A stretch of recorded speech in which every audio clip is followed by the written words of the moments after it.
morning, everybody. Can you hear me okay?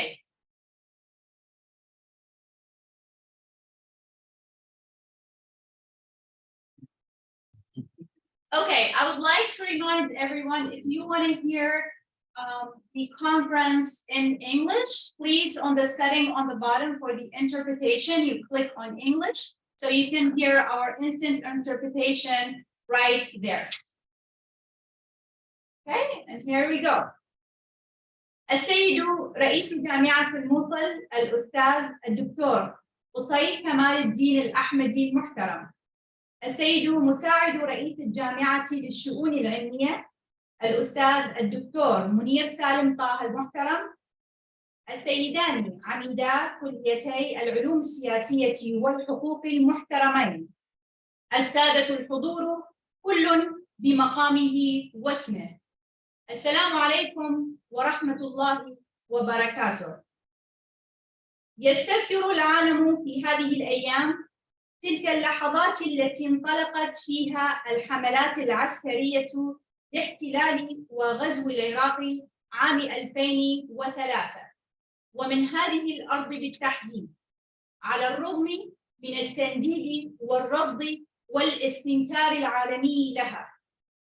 في هذا المؤتمر المشترك بين جامعة الموصل ممثلة بكليتي العلوم السياسية والحقوق ومجموعة من الجامعات العالمية، تجمعنا اليوم الذاكرة العالمية تلك الحرب وتداعياتها بمنظورها الشامل.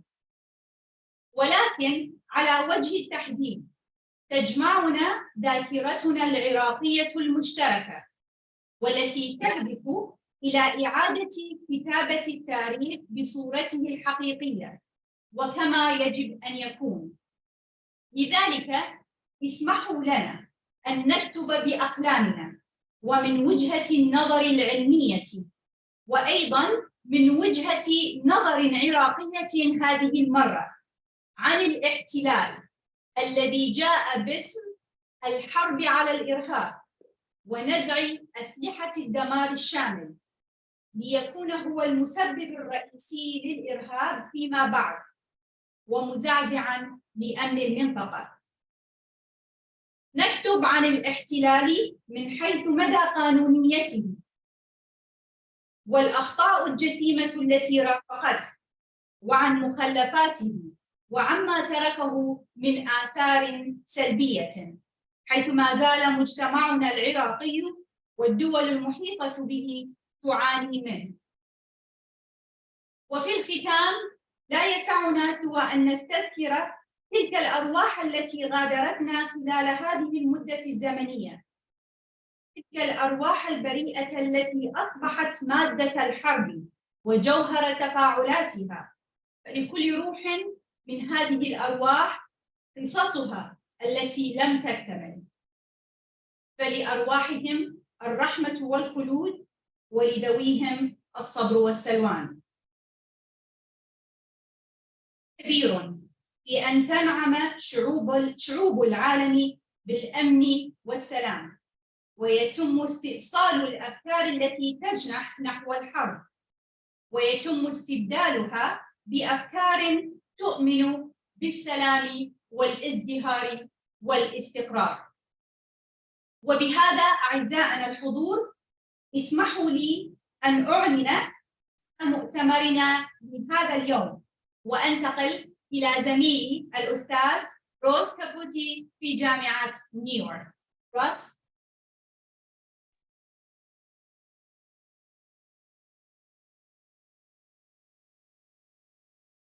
Hello, everyone. Thank you for joining us. I just want to introduce very briefly our project, Archive Iraq. Archive Iraq is a project intended to meet the needs of Iraqi and American citizens, students, and scholars who want to study Iraqi history and to help create a historically informed public. Unfortunately, history is too often exploited for military and political purposes, and the primary source materials that history is based on are either locked away in archives or scattered across the internet. So to help overcome these obstacles, Archive Iraq will be an open access digital repository of historical resources. We will have extensive collections of primary and secondary source materials, and everything will be free and accessible to the public. And through collaboration with experts, we aim to create educational materials that offer an inclusive, holistic, and corrective account of Iraqi history. So in commemoration of the 20th anniversary of the Anglo-American invasion and occupation of Iraq, Archive Iraq will soon release its first set of collections relating to the past 20 years of conflict. These collections will include journalistic articles, released military documents, human rights reports, political speeches, investigative reports, and oral histories. With these collections, we hope to create digital publications, including textbooks for high school and college classrooms, and digital exhibits to explore various topics in depth. Later, we hope to expand to other periods and topics of Iraqi history too. However, right now, American documents are overrepresented in our collections. And for that reason, we want Archive Iraq to be a community project of memory building. And we're looking to our friends and colleagues in Iraq to help us include documents that reflect Iraqi perspectives and experiences during this conflict. To realize this vision, it will require an incredible amount of labor and collaboration. And to that end, we hope that this conference will be the first of many collaborative efforts to come. It's really encouraging to see so many talented scholars gathered here today. And our hope is that Archive Iraq can continue to be a place where we can all put our shared knowledge together to work to provide an educational service for both of our societies. So now I'd like to pass it to Dr. Patrick Deere to introduce one of our conference locations.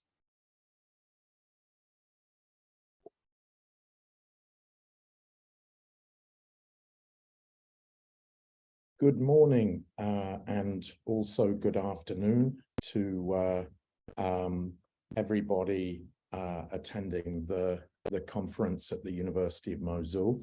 My name is Patrick Deere. I'm a professor in the Department of English at New York University, and we're absolutely honored to be participating in today's conference.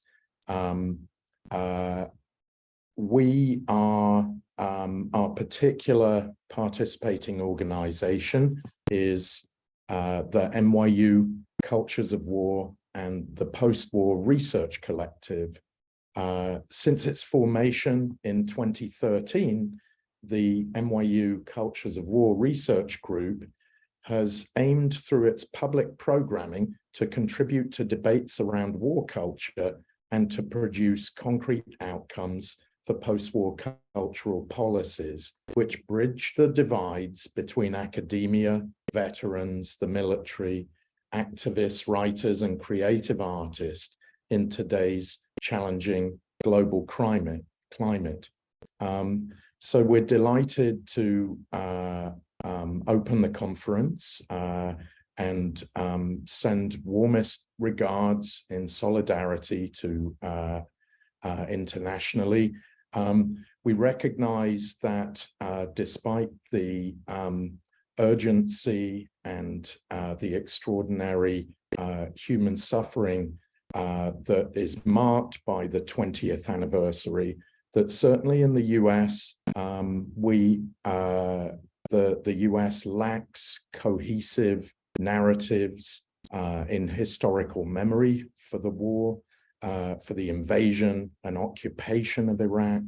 And we're delighted to participate in this really urgent task of contributing to the enormously important and humane work of archiving the invasion and occupation of Iraq. So it's wonderful to see you and welcome to the conference. Thank you. I'm going to hand back over to the University of Mosul. We're absolutely delighted to be collaborating with you. Thank you. Thank you very much, Dr. Patrick. والآن مع الكلمة الترحيبية في جامعة الموصل السيد عميد كلية العلوم السياسية في جامعة الموصل الدكتور طارق القصار. تفضل دكتور.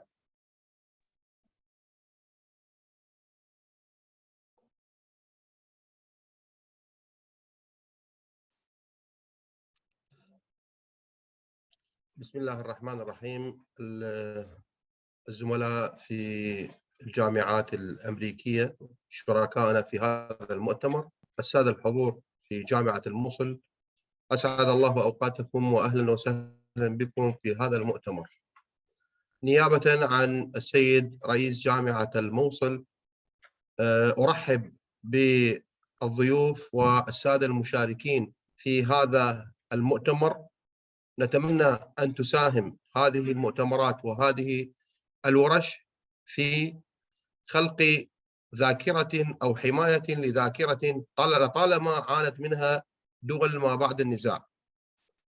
تحديات بناء دول ما بعد النزاع دائما ما تصطدم بموضوع حماية الذاكرة، وكيف نحمي ذاكرتنا مما قد يترسب بها من أحداث رافقتها أو أحداث تحاول أن تمحى. شكرا لكل المساهمين في هذا المؤتمر. نتمنى أن تستمر هذا التعاون العلمي البناء من أجل خلق رصانة علمية وبحوث بمستوى عال. نشكر المشاركين مرة أخرى، وأجدد تحيات السيد رئيس جامعة الموصل الأستاذ الدكتور قصي كمال الدين الأحمدي المحترم، وتحيات المساعد العلمي الدكتور منير البدراني، لكل المشاركين بمؤتمر ناجح ومخرجات وتوصيات علمية بناءة. وشكرا جزيلا ووفق الله الجميع. شكرا جزيلا.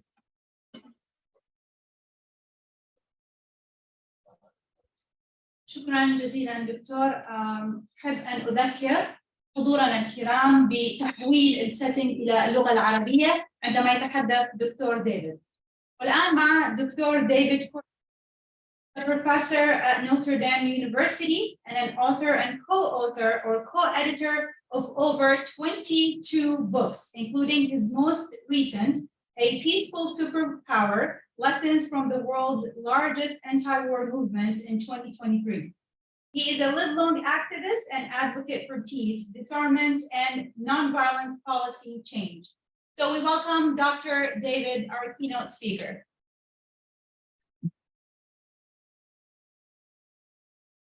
Thank you very much, Nora, and thank you to everyone for this great honor and opportunity to be with you today. I'm very pleased that you've asked me to participate. And what I'd like to do is first say a few words about myself, why I hope to have some authority and experience in our topic today. And then I would go through some of the issues related to the conduct of the war, its consequences and costs, the illegality, the deceptions of American policy. And I hope to also speak about the worldwide anti-war opposition. As Dr. Noor mentioned, I've recently authored this book, Peaceful Superpower, so I'll do a little bit of reference to the subject and maybe a little promotion of the book, if you don't mind. So I began my career and my interest in issues of peace and conflict in 1968, when I was drafted to fight in the Vietnam War. I had graduated from university and I was facing conscription and I had to go into the army. And I didn't think about the war before then, but soon as I was into the army, I began to speak to the veterans coming back, and I realized that the US war in Vietnam was a cruel and unjust, horrific attack against the Vietnamese people.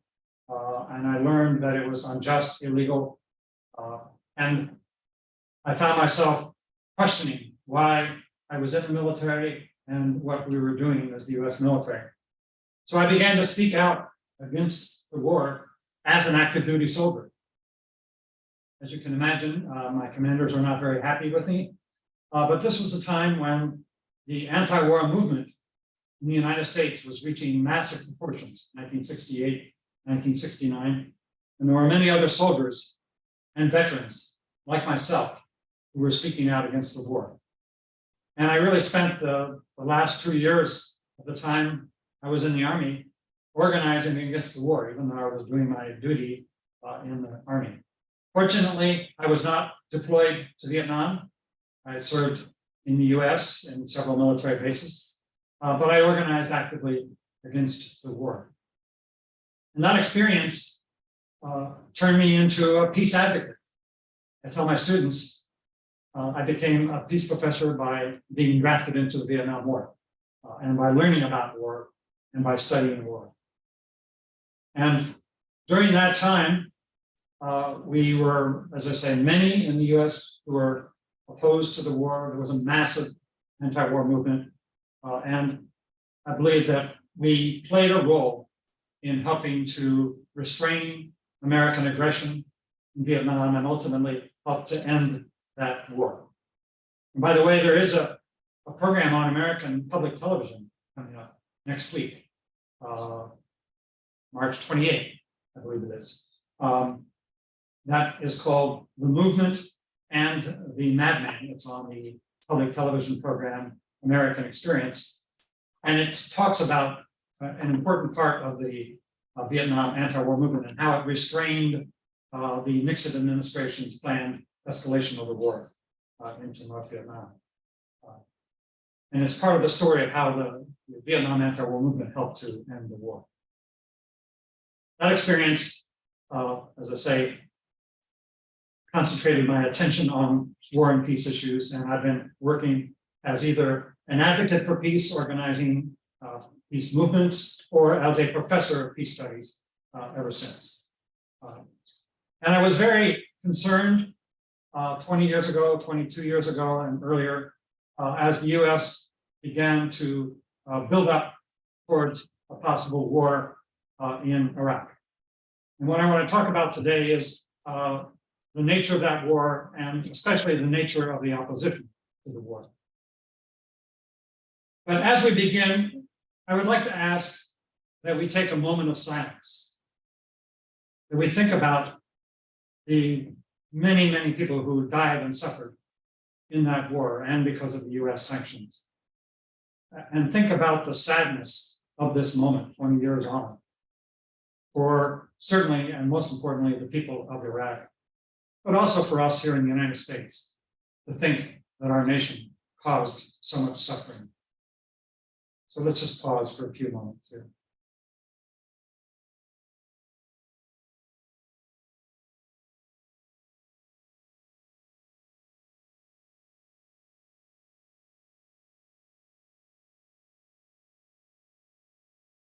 Thank you, thank you. There are many stories and newspaper accounts these days in the US about the 20th anniversary. And what I find missing in most of them is an understanding of the humanitarian costs. And I want to just remind us of the horrific human suffering that resulted from that war. Most rigorous scientific study, epidemiological studies that have been done in the United States find that from years 2003 through 2011, 500,000 people died in Iraq from violence as a result or indirect effect of the US military invasion and occupation. At least 500,000 people.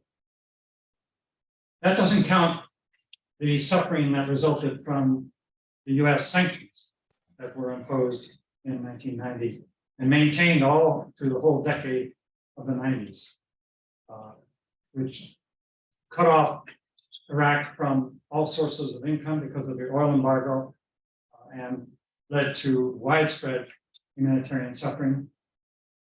And there again, epidemiological studies were conducted at the time by many scientific groups. There were articles in the Lancet and other significant scientific journals. And the exact number is unknowable, but certainly hundreds of thousands of preventable deaths occurred in Iraq as a result of the sanctions that were imposed primarily by the United States and the UK And when other members of the Security Council in the 1990s tried to propose lifting or reforming the sanctions to offer more trade and imports of humanitarian goods in Iraq, it was the US and the UK that consistently blocked the lifting and reduction of the sanctions. So we have to remember this human cost most of all. And when people ask, well, what motivates those of us who speak out against war, who go to protests, who make all these efforts to try to prevent war? There are many political and other issues, but fundamentally, our goal is to save lives. Because we know that war leads to tremendous human suffering. And it's often civilians who are the greatest number of victims, and that was certainly the case in Iraq. Many soldiers died, yes, but many more civilians also died. And war always leads to mass human suffering. And it's our duty, I believe, as people of commitment to other human beings, as people of whatever faith we profess, to work against war and to protect human life at every step. Now, when we think about the war and the buildup to the war that was occurring in 2001 and 2002, people now recognize that many of the claims made by the US and the UK, by President George W. Bush and Prime Minister Tony Blair, were false. But I want to go back to that, but also remind us that it's true they were deception. They were intentionally intended as ways to arouse public concern and fear. And in the United States, of course, this was right after the attacks on September 11, 2001, which was a moment of tremendous trauma and suffering for Americans. There was great fear throughout the country,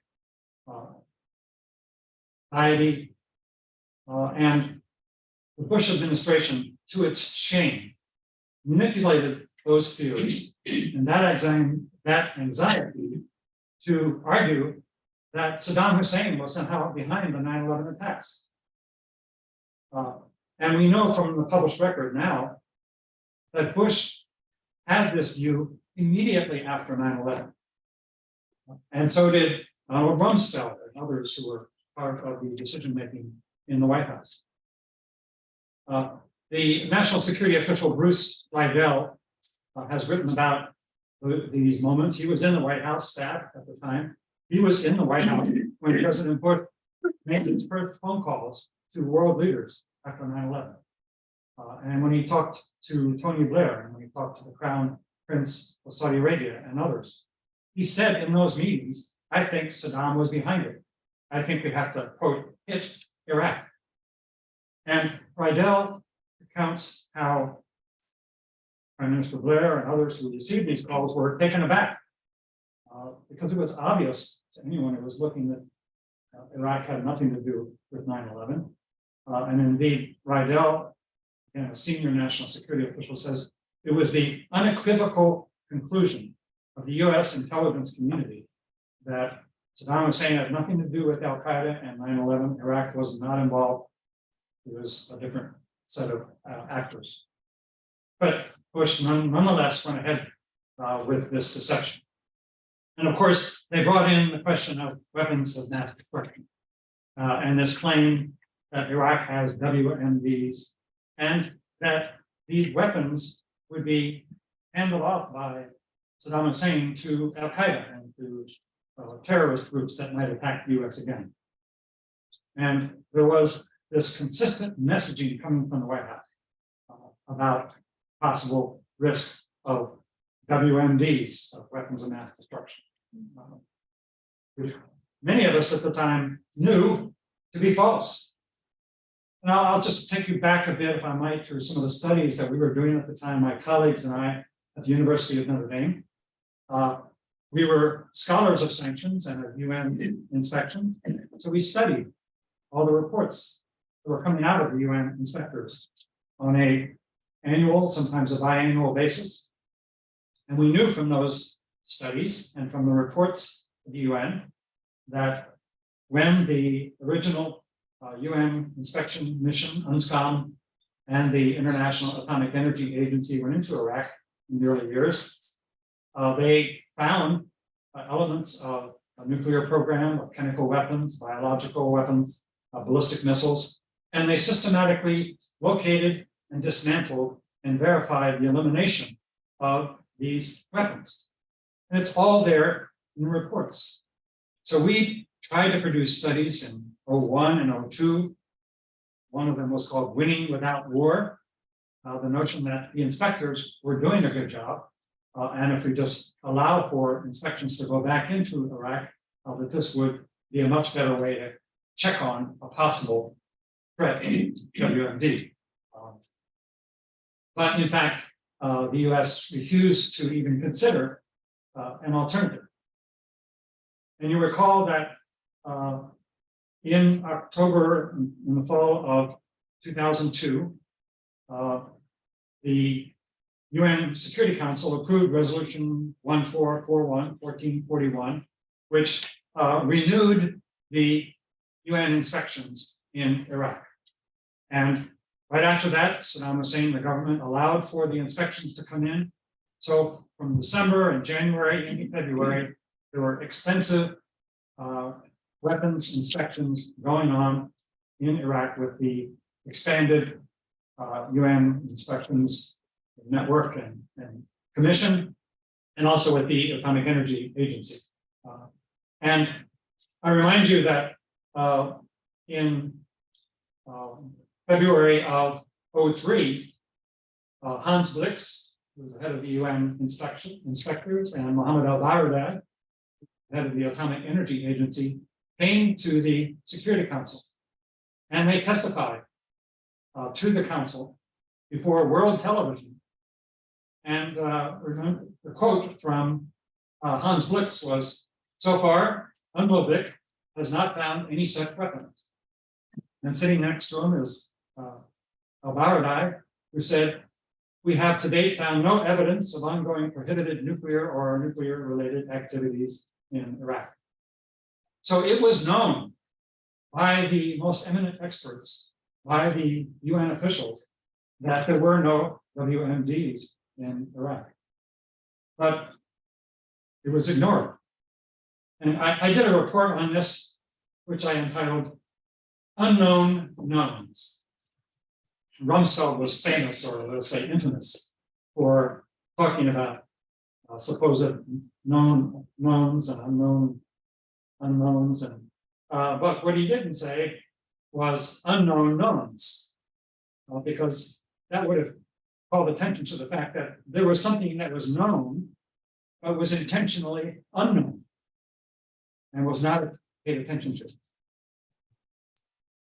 So we know very well then that this was deception. It was also the question of the sanctions and the reforms and changes that were being made in the sanctions in the latter part of the 1990s. The so-called oil for food program finally, by the late part of the 90s, began to open up oil sales from Iraq for the purchase of other things. Those of us who are working close to this, it was called oil for food, but it was actually oil for stuff. And so all manner of civilian goods began to come back into Iraq at that time, although weapons and anything nuclear related or WMD related was still prohibited. So this was a system that was finally being restructured in a way that was more humane but was still able to restrict Iraq's weapons programs. So the war was absolutely unnecessary, and it's a tragedy that it was based on deceptions and fears that were a manipulation of the public anxiety at that time. It's also important to emphasize that this war was a direct violation of international law. And there should be no ambiguity on this. The UN was asked on two separate occasions, in November of 2002 and then again in March of 2003, to consider language proposed by the US and the UK for a resolution that would authorize, quote, all necessary means, unquote, to enforce the supposed disarmament of Iraq. And on both occasions, the Security Council refused. When they adopted Resolution 1441, the US and UK had an amendment where they wanted to add a phrase that the Security Council would authorize all necessary means to enforce the inspections. The Council said no, and that language was deleted from Resolution 1441. As you know, Tony Blair was under pressure by his own government to seek explicit Security Council authority for the attack against Iraq. And so he convinced Bush to come back to the UN Security Council in February of 2003. Also, they came with another resolution with this same language, authorizing all necessary means to enforce the disarmament of Iraq.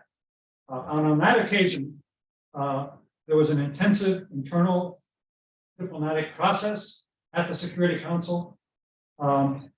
US had its resolution, France and Russia had other language, but the US was unable to muster the votes to even bring it to the Council for a vote. There were 4 other countries, plus the US, that were willing to support this resolution. It was a humiliating defeat for the United States. And one scholar has said it was the first time since the founding of the United Nations in 1945 and in the actions of the Security Council, the first time when the US tried as hard as it could to persuade states to support its position and exerted a lot of pressure internationally, but could not get its way. That's significant, I think. And I was involved in some of these debates at the time and was talking to some of the Security Council ambassadors. And I know that the nation of Chile and Mexico and others that were on the council at these times were getting calls. President Bush says in his own memoirs that he called the president of Chile and said, "We really need you to back us on this resolution." And the president said, "Well, yes, Mr. President, we support the US, but I have large public opinion opposing this war. I have protesters in the streets opposing this war. I cannot give you our vote." And the same thing happened in other nations. So this war was not authorized by the UN Security Council. And according to international law, it was illegal. And there were a number of judgments that were made in that regard. The International Commission of Jurists, a really distinguished and important organization internationally, declared on the eve of the invasion that this use of force has no basis in international law and is a direct violation of the UN Charter, Article 2, Section 4, which prohibits nations from using force against another except for self-defense when under attack or when authorized by the Security Council. That never happened. And UN Secretary General Kofi Annan himself said in 2004 that the British and US use of military force without Security Council approval was, quote, not in conformity with the UN Charter. From our point of view, and from the Charter point of view, it was illegal. I think it's important for us to be clear on this. There are lawyers in the White House who have tried to say that there was some legal basis. But any reasonable judgment would look at the record, just some of the points that I emphasized here, and would have to conclude that explicit authority was sought twice, it was rejected twice, and there was no resolution or action by the Security Council to authorize such an act. It was an act of aggression. And under international law, it is the supreme crime of war, as the Nuremberg Tribunal declared in 1945, 1946. The supreme crime of war, because it has within it all the other crimes of war. within the whole of the horror of war, an act of aggression. It is an act of aggression, just as Vladimir Putin's attack against Ukraine is a war of aggression, unauthorized by the Security Council, an invasion of another sovereign country. So these factors need to be considered, and I hope we'll have time at the end of my remarks here to say a few words about the relevance for the war in Ukraine. Let me now talk a bit about the international opposition to the war, because as terrible as the war was, tremendous humanitarian suffering, the fact that it was completely unnecessary, based on deception, and was illegal, this aroused a massive worldwide campaign of opposition. In my book, I say lessons from the world's largest anti-war movement. And it's true, never before have you seen such massive, overwhelming international protest against the war, even before it started. So just to summarize the scale, there were protests on February 15, 2003, in more than 600 cities around the world.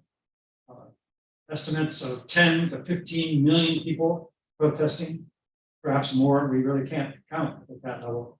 But we know that in London that day, there were more than 1 million people. In Rome, there were 2 million, maybe 3 million. In Madrid and Barcelona, crowds of 1 million or more. In New York, 500,000 on a very cold day in February in New York. Large protests in Berlin, in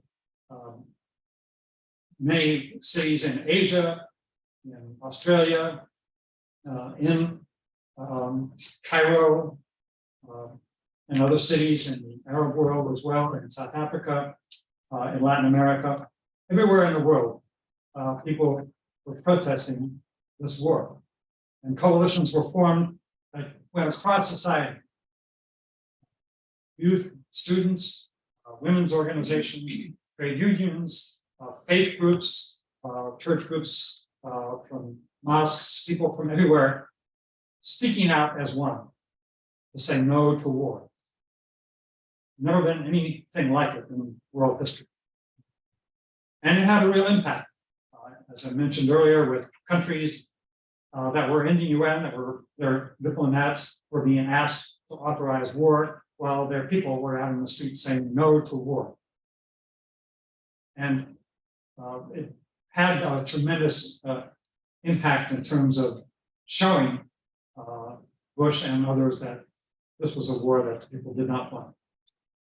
Now you recall that Bush and Blair both dismissed the protests. Bush at one point said, well, I'm not going to be influenced by a, quote, focus group, as if this was 20 people in a room talking about the issue.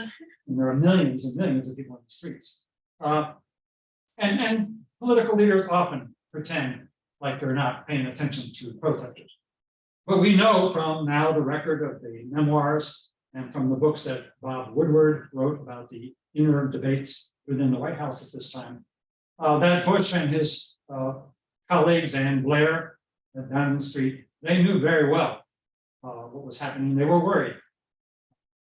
And there's a particularly telling conversation that Bob Woodward recounts in his book about Bush talking with Condoleezza Rice, his national security advisor, in early 2003, and saying he's worried. Time is not on our side. Momentum is shifting against us. And indeed, the public opinion polls were starting to trend towards greater opposition to the war at that moment. And so in a way, Bush rushed ahead with this war because he had to act before the opposition became so overwhelming that it could not be sustained. And so this then begins to open up the question that I address substantially in the book about the impact of the war, of the anti-war movement on the war, the impact of the anti-war movement. Now, many people would say, well, you had all these millions of people in the street in February, but it didn't stop the invasion in March. So what good was it? Well, again, I think if you look at the record and see how they responded, you can find ways in which the movement had significant impacts. And I'll mention two. One is that because he was in such a hurry, Bush pushed ahead in a way that did not provide enough troops or military force for what they were attempting to do. They refused to listen to their own military commanders and senior military experts who said, you can't just invade this country and take over and expect to achieve success. If you're going to try it, you need a whole lot more force than you're going to bring in. Bush could not do that because to admit the scale of what was being undertaken, of what were attempting to occupy Iraq, would have exposed them to even more criticism and would have made it more difficult for them to convince Congress and others to go along with this. Remember that in the US, when they voted in Congress in October of 2002, they were told by Bush, again, an absolute lie, they were told that, well, we haven't made up our mind yet. This is only to support our diplomacy with the Iraqi government. But in fact, it was, of course, already predetermined. But they had to create this illusion, this deception, in order to get the political support to make it possible. So it led to a military result that we know was disastrous. Many military scholars and generals who were part of the US operation have written with books like The Catastrophe, Why We Lost, The Fiasco of Iraq is the language that's used by some of these military analysts. And I recently saw that the US Army produced its own official history of the Iraq War. It was published by the Army War College.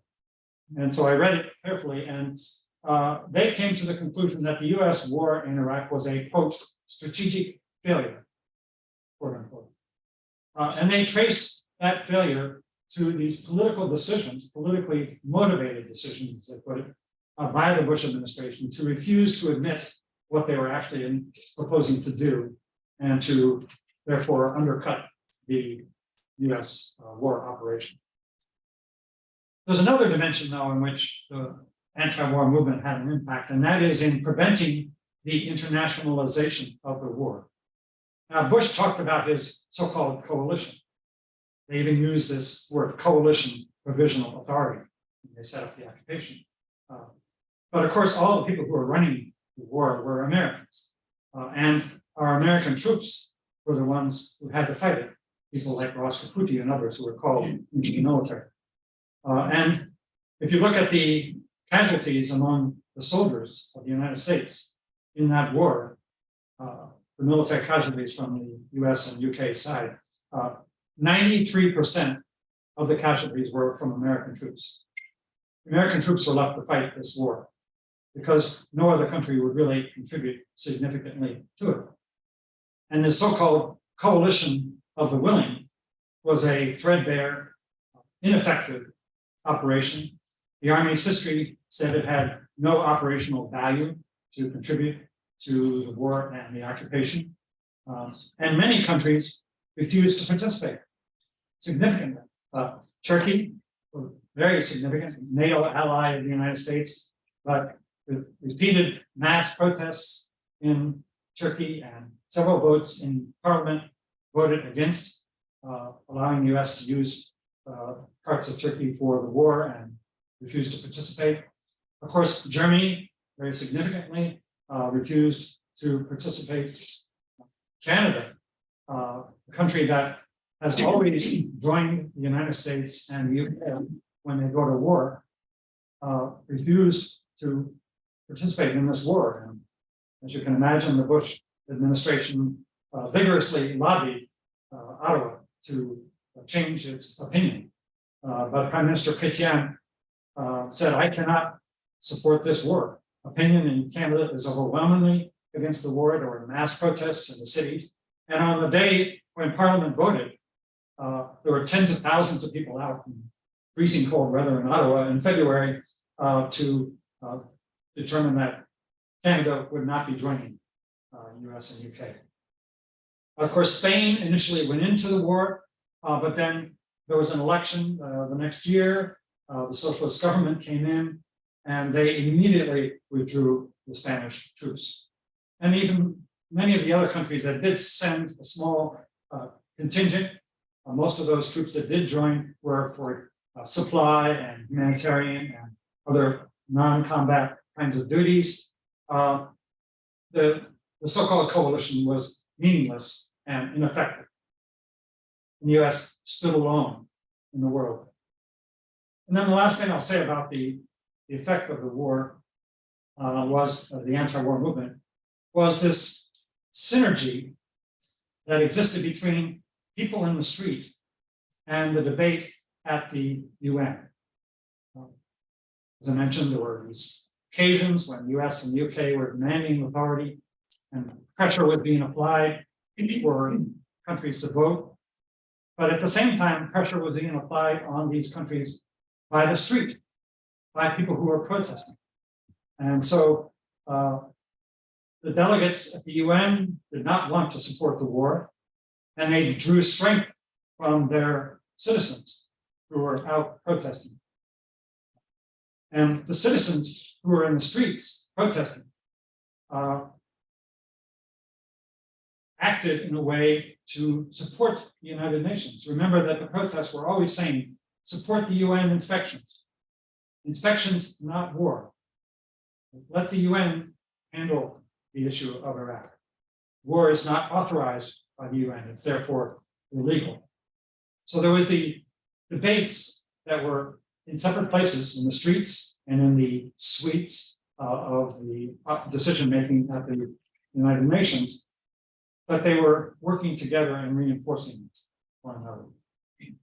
And this was, I think, a significant demonstration of civil society resistance to war, interacting with and reinforcing the diplomatic process at the United Nations. I'll close now, but just say a word about Ukraine. As I mentioned earlier, Putin's invasion and brutal attack against Ukraine is clearly a violation of the United Nations Charter. Everyone admits that now.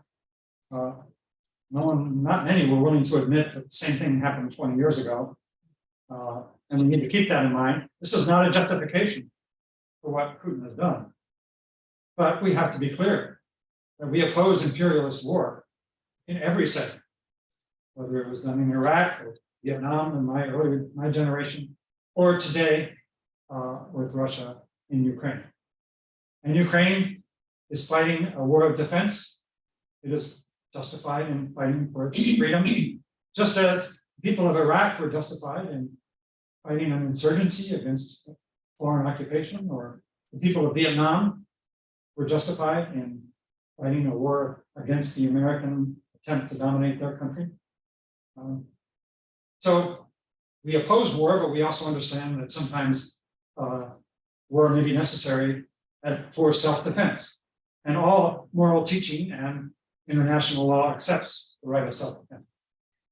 But I do think that it's necessary to seek a negotiated solution in Ukraine. And the role of the peace movement now, today, and the anti-war community, I think, is to advocate all sides to recognize that there needs to be a negotiated solution and that this war has to end as soon as possible. So thank you very much. We're going to have questions and answers. First question we have for you. So we have a couple of questions here from the audience. First question,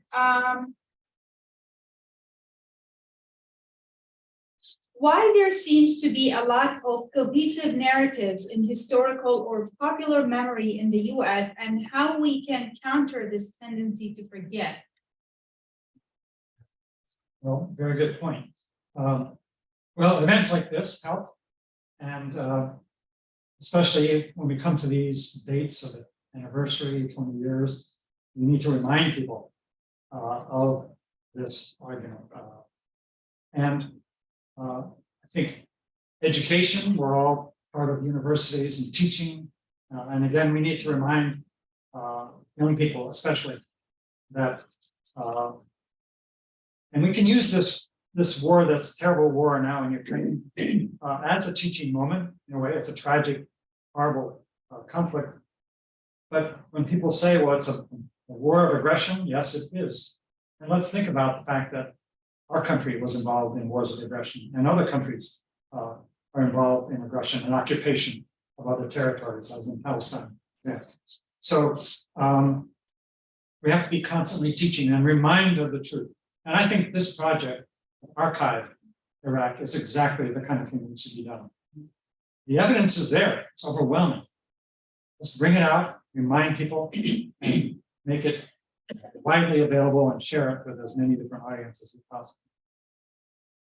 Thank you, Dr. David. There's a really great question from the audience. Do you think that the U.S. owes Iraq reparations? And have you or are you campaigning for this? Yeah, very good question. Yes, I think we certainly do.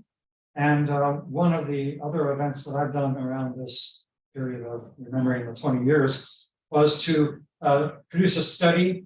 And then we had an event about a week ago to examine the question of the war's impact on women in Iraq.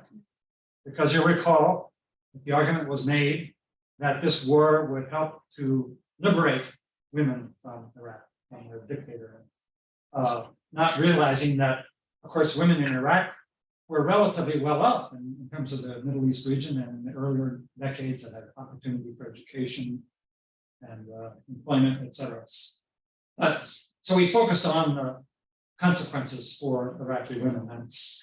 And we know that today, women in Iraq, as they have over the decades, are struggling, are campaigning against violence, gender-based violence, for educational opportunity, for access to healthcare, for employment. The conditions in Iraq, social economic conditions, are very poor. It's near the bottom of the list among Arab states in the MENA region, Middle East, North Africa region. And so at a minimum, the United States needs to significantly increase its development and humanitarian assistance for Iraq. Iraq doesn't need training in democracy, which is what the US so often does.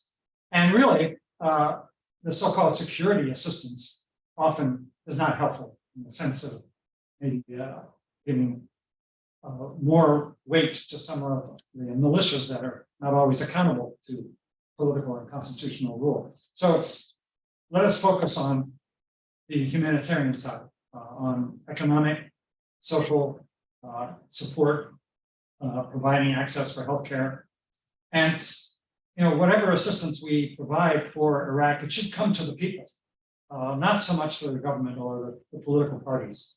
And supposedly the U.S. is now interested in supporting civil society, women's groups, community-based groups.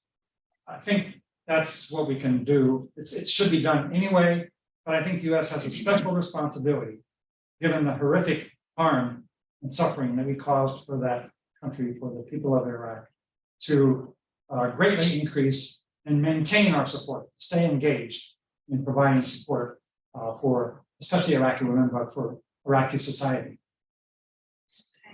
So talking about support and providing support to Iraq, looking at it from different perspectives, we have a question from the audience on how can we encourage more active duty military personnel to say no to war, and how can we mobilize differently?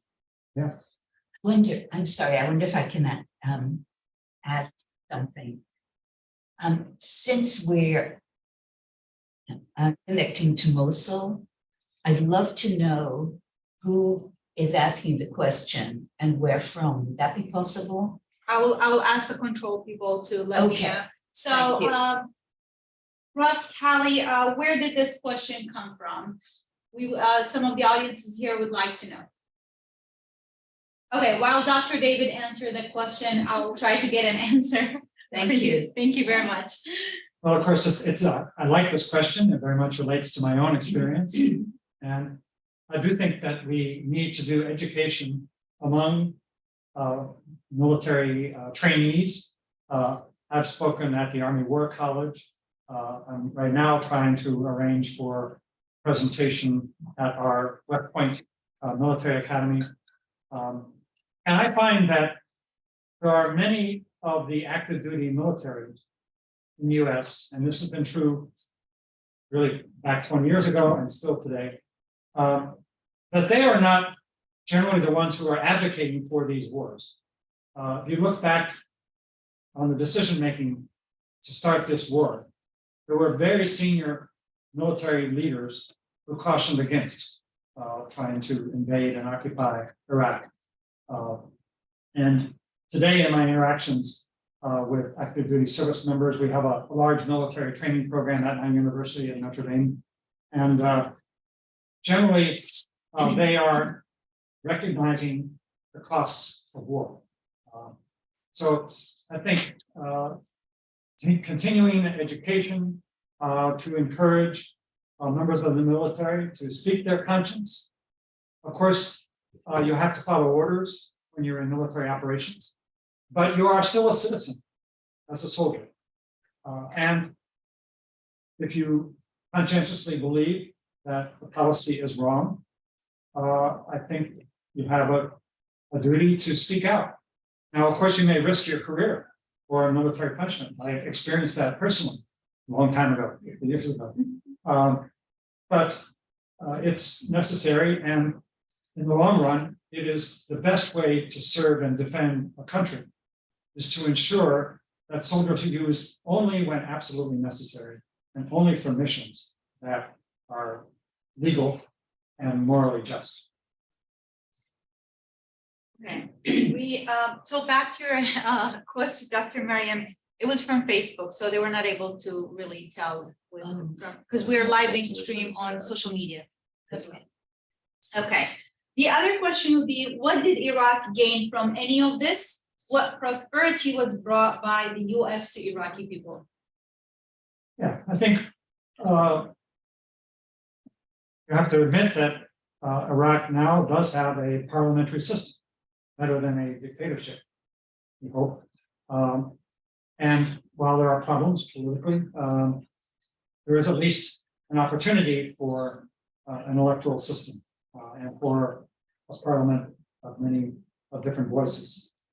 I think that speaking of women, the introduction of a minimum quota of 25% women in parliament is definitely an advance. I mean, the women of Iraq were demanding 40% at that time, and that would be a more just policy of ensuring that you have at least 40–50% women in parliament, that it should be representative of society. But at least it was a movement in the right direction. So I think in those respects, some benefit. But really, beyond that, I think Iraq suffered tremendously in a horrific setback in the society and the destruction of so much of its infrastructure from the first Gulf War, the sanctions, and then the Iraq invasion and occupation from 2003 to 2009 through 2011. And then the rise of ISIS and Daesh. Really, that was a consequence of the US invasion. And many scholars in the US of terrorist groups write about this. That had there been no invasion, had there been no rise of Al-Qaeda during the time of the insurgency, would we have faced this horrific violence that came with Daesh and destruction in Mosul and many other places. So really all of it is a consequence of that fateful decision to invade and occupy, and really earlier to impose these draconian comprehensive sanctions. So the balance sheet, if you will, for Iraq is overwhelmingly one of loss and reversal of progress that had been achieved in earlier decades.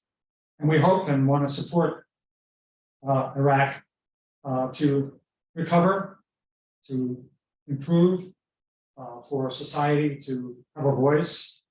I think I'm not a scholar of Iraq, but I was paying close attention to the October 2019 uprising. Some people call it a revolution. And it was a good sign that people were able to mobilize and put pressure on the leaders, and some changes were made.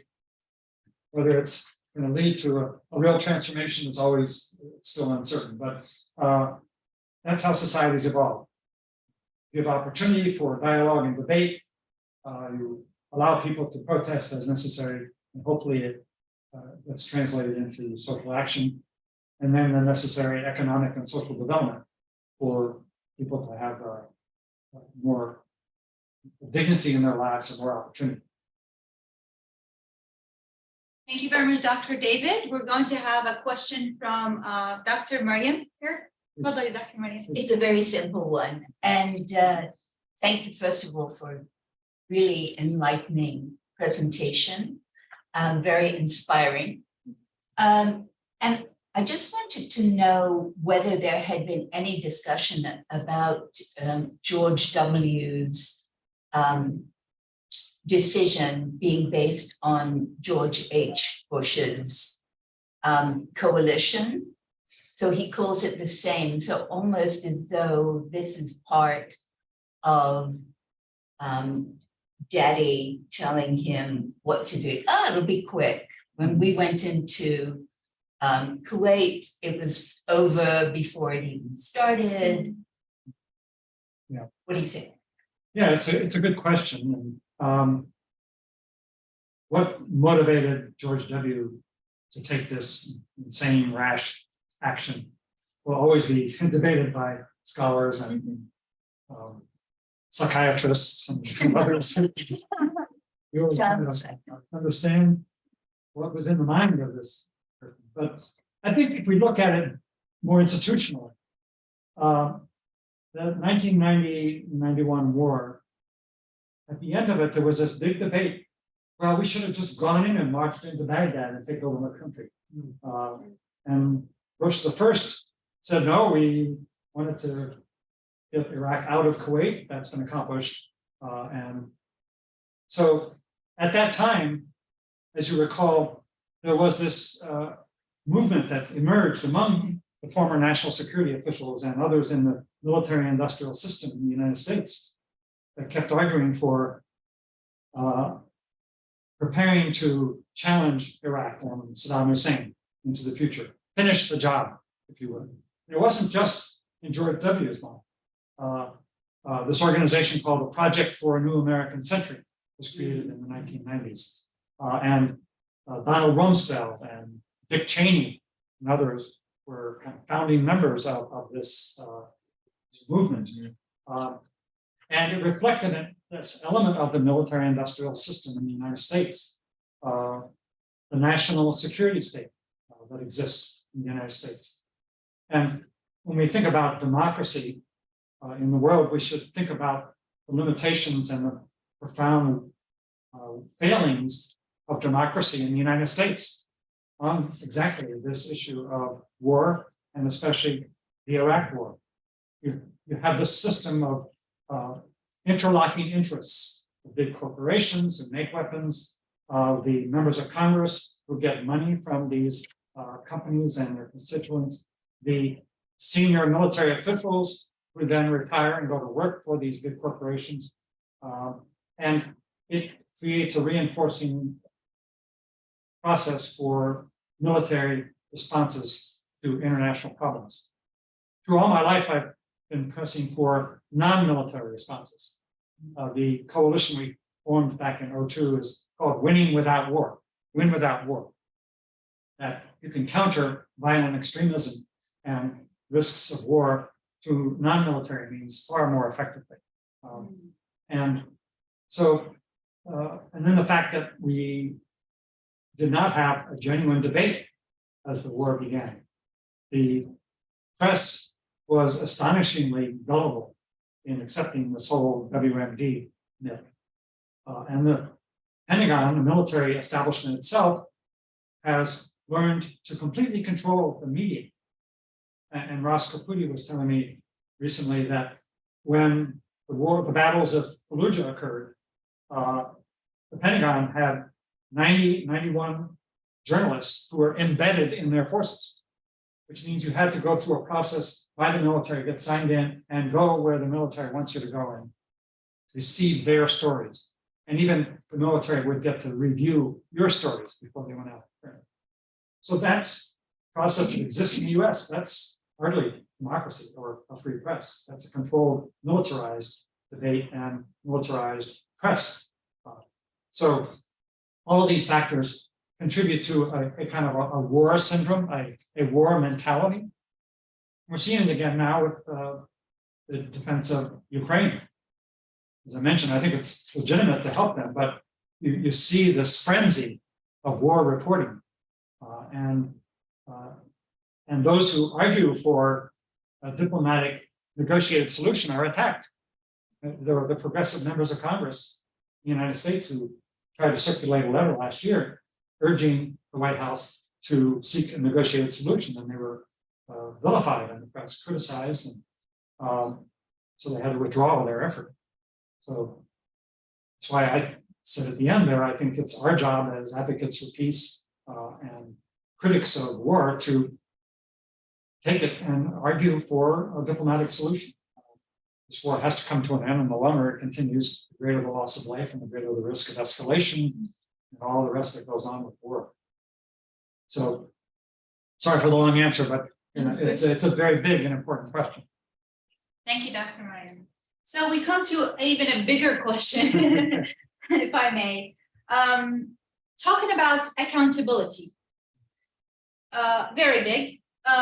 Recently, we have heard about how the war on Ukraine is considered to be illegal. There's accountability for that. Talking about 20 years after the US invasion on Iraq, in your opinion, are we going to see any justice, any trial, any compensation? How does that look like for Iraq, or is this had just been forgone? Is there any chance for international legal and criminal accountability? I wish I could say yes. I doubt that it will happen. And in the US in particular, there's been simply no consequences for those who made these decisions that led to the lives being lost of hundreds of thousands of people. It's hard to believe it almost when you think about the depth of the crimes that were committed and the fact that these people are just walking around and no one even criticizes them for it. In the UK, as you know, there was a process, the Chilcot proceeding. 2016, they issued their findings.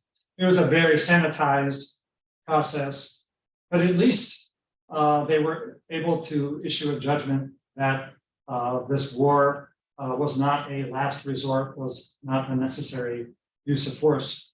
But Tony Blair is still a citizen walking around, and he was knighted by the Queen.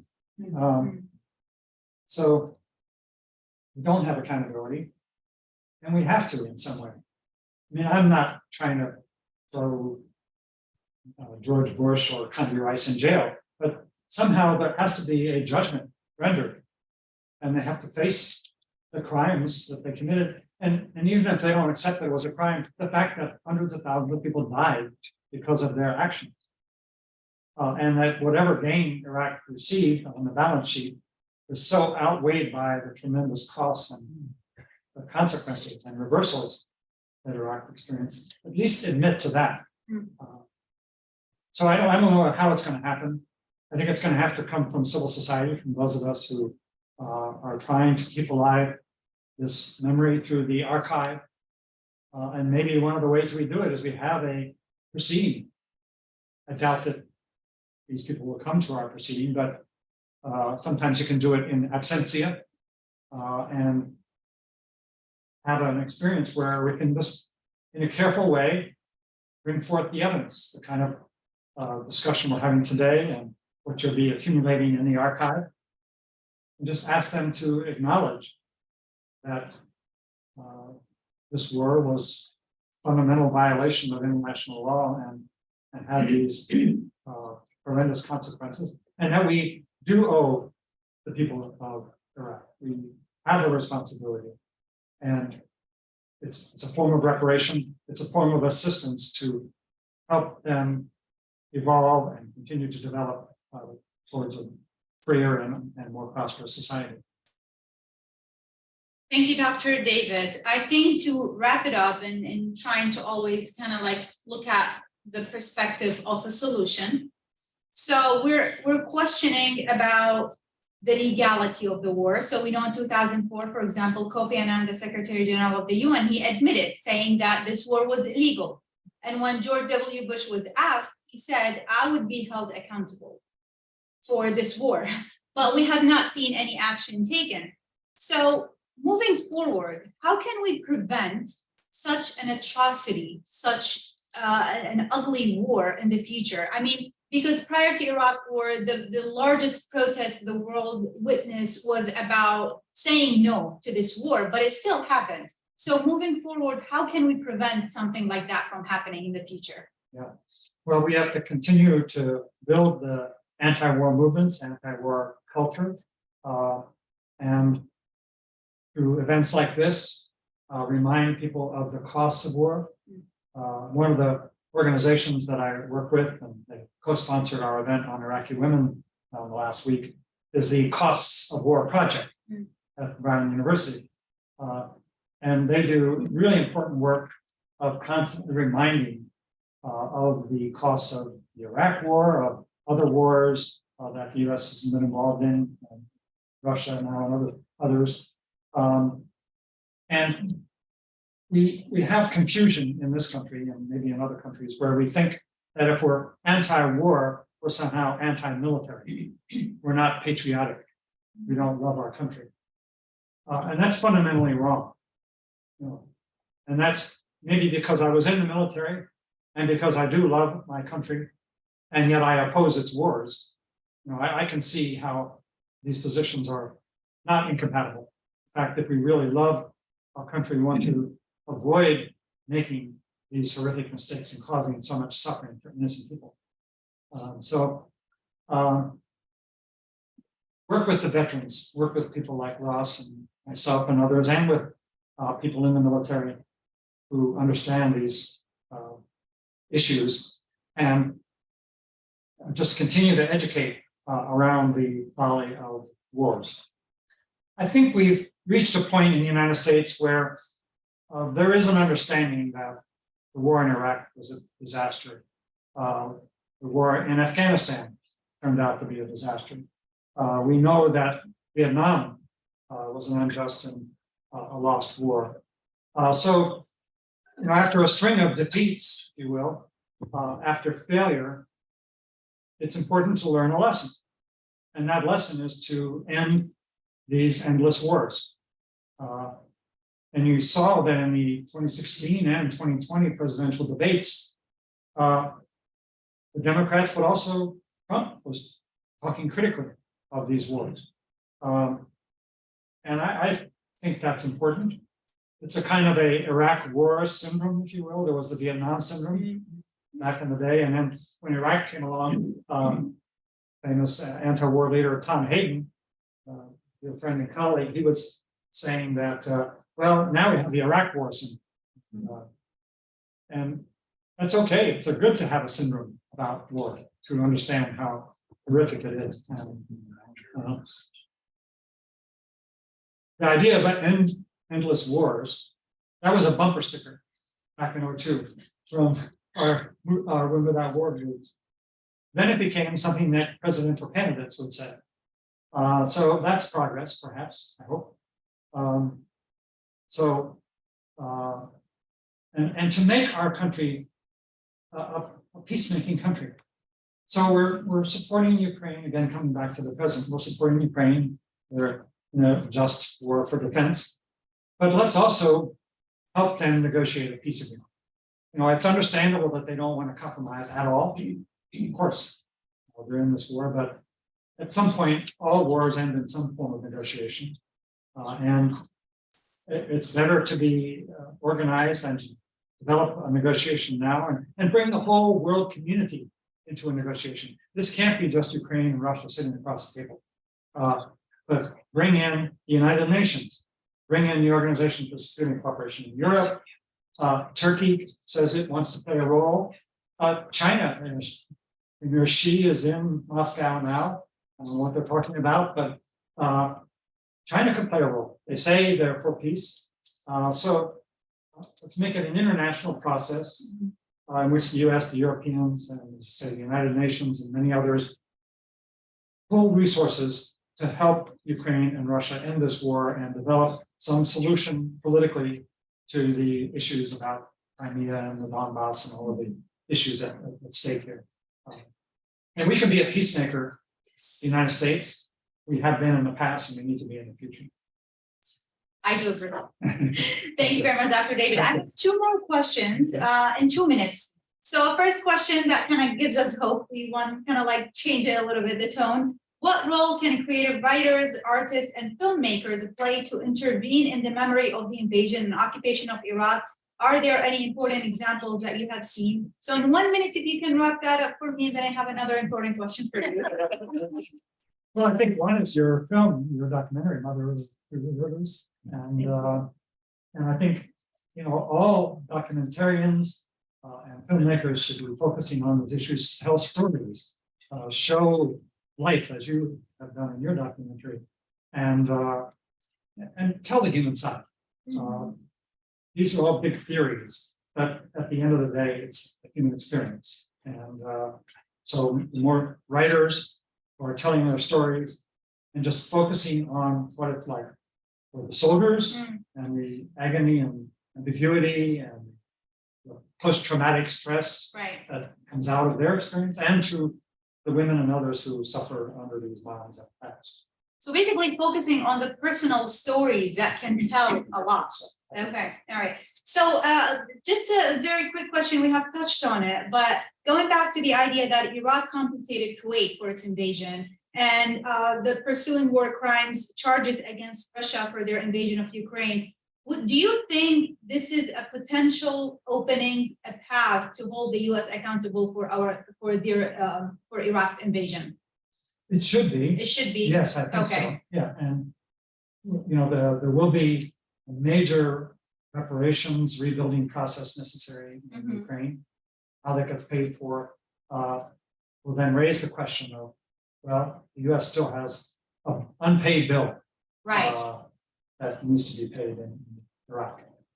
Okay, all right, so that could set the ground, an example for like, we need to go back to that point. All right. Thank you very much from the heart.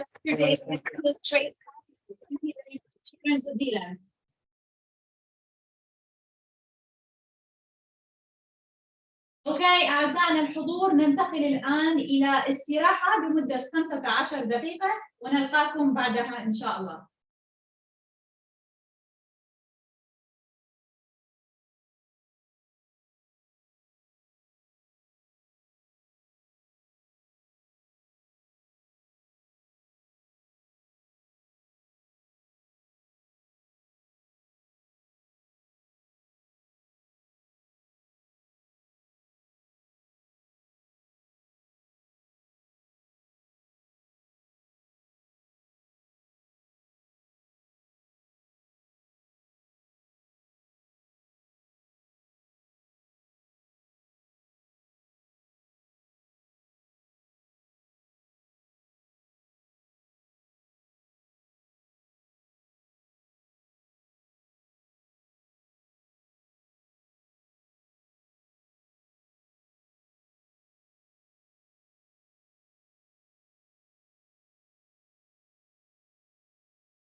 شكرا جزيلا. Just update this. You update this. Oh, we don't. Oh, I see. الآن في الجلسة الثانية والتي هي بعنوان الغزو والاحتلال. سنبدأ في عرض لمايكل بريل من جامعة برينستون، وعنوان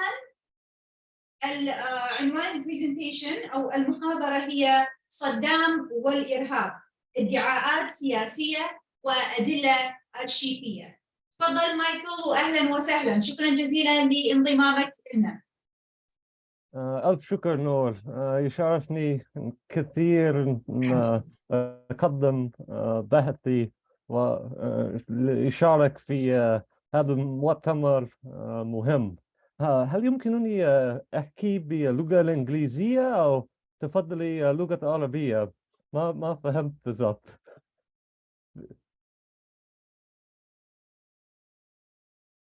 Noor, is it okay if I speak in English or?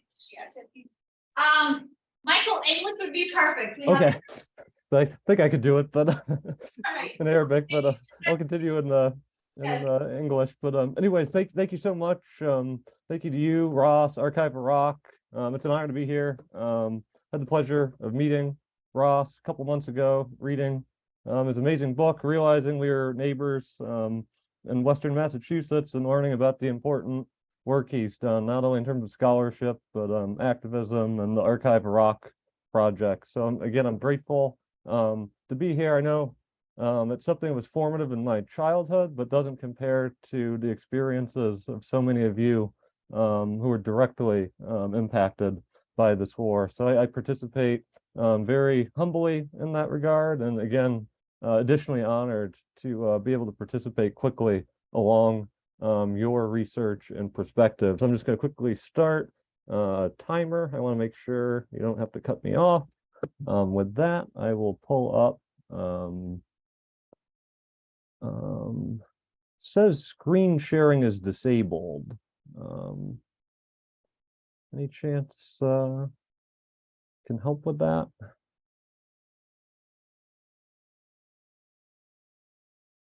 Let's see. Okay, there we go. Advanced slides as background.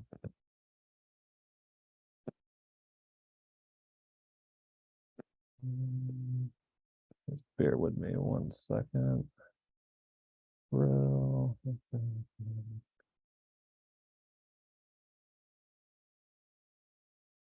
we go. Okay.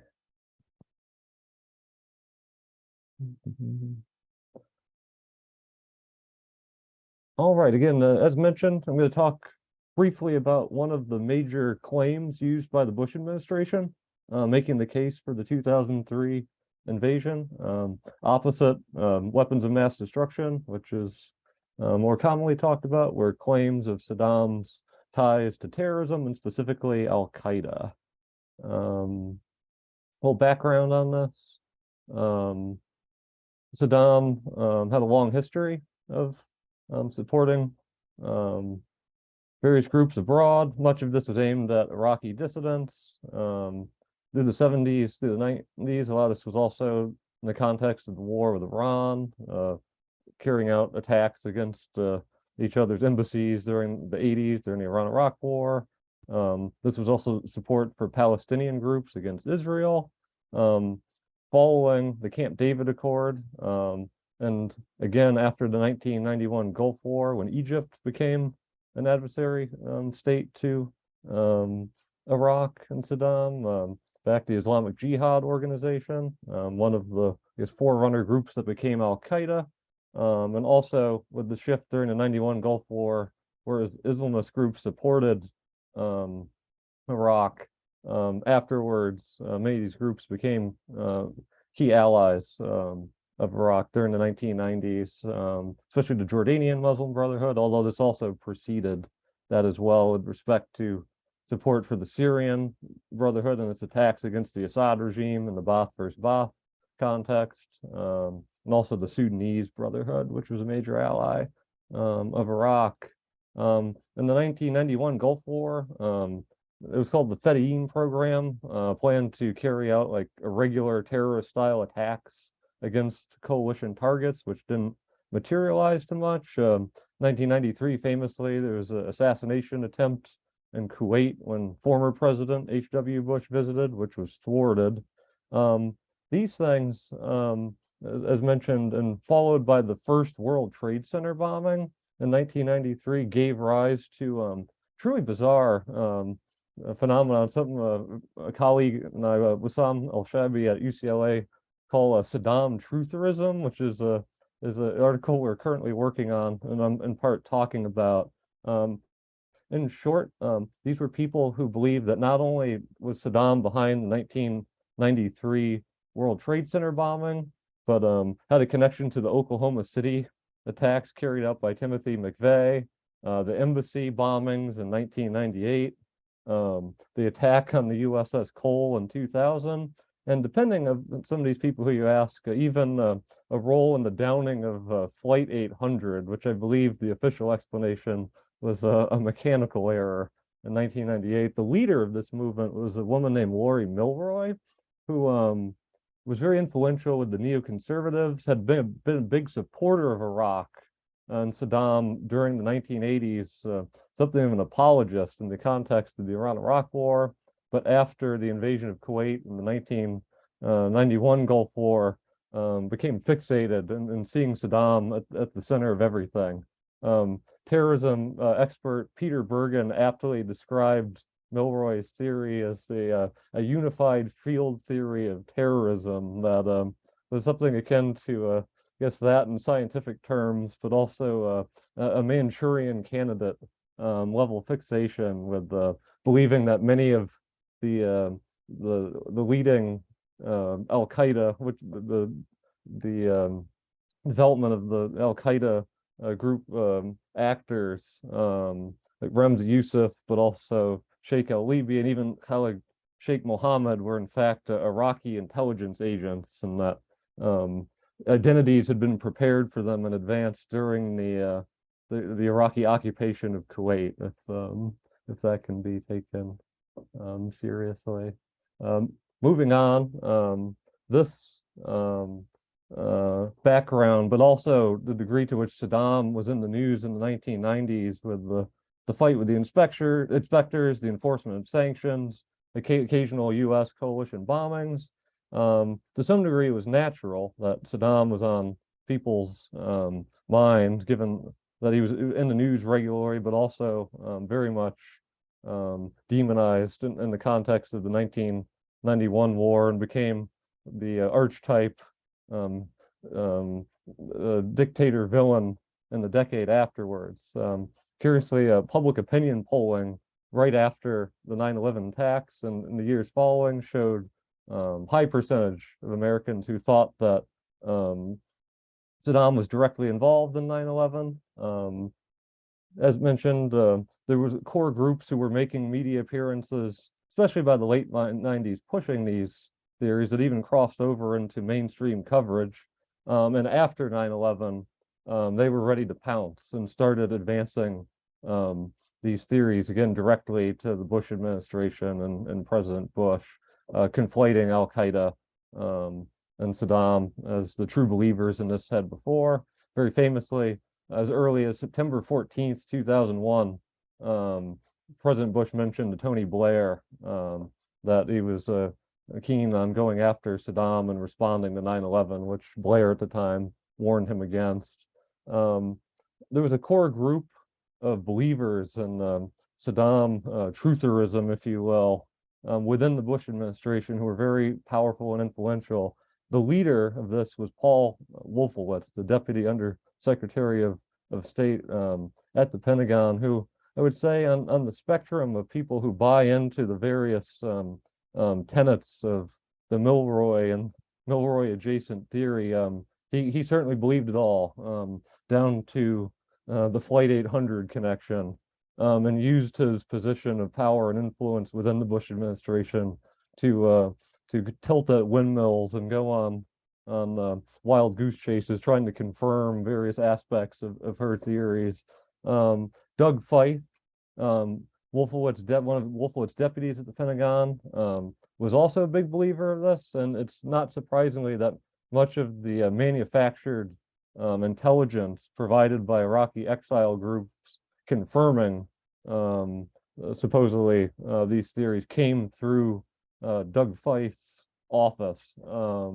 This was very much, I guess, a proto-alternative facts style of intelligence that was outside the parameters of the professional intelligence community and was pushed back against actually quite forcefully, even by the CIA and other analysts at the time.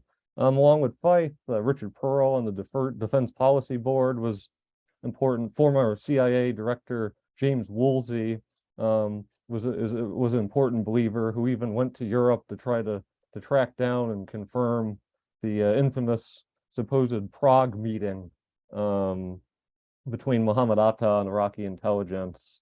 As said, all of these things came together after the attacks of 9/11, where they were used in making the case for war against Iraq. This I use again as a slide, another book that came out 2004, 2005. The Weekly Standard was a major outlet publishing these theories. As mentioned, the Prague meeting, another famous claim was Saddam giving al-Qaeda chemical weapons. Ansar al-Islam, Salafi jihadi group, and Abu Musab Zarqawi operating in northern Iraq outside regime control. This was supposedly proof of Saddam's collaboration with al-Qaeda and presented as much to the United Nations. There was great political pressure on the intelligence community to confirm these claims, despite the lack of real evidence. I would say it was different from the WMD issue, which I think the scholarship over the last 2 decades has shown it was possible for people to believe Saddam had reconstituted his WMD programs based on the lack of inspectors, his behavior. Doesn't justify making the case for war, but I think qualitatively it was very different from this issue, which was purely contrived and fantastical, and even to the realm of conspiracy theories. And to conclude very quickly, the archival evidence, as I mentioned, there's little to no evidence supporting any of these claims. Pretty much all were debunked in the aftermath of the war, in addition to being challenged at the time.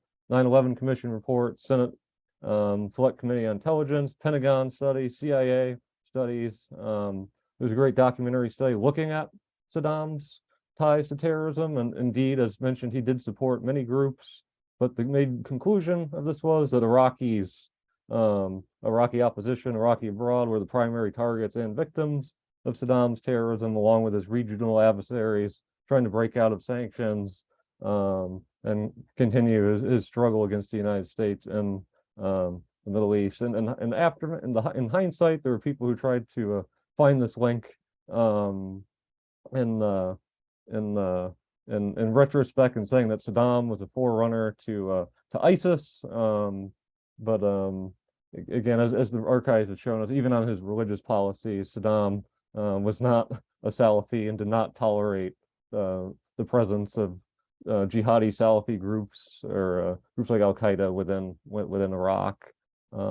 Thank you very much. I will close. I think I'm over time. Again, it's an honor to be here, and thank you for listening.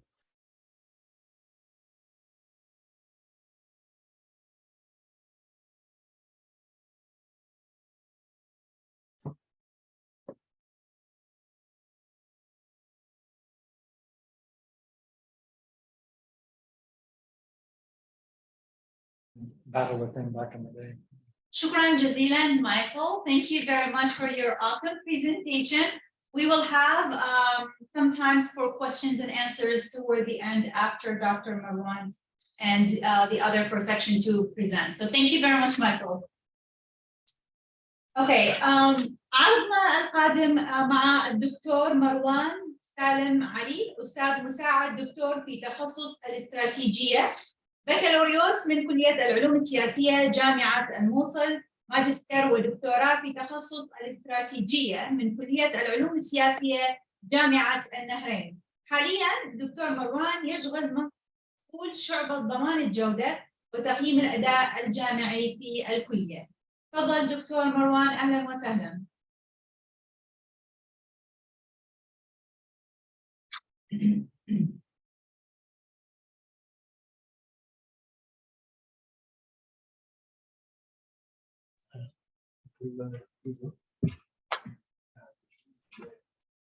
بسم الله الوقت 55 شوف المؤشر هذا معنا نعم عشان واضح السيدات السادة السيد عميد كلية العلوم السياسية، السيد عميد كلية الحقوق،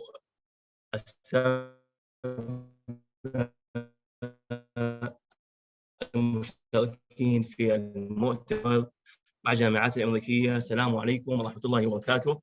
سايكس بيكو أمريكية جديدة تعيد رسم خارطة منطقة الشرق الأوسط عبر بوابة العراق بعد عام 2003.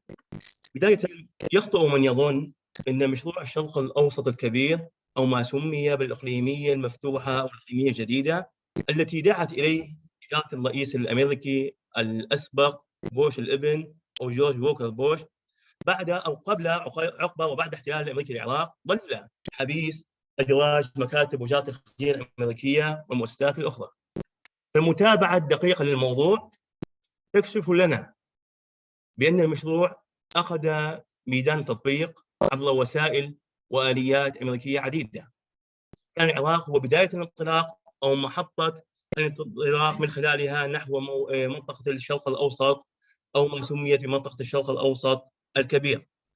فالاحتلال الأمريكي للعراق لم يكن احتلالاً يقتصر على دولة معينة أو شعب معين أو منطقة معينة، بل الاحتلال هو جزء من مشروع أمريكي شامل يهدف إلى إعادة ترتيب منطقة الشرق الأوسط بالكامل، سياسياً، اقتصادياً، عسكرياً، أمنياً، بل والأخطر من هذا هو ديموغرافياً عبر بوابة العراق، أي أن العراق هو المحطة الأولى لتغيير معالم المنطقة من خلال هذا.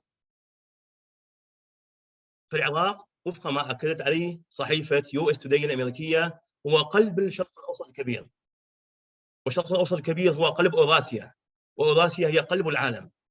فاحتلال الأمريكي للعراق سوف يقود إلى احتلال منطقة الشرق الأوسط بالكامل، ثم احتلال أوراسيا واحتلال العالم. يحقق أهداف الولايات المتحدة والمصلحة الأمريكية. أول فطاق بس قاعد أحول على بعدها، الشريحة اللي بعدها بالضبط.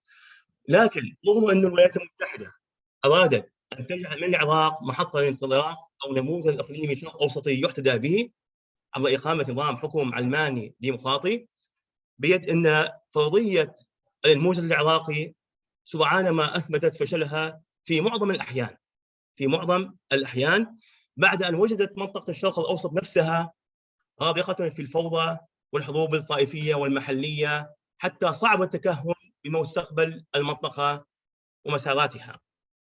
وما سبق يتضح من خلال ما شهدته منطقة الشرق الأوسط والمنطقة العربية تحديداً بعد عام 2011، فتقسيم السودان إلى دولتين وإسقاط أنظمة حكم عديدة في المنطقة بداية من تونس ثم مصر وليبيا واليمن، وإضافة تفكيك النظام الإقليمي العربي واستبداله بمشروع شرق أوسط كبير، وفصل العراق عن المحيط العربي، وفصل المشرق العربي عن مغربه، إضافة إلى دخول عصابات داعش الإرهابية إلى مناطق واسعة من الوطن العربي في ليبيا وفي العراق وفي سوريا.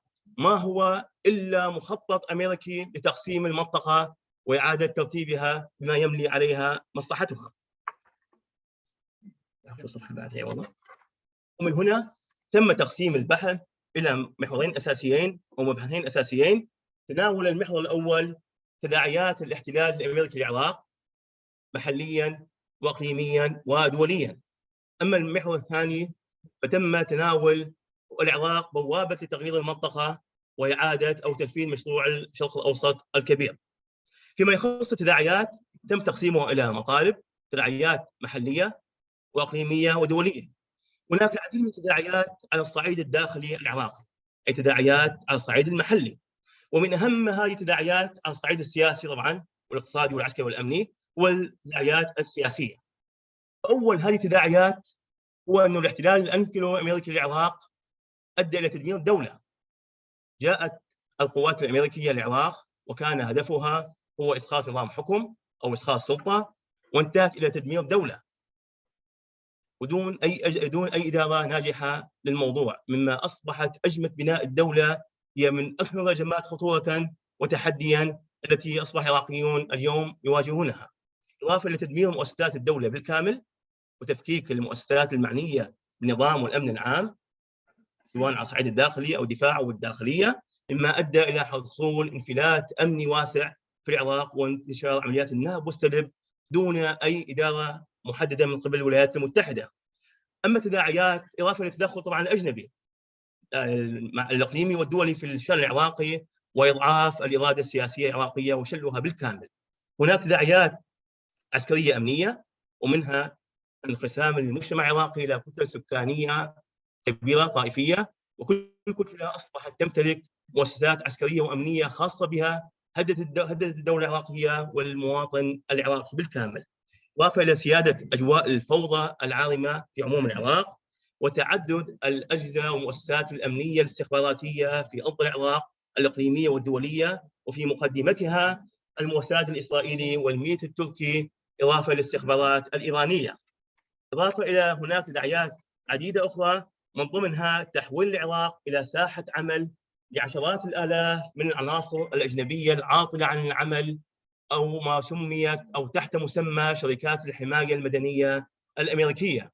ومن أخطر هذه التداعيات هو بروز الميليشيات أو الفصائل المسلحة المنفلتة في داخل العراق، ووفق بعض الإحصائيات أن هناك 1,400,000 نسمة تم اغتيالهم المدنيين تم اغتيالهم في العراق، مدنيين عراقيين طبعا، من قبل تلك الجماعات، إضافة إلى الانتهاكات الواسعة لحقوق الإنسان التي حصلت والتي قامت بها قوات الاحتلال الأمريكية، وكمعتقلات بوكا وبغيب واضحة للعيان، وكل وسائل الإعلام تم تناقلها، إضافة إلى انتهاك حقوق المرأة واغتصابها جنسيا. أما التداعيات الاجتماعية الاقتصادية فهي عديدة ومتنوعة، ومن أهم هذه التداعيات هو أزمة تكوين الهوية الوطنية العراقية. اليوم أصبح العراق كله يعاني من عدها، إضافة إلى اغتيال العلماء وأصحاب الشهادات العليا أو ما سميت باغتيال وتصفية الأدمغة وهجرة البعض خارج العراق. ومن أهم التداعيات أيضا هي التلوث البيئي، ووفق بعض الإحصائيات ومنها معهد لوس ألموس الوطني الأمريكي أكد أن الإشعاعات النووية التي استهدفتها قوات الاحتلال العراق تجاوزت 250,000 قنبلة عنقودية، وهذه القنابل العنقودية أدت إلى تلوث أنابيب المياه والهواء، مما سوف يؤدي إلى قتل ما لا يقل عن 30 مليون مواطن عراقي جراء هذه التلوثات البيئية التي أضرت بالصحة والبيئة العراقية، إضافة لتدمير البنى التحتية العراقية بالكامل، تدمير الاقتصاد العراقي بالكامل، تفاقم ظاهرة البطالة، الفقر، انتشار الفساد الإداري والمالي، حتى أصبح العراق من أكثر الدول فسادا في العالم. أما التداعيات الإقليمية في الحقيقة هي عديدة ومتنوعة، ما أتناولها بالكامل، لكن من أهم التداعيات هو ضعف أو انهيار النظام الإقليمي العربي واستبداله بنظام جديد هو مشروع أمريكي هو يسمى بالشرق الأوسط الكبير، وتفريغ النظام العربي من محتواه أو قضاياه الجوهرية. إذ لم تعد القضية الفلسطينية جوهر القضية النظام الإقليمي العربي، إذ لم تعد موجودة على لسان العرب، ولم يعد الصراع العربي الإسرائيلي أصلا موجود، بل هناك صراع فلسطيني إسرائيلي أصبح.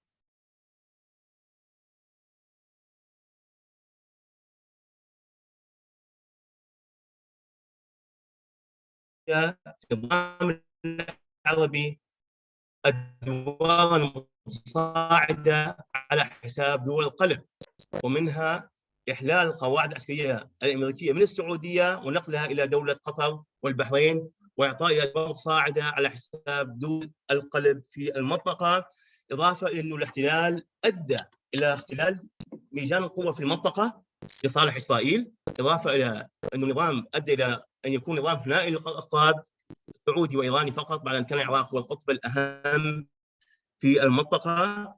أما فيما يخص تداعيات الاحتلال على الصعيد الإقليمي غير العربي، تناولنا تركيا وإسرائيل وإيران، فمن المؤكد أنه هناك تداعيات عديدة، لكن المستفيد الأهم والأكبر من هذه التداعيات هو دولة أو إسرائيل. فاحتلال العراق أخرج قوة مهمة منافسة لإسرائيل في المنطقة، وأبعده بالكامل عن الصراع العربي الإسرائيلي، إضافة أنه الاحتلال أضعف سوريا وأبعدها عن المناورة والتهديد، والأهم من هذا هو أخلى بميزان القوة على نحو تام لصالح إسرائيل على حساب الدول العربية بالكامل بعد خروج أهم وأقوى دولة. أما فيما يخص العراق كيف كان بوابة الانطلاق نحو المشروع الأمريكي الجديد، فالحقيقة تم تقسيم هذا المبحث إلى مطالب، 4 مطالب. العراق بوابة لتغيير المنطقة سياسيا عبر خلخلة الأنظمة الحاكمة وفق نظرية الدومينو، باعتقاد الولايات المتحدة الأمريكية أنه ما يحصل في المنطقة هو إقامة نظام علماني ديمقراطي في العراق، وهذا النظام سوف يتحول أوتوماتيكيا إلى بقية الأنظمة الحاكمة في تونس ومصر، مما يؤدي إلى إقامة استقرار اقتصادي أو أمني وسياسي في المنطقة. وفي الحقيقة هذا هو الفوضى الخلاقة أو البناءة التي دعت إليها دوائر صنع القرار في الولايات المتحدة، عندما أكدوا أن ما يحصل في المنطقة هو نوع من الفوضى الخلاقة لتغيير المنطقة. وفي الحقيقة ليس هناك شيء اسمه فوضى خلاقة وبناءة، فالفوضى تبقى فوضى، لأنه هناك انتهاكات واسعة وفوضى وحروب طائفية في المنطقة. العراق وعلى ترتيب المنطقة اقتصاديا، هناك تحولات اقتصادية في المنطقة، أصبحت الدول العربية كلها بعد الاحتلال الأمريكي للعراق تدعو إلى الخصخصة، إعادة هيكلة الاقتصاد، التكييف الاقتصادي، التثبيت الاقتصادي، التكييف الهيكلي، كلها هذا قاد إليه الولايات المتحدة عندما احتلت العراق، وإضافة إلى هناك هندسة جيو-اقتصادية للمنطقة بالكامل لإعادة ترتيبها بما يخدم المصالح الأمريكية وربط إسرائيل بالمنطقة، تطبيع العلاقات معها. أخطر وأهم تحول في المنطقة هو التحول الديموغرافي. الولايات المتحدة وجدت أن احتلال العراق سيمهد الطريق نحو إعادة ترتيب المنطقة ديموغرافيا وليس جغرافيا، على أساس قومي وطائفي وأهني، بتقسيم العراق إلى دويلات أو دول 3، دولة سنية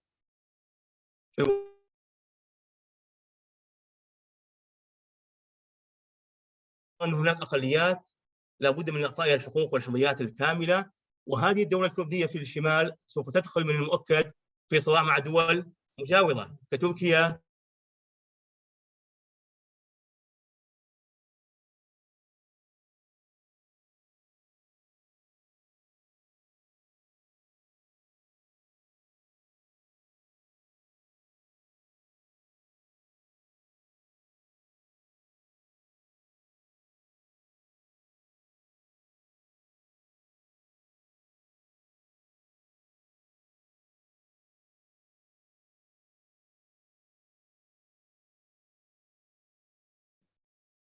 دكتور مروان، إذا ممكن بس تعمل أنميوت للمايك.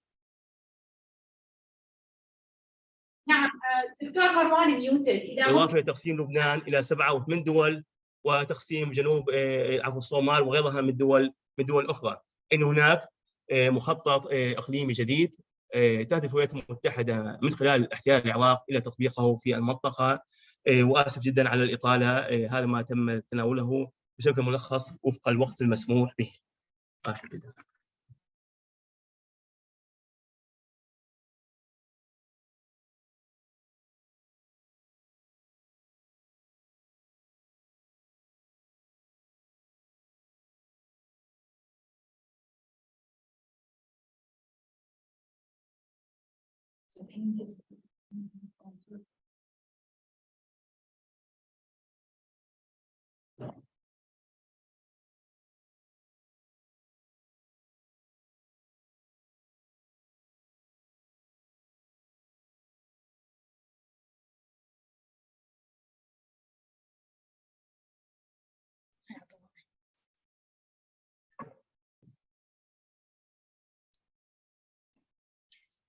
طيب شكرا جزيلا. السلام عليكم ورحمة الله. معكم المدرس المساعد باسم محمد نظير، كلية العلوم السياسية جامعة الموصل. عنوان بحثي هو الذاكرة الاقتصادية العراقية بعد الغزو والاحتلال الأنجلو أمريكي في عام 2003.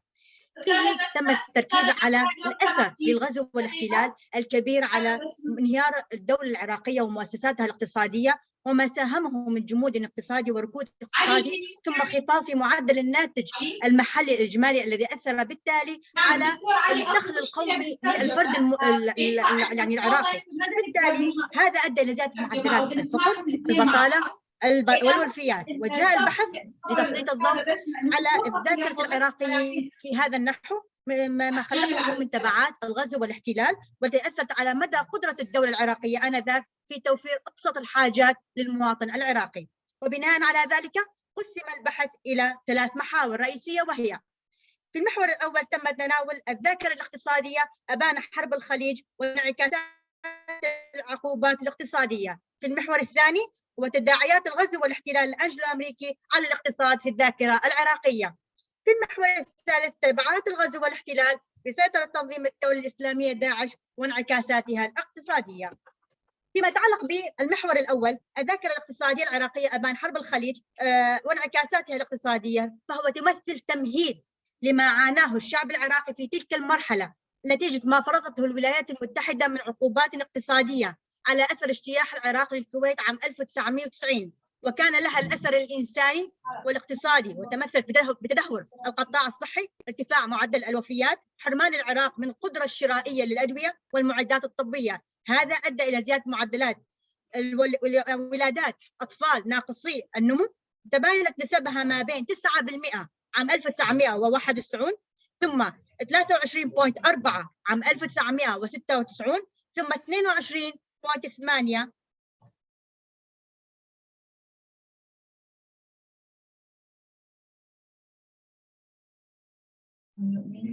اوكي. دكتور علي تسمعني؟ استاذ علي بارودي.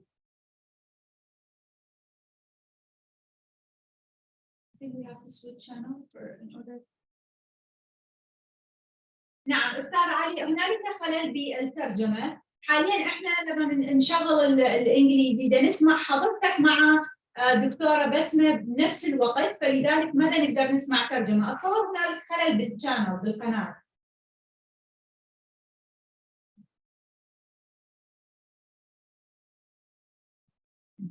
Russ, can you please be online with us so we can resolve this issue? Can you hear us, Russ? Yes. Okay. I'm here.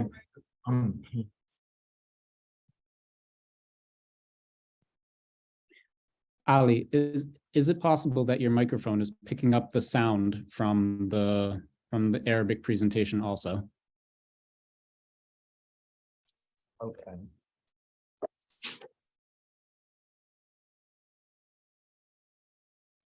How do I do this?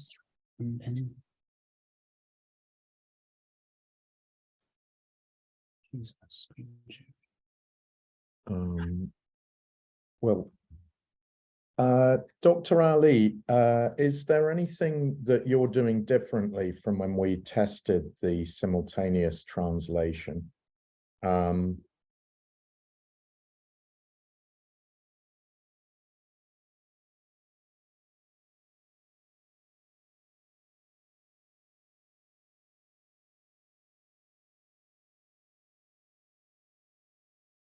So, Ustad Ali, when Ustad Marwan was presenting, I had my channel on Arabic and I was hearing you clearly. And then toward the end, both of you just, the voices emerged and you were overlapping with him. So I don't know what happened, but I was on Arabic and it was working. When I turned into English as I was supposed to, it was not working. So I think there's a problem with the selection of the channel.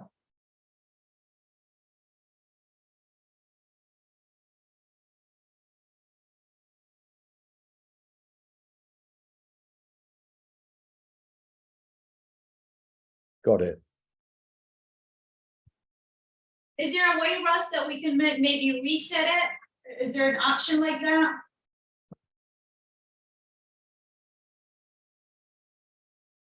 We're just having a look at this end. دكتور الكرام هناك بعض المشاكل بالترجمة نحاول إصلاحها بأسرع وقت. On the main account at the Mosul presentation podium, is it possible that their microphone is picking up Arabic and the English audio? That's it. دكتور طارق أو أستاذ علاء. دكتور علاء.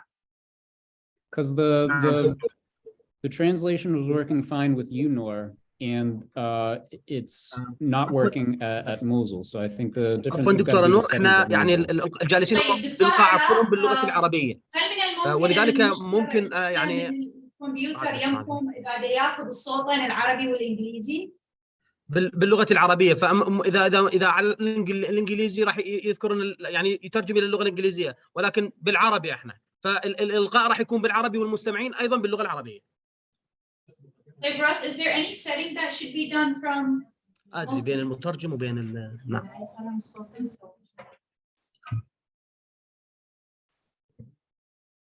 ما عاد اسمع صوتها.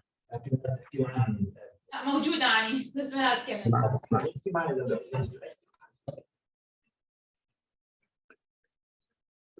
I mean, maybe we could try Ali logging off and getting on again. I don't know.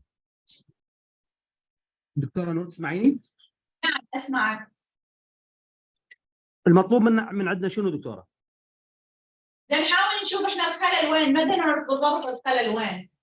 لأنه احنا يعني ما سوينا أي تغييرات، ولكن لما كان الأستاذ مروان يعطي المحاضرة تقريبا بالنهاية الأصوات اثنيناتها جت مع بعض، المترجم والدكتور مروان، ما حد من عندنا سوى أي شيء بالتغييرات أو أي تغييرات، فما نعرف الخلل وين صار.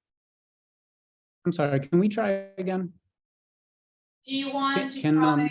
Ali, would you try the Arabic translation again, please?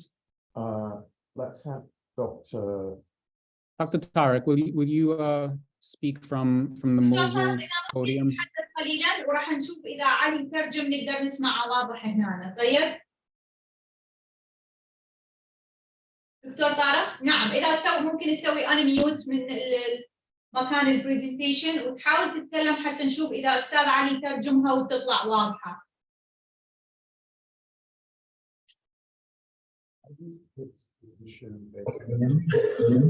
السلام عليكم ورحمة الله وبركاته. تعقد كلية العلوم السياسية في جامعة الموصل مؤتمرها الدولي الموسوم إعادة تشكيل الذاكرة العراقية. Is it okay? Good. طيب دكتور علي إذا ممكن بس نرجع للسيتنج الرئيسي حتى أطلب من بسمة لأنه بالفعل الكلام جدا سريع. نطلب من عندهم إنه شوية حتى أسمع. نعم شلون ترجعوني؟ Should I get back to the setting in Arabic? Okay, so let's try to get back to Arabic, Griffin, and see if they can hear me. Sorry, دكتورة نور, go ahead. For the original. دكتور طارق تسمعني؟ اسمع صوتها. دكتور طارق تسمعني؟ نعم دكتورة نعم. دكتور طارق من الأشخاص الباحثين ومن أستاذة بسمة فقط من أجل الترجمة أن الكلام يكون يعني جدا بطيء لأنه ما نلحق نسوي الترجمة، فأرجو من حضراتكم أخذ هذا بعين الاعتبار. Okay, I understand that very well. It seems like everything is working. We can resume our work. Sorry, I think there might be. عفوا دكتورة فقط ممكن تعيدين الملاحظة الأخيرة؟ So if we get back to Arabic. نعم الملاحظة دكتور طارق إنه فقط الباحثين يتكلمون بصورة بطيئة من أجل الترجمة لأنه هناك صعوبة كبيرة بالترجمة واللحاق ببعض الكلمات. إن شاء الله. Go ahead now. Okay, let's go ahead now. So English. Okay, تفضل أستاذ علي. Go ahead now دكتورة. Yes. Okay. Yes.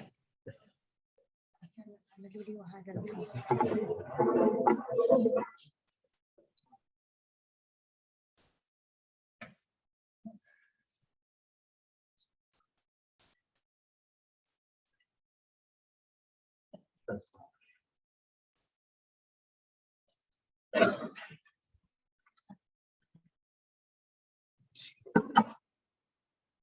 لي ايه ما هو ماكو سهم. اي هذا ايه.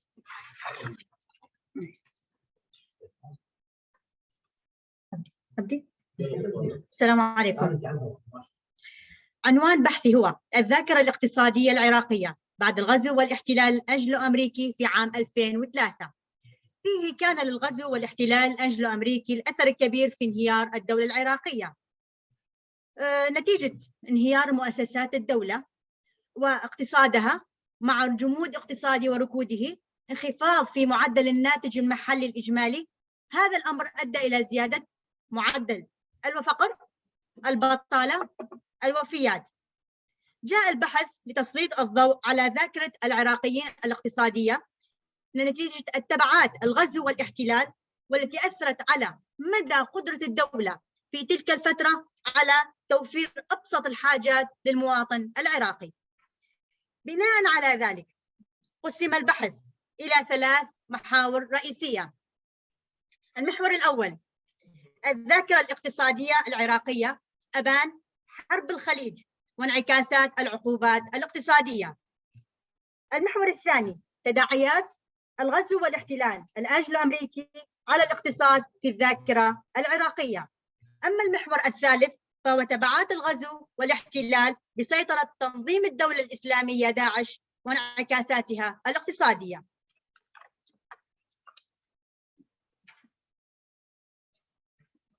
فيما يتعلق بالمحور الأول الذاكرة الاقتصادية أبان حرب الخليج وانعكاسات العقوبات الاقتصادية، فهو يمثل تمهيد لما عاناه الشعب العراقي نتيجة العقوبات الاقتصادية التي فرضتها أمريكا على العراق على أثر اجتياحه للكويت عام 1990، والتي أدت إلى انعكاسات إنسانية وانعكاسات اقتصادية. فيما يتعلق بهذه الانعكاسات كانت لها انعكاسات على القطاع الصحي، زيادة معدل الوفيات، ولادة أطفال ناقصي النمو، ترك المدارس من قبل الأطفال للالتحاق بالعمل وتوفير أبسط الحاجات الأساسية لإعالة عائلاتهم، انعدام القوة الشرائية للمواطن. فيما يتعلق بولادة أطفال ناقصي النمو في تلك الفترة نتيجة هذه التبعات نجد أنها كانت 9% عام 1991، ثم وصلت إلى 23.4 عام 1996، ثم 22.8 عام 1998، 19.5% عام 2000، ثم 11.5% عام 2003. لكن وعلى الرغم من إصدار مجلس الأمن قراره 986 عام 1995 والمعروف بالنفط مقابل الغذاء، لكن ذلك لم يمنع من زيادة معدل الوفيات، والتي وصلت إلى أكثر من 4500 طفل دون الخامسة جراء الحصار، المرض، الفقر، البطالة، وانعدام القوة الشرائية للمواطن العراقي. هذا الأمر دفع إلى أغلب العراقيين بما يسمى اعتماد نظام المقايضة.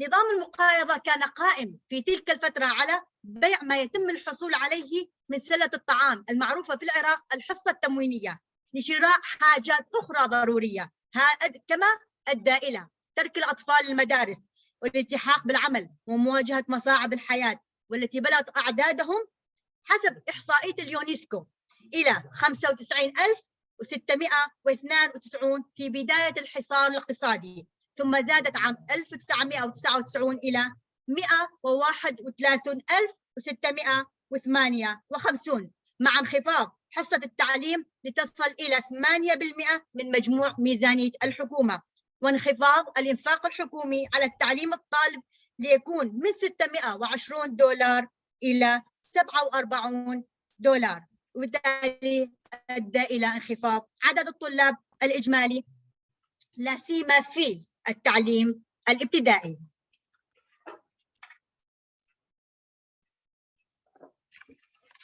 فيما يتعلق بالمحور الثاني فهو تداعيات الغزو والاحتلال الأنجلو أمريكي على الاقتصاد في الذاكرة العراقية.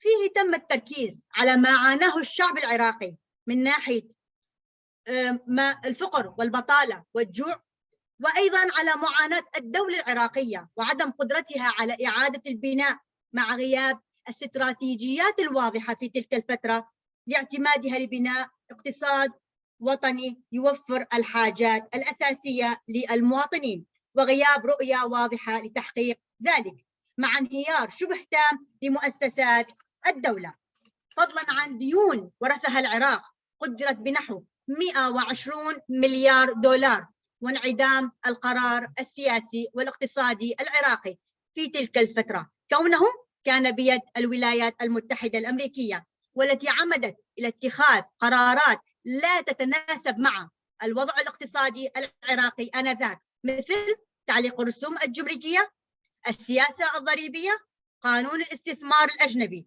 قانون المصارف، خصخصة المشاريع الحكومية عدا القطاع النفطي. هذا جميعه أدى إلى اختلالات داخلية وزيادة معدلات التضخم، التأثير في نسبة الناتج المحلي الإجمالي ليكون في السالب، يصل عام 2009 إلى سالب 36%، وتأثيره في نصيب الفرد من الناتج المحلي الإجمالي ليصل في العام نفسه لنحو 2553 مليار دولار.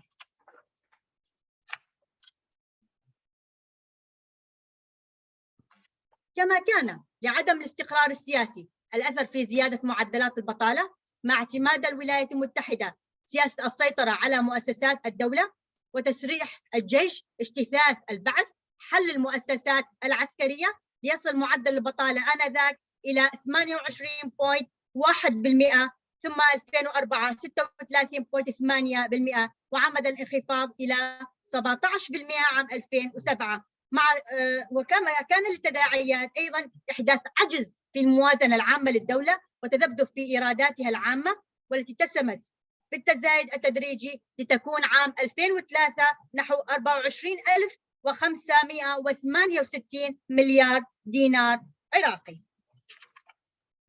فضلا عن ذلك كان هناك فساد سياسي وإداري ومالي، مع عمليات الإعمار، زيادة الرواتب، هذا جميعه أدى إلى عجز في الموازنة العامة، خاصة ما بين 2003-2011. هذا الأمر أدى إلى إيقاف الخطط التنموية وانخفاض عمليات الإنتاج وتقييد قدرة الدولة الإنتاجية والتصديرية من قبل الولايات المتحدة، مع تحكمها بمختلف القطاعات الزراعية، الصناعية والتجارية في تلك الفترة. فيما يتعلق بالمحور الأخير وهو تبعات الغزو والاحتلال بسيطرة تنظيم الدولة الإسلامية داعش وانعكاساته الاقتصادية، فهو ركز على أن نشأة التنظيم كانت منذ عام 2004 نتيجة احتلال الولايات المتحدة الأمريكية، فيما يتعلق بإيقاف انتهاكات الأمريكان للشعب، مقاومة الاحتلال، واستراتيجية أمريكا في تلك الفترة التي جعلت من العراق ساحة لمحاربة الإرهاب في إعلانها شعار الحرب ضد الإرهاب. هذا جميعه أدى إلى إحداث تبعات اقتصادية على داعش للمناطق المحتلة من قبل الولايات المتحدة الأمريكية، كونها تبنت هذه الحرب على داعش. هذا الأمر أثر على العراق اقتصاديا من خلال التأثير على سيطرة داعش على قطاعات الزراعة، التصنيع، روافد الإيرادات النفطية ومراكز التجارية والمعابر الحدودية، فقدرت الخسائر آنذاك ب 35 مليار دولار فقط عام 2014، خاصة أن مدينة الموصل وحدها كانت ترفد العراق بنحو 11 مليون دولار شهريا حسب تقرير اللجنة البرلمانية في تلك الفترة. وبالتالي يمكن القول أن العراق بحاجة إلى إعادة هيكلة اقتصاده وتنويع نشاطاته للتعافي من هذه الآثار وتبعات الغزو والاحتلال. شكرا جزيلا.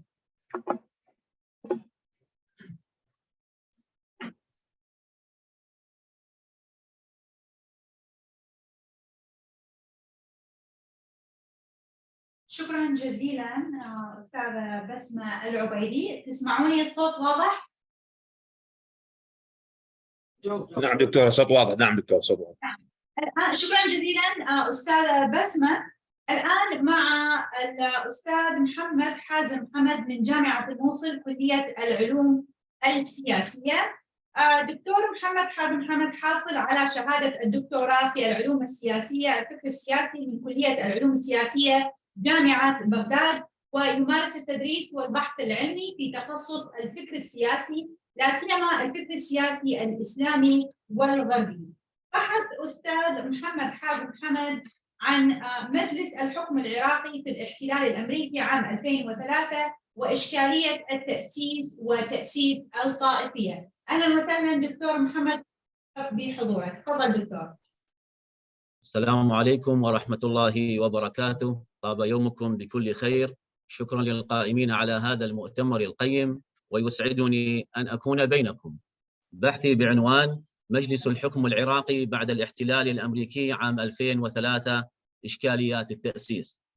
انتهت العملية العسكرية للتحالف الدولي ضد العراق بقيادة الولايات المتحدة الأمريكية في 9/4/2003 باحتلال العراق.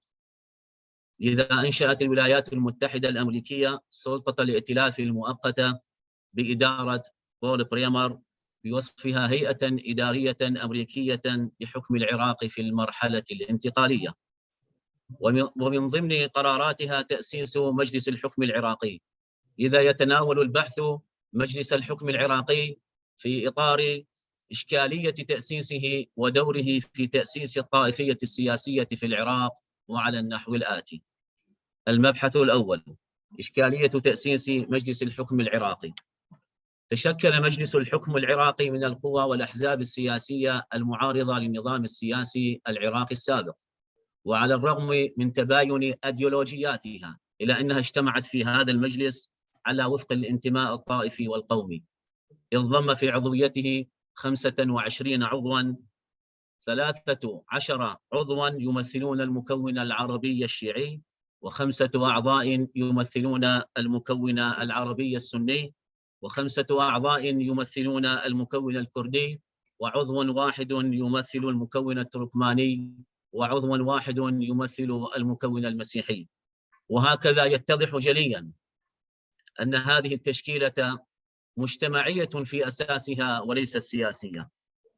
وقد رافقت مجلس الحكم إشكالية منذ تأسيسه تجسدت بالجهة التي أسسته والمتمثلة بسلطة الائتلاف المؤقتة، وكذلك الطريقة التي تمت بها التأسيس، لأنه كان معينا ولم يكن منتخبا من الشعب العراقي، مما أفقد هذا المجلس للشرعية، لأن الشعب العراقي أخذ ينظر إلى هذا المجلس على أنه من نتائج الاحتلال الأمريكي، وهذا يستتبع أن المجلس كان فاقدا للصلاحيات الحقيقية، لأن الصلاحيات الفعلية كانت بيد سلطة الائتلاف المؤقتة، فبول بريمر كان يمتلك حق النقض على قرارات المجلس.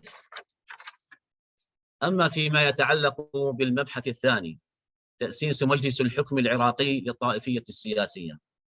أسس الاحتلال الأمريكي لنظام الطائفية السياسية في العراق، لا سيما مجلس الحكم الذي تشكل على أساس الهوية الطائفية، ومن ثم فإن هذا المجلس قد أسس لنظام المحاصصة الطائفية ولدولة المكونات بدلا من الدولة الأمة. فمن مجلس الحكم انبثقت الطائفية السياسية وغرست في بنية العملية السياسية العراقية. لذا يمكن عد مجلس الحكم الأداة السياسية التي فرضت بها سلطة الائتلاف المؤقتة الطائفية السياسية، بوصفها أساساً للنظام السياسي وتفكيكاً للمجتمع والدولة العراقية. فآلية تشكيل الحكومات هي الطائفية والمحاصصة والتوافقية، وتحول ذلك إلى عرف سياسي، لا سيما المناصب العليا، أن يكون منصب رئيس مجلس النواب من المكون السني، ومنصب رئيس الجمهورية من المكون الكردي، أما منصب رئيس الوزراء فيكون من المكون الشيعي. وهكذا بني النظام السياسي في العراق بعد الاحتلال الأمريكي على مبدأ المحاصصة الطائفية، ابتداء من مجلس الحكم وحتى الوقت الحاضر. وهذا أدى إلى غياب المشروع الوطني وضعف المواطنة والهوية الوطنية والفشل في بناء الدولة، فضلا عن العنف والفساد.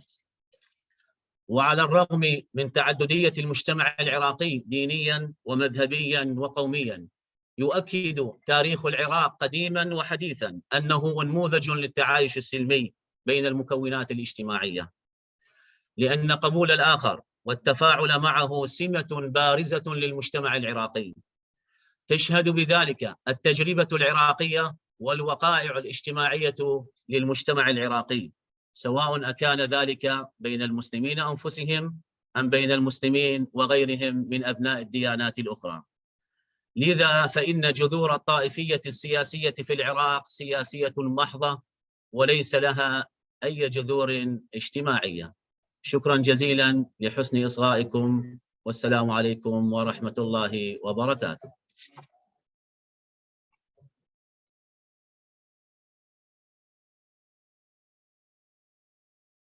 Thank you very much, Dr. محمد. شكرا جزيلا دكتور محمد. والآن ننتقل إلى فقرة الأسئلة. We'll move now for asking. We have a couple of questions. عندنا بعض الأسئلة لأستاذة بسمة وأستاذ مروان وأستاذ محمد وأستاذ مايكل. نبدأ بالسؤال الأول. السؤال الأول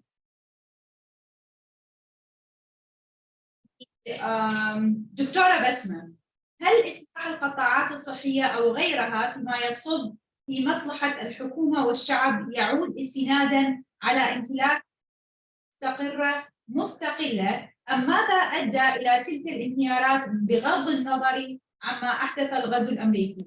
وما هي أسباب استمرار عدم استقرار القطاعات العراقية إلى الوقت الحاضر؟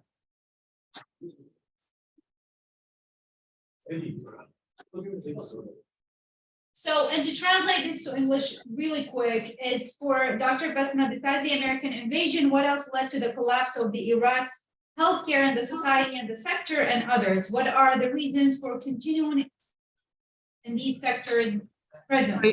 Sorry, Dr. Noor, can you repeat the questions, please? نعم. To Dr. Basma, yes. نعم. السؤال إلى دكتورة بسمة، هل إصلاح فيما يصب في مصلحة الحكومة والشعب يعود استناداً على امتلاك دولة مستقرة ومستقلة، أم ماذا أدى إلى تلك الانهيارات بغض النظر عن ما أحدث الغزو الأمريكي؟ وما هي أسباب عدم استقرار القطاعات العراقية في الوقت الحاضر؟ أي بالمختصر المفيد أنه هل إصلاح القطاعات الصحية وغيرها يعتمد على امتلاك دولة مستقرة قوية؟ بالفعل أن أي دولة قائمة بعد الاحتلال بعد الصراع تحتاج إلى قيام مؤسسات، لكن هذه المؤسسات تعتمد على مدى استقرار هذه الدولة. فالدولة هي أساس إقامة مؤسسات بمختلف قطاعاتها الاقتصادية والاجتماعية والصحية وغيرها. أساس بناء أي دولة في مرحلة ما بعد الصراع هي قيام دولة مستقرة، دولة لا تقوم على أساس انهيار قطاعاتها الصحية والاقتصادية، دولة لا تكون دولة غير مستقرة سياسيا. تحتاج الدولة العراقية في هذه المرحلة دولة تكون مستقرة قائمة على دولة أن تكون ديمقراطية بالدرجة الأساس، لكن بقاعدة ثابتة، لا تكون بقاعدة متزعزعة، ليكون هناك ثبات في مختلف القطاعات العراقية في هذه المرحلة الحرجة.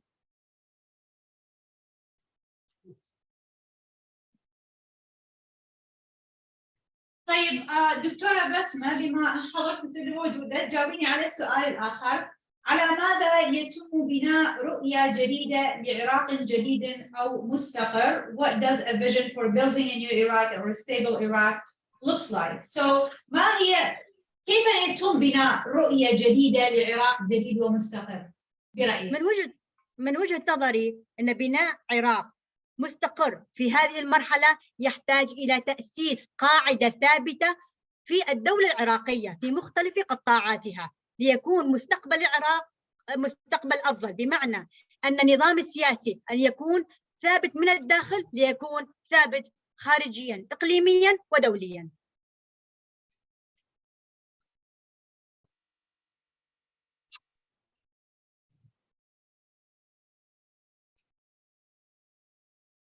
جزيل الشكر دكتورة بسمة. شكرا جزيلا. شكرا جزيلا. السؤال الآن إلى دكتور مايكل. What strategy can use to convey archival or economic evidence to inform a popular audience? Dr. Michael? Yes, thank you very much for the question. I think one of the best ways of doing that is actually what Archive Iraq is doing. I think a lot of these studies, specifically the Saddam and terrorism studies that a group, the Institute for Defense Analyses, did, along with the congressional and also the CIA studies, the 9/11 Commission. Like, these were funded by U.S. taxpayer money and official publications of the government. So the PDFs for them are all online. Which I think is a real plus, in that the weight of them stands to refute with very voluminous and detailed archival evidence the false claims at the time that were used to justify the invasion with respect to Saddam and terrorism, Al-Qaeda, bin Laden, along with claims that people have continued to make afterwards. I think as recently as 2014, Dick Cheney claimed in the media that the records proved a long-standing relationship with or between Saddam and bin Laden, and even went as far as to cite one of these studies, I guess hoping that nobody would read it. So I think raising awareness that these things are out there, and that any researcher can access them is a great way to counteract continued deliberate disinformation in this regard. شكرا جزيلا أستاذ مايكل. تسمعني؟ Yep, سمعت. شكرا. دكتور طارق تسمعني؟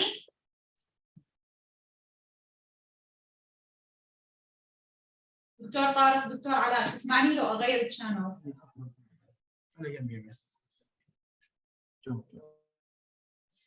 عفوا دكتورة نور، عفوا. تسمعني دكتور طارق؟ نعم دكتور أسمعك. You asked me about Dr. Marwan. Dr. Marwan just left because he tried to travel to another cities in Iraq, to Baghdad. No problem.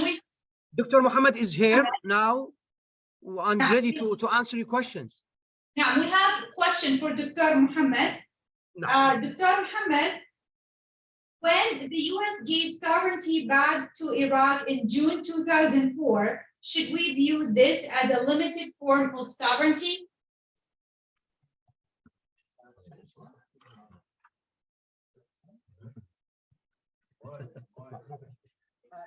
Dr. Noor, can you repeat the questions, please? Yeah. So when the US gave sovereignty back to Iraq in June of 2004, should we view this as a limited form of sovereignty? Can you repeat in Arabic, please? Can you hear me, or do you want me to translate the question? Can you repeat the questions in Arabic, please, Dr. Noor? طيب نعم. عندما أعطت الولايات المتحدة العراق في عام 2004 الاستقلالية، هل برأيك أو السيادة للعراق والاستقلالية، هل برأيك هذه السيادة والاستقلالية كانت تعتبر محددة إلى نوع ما؟ نعم، كانت يعني السيادة شكلية، لأنه الولايات المتحدة الأمريكية كانت تمارس السلطة الفعلية، وكانت تتدخل في أدق التفاصيل من تشكيل الحكومات إلى تشكيل المؤسسات. فالسيادة إلى حد هذه اللحظة حتى نكون ونتعامل يعني بجدية، وهذا يتطلب من الأكاديمي الجرأة في هذه المؤتمرات العلمية واللقاءات، لعلها تكون يعني بادرة لتبادل الرؤى والنقاشات. إلى حد هذه اللحظة السيادة العراقية مفقودة، الولايات المتحدة الأمريكية تمارس يعني قوة صلبة وقوة ناعمة على النظام السياسي العراقي بكل أنساقه السياسية والقانونية لا بل حتى الاجتماعية، وهذا أمر لا يخفى على القاصي والداني، على المختص وعلى غير المختص، وحتى نظرة مجتمعية لا بل حتى يعني البعض من أقطاب ومن أسطان النظام السياسي العراقي يصرحون بهذا الأمر، أن السيادة العراقية غير مكتملة، وأن الولايات المتحدة الأمريكية تمارس ضغوطاً على الدولة العراقية في السياسة الداخلية والسياسة الخارجية.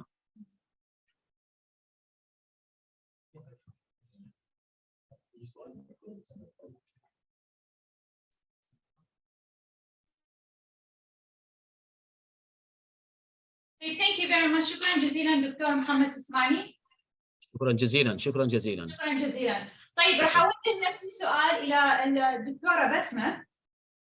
بالنسبه دكتوره بسمه السؤال نفس السؤال، هل كانت تعتبر هذه السياده التي اعطيت الى العراق في عام 2004 هل نعتبرها انه هي سياده محدده يعني غير استقلاليه كامله بحد ذاتها؟ فيما يتعلق بعد عام 2004 لم تكن هناك سيادة، كانت الولايات المتحدة الأمريكية عبر حاكمها بول بريمر هو الذي يكون يحكم العراق في تلك الفترة. إذن كانت سيادة العراق في تلك الفترة سيادة منقوصة، لم تكن هناك سيادة كاملة حسب وجهة نظري.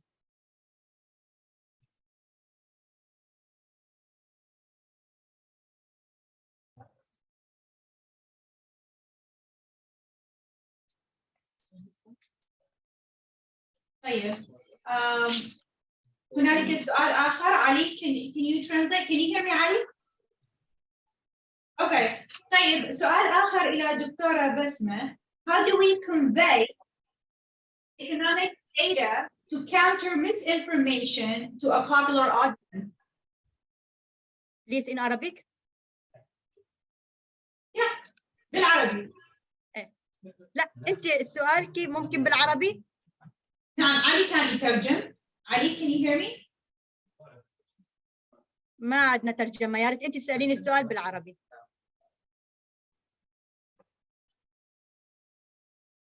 نعم.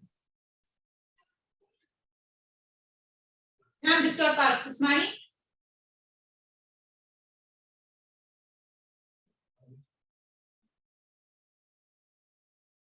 السؤال إلى الدكتورة بسمة بالعربي، كيف ممكن أن ننقل البيانات الاقتصادية لمواجهة المعلومات الخاطئة للعامة؟ يعني كيف يمكن أن تستخدم هذه المعلومات أو البيانات الاقتصادية من أجل مواجهة المعلومات الخاطئة التي تنقل؟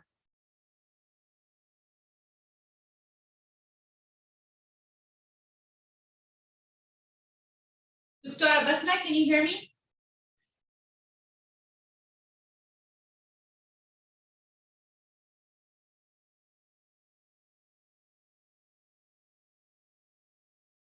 Dr. Ali? Russ? Okay, I cannot I think see. they might be frozen. Yeah, it's okay. I'll let blank. Oh. Oh, they lost power. Ooh.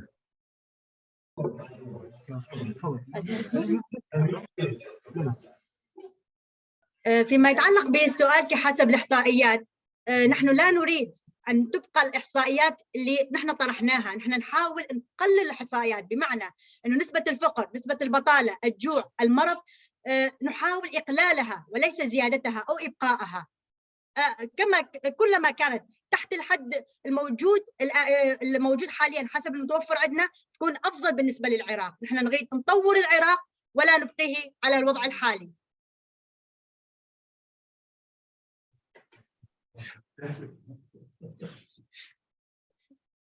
طيب شكرا جزيلا دكتورة بسمة. شكرا جزيلا. شكرا جزيلا. This question was for Ustad Michael. So Dr. Mahan left. I'm going to give one of the questions to you to have a discussion on that. Was the goal of the U.S. to take Iraq due to its strategic location in the Middle East, or are there any other interests that benefit the U.S. like the oil? It's a good question, and I guess the oil question and the strategic interest question was there from the beginning. There's been some interesting recent scholarship out on this, although I'll turn to, I think the evidence for this was fairly clear at the time. I think within the Bush administration, as some of them admitted in the press in the years afterwards, there were various factions that saw different interests in Iraq, right? Like I guess the Cheney Energy Commission was certainly aware of, I guess, Iraq's oil reserves and underdevelopment through the 80s, and the planners for the war, of course, saw that as a way to pay for the war and occupation and reconstruction. You had people who were aware of the fact that the sanctions regime and the enforcement of the no-fly zones, the stationing of U.S. forces in Saudi Arabia was fueling Wahhabi-inspired jihadi Salafi extremism. So there was I guess, awareness to deal with that. And this is, and I turned to Paul Wolfowitz, who I think spoke quite frankly in this regard, and can actually be taken at his word that it was the WMD threat was the one that everyone in the administration could get on board with. Is it the terrorism issue that I presented about? That was one that was pushed by some factions within the administration as well. There were some who, I guess, saw, and as it became later, the crusade for democracy, like transforming Iraq, kind of the Bush kind of zeal going into the second term. But you also had people like Rumsfeld and Cheney who just didn't care. Like, let's just break the regime. We'll make an example of it. Drain the swamp. That's actually where that enters the parlance. Rumsfeld talking about that and wanted to topple the regime and get out. Like, we'll make an example of it and we'll move on to somewhere else. So I think it's hard to say definitively, like, if there were specific considerations, although they were, I think the records show, and I suspect will continue to show as more become available, that there were different people had different motivations, although the consensus was that everybody was on board with regime change in Iraq, which is a great shout out to a recent book by friend Joseph Steeb called the Regime Change Consensus. Thank you. شكرا جزيلا دكتور مايكل. Thank you very much. أيضا استراحة قصيرة تقريبا لمدة 15 دقيقة. الجلسة الثالثة للتحدث عن العواقب وبناء.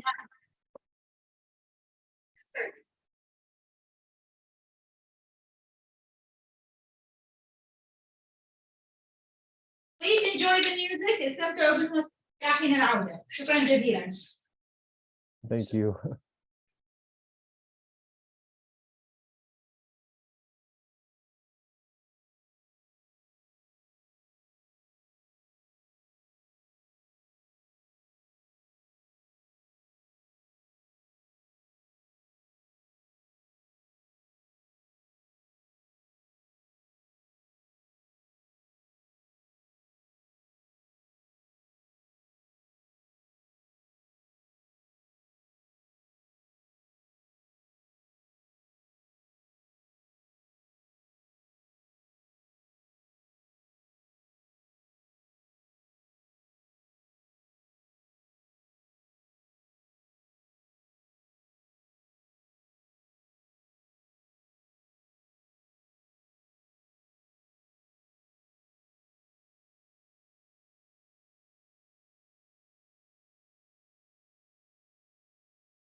يلا اشتغل.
دوب دوب دوب هي هنا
More salad, there's plenty. مرة أخرى شكرا جزيلا للفرقة الموسيقية. شكرا جزيلا لحضوركم، يعني بالفعل أمتعتونا. طيب نعود الآن إلى الجلسة الثالثة، العواقب وبناء السلام. ونبدأ هذه الجلسة بورقة من الدكتور طارق محمد ذنون الطائي من جامعة الموصل كلية العلوم السياسية.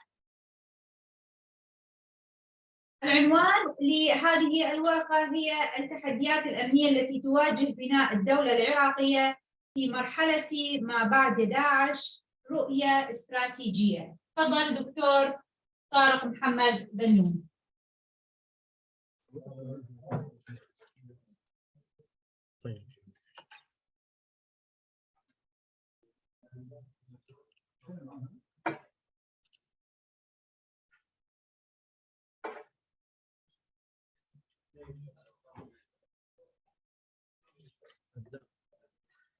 Thank you very much for having me here. My subject is dealing with security challenge for Iraqi states building post-ISIS strategic view. Security has witnessed a dramatic change, not only in its nature and fields, but in its perceptions by states, institutions, individuals, as the result of a major challenge like threats facing nations. As Bozan said, that the threats doesn't mean the presence of tanks and military equipment on the borders, but the greatest threats to the state come within a state. The United States occupations to Iraq leads to not only dismantling the political system, but dismantling the Iraqi state. As a result, institutions had destroyed and stolen. These situations result in the migrations of Iraqi scholars that Iraq poured a great effort and money to develop them. The dismantling of security system with extensive experience instead of rearranging them. Institutionalizing sectarian factions through the rooting of political codes instead of rooting rule of law. These circumstances doesn't establish and build a democratic state based on the peaceful transfer of power, the equitable distributions of wealth, the exercise of effective control over the behavior of the executive authority. The absence of real oversight lead to government working without supervision and accountability. This resulted in a waste of public funds.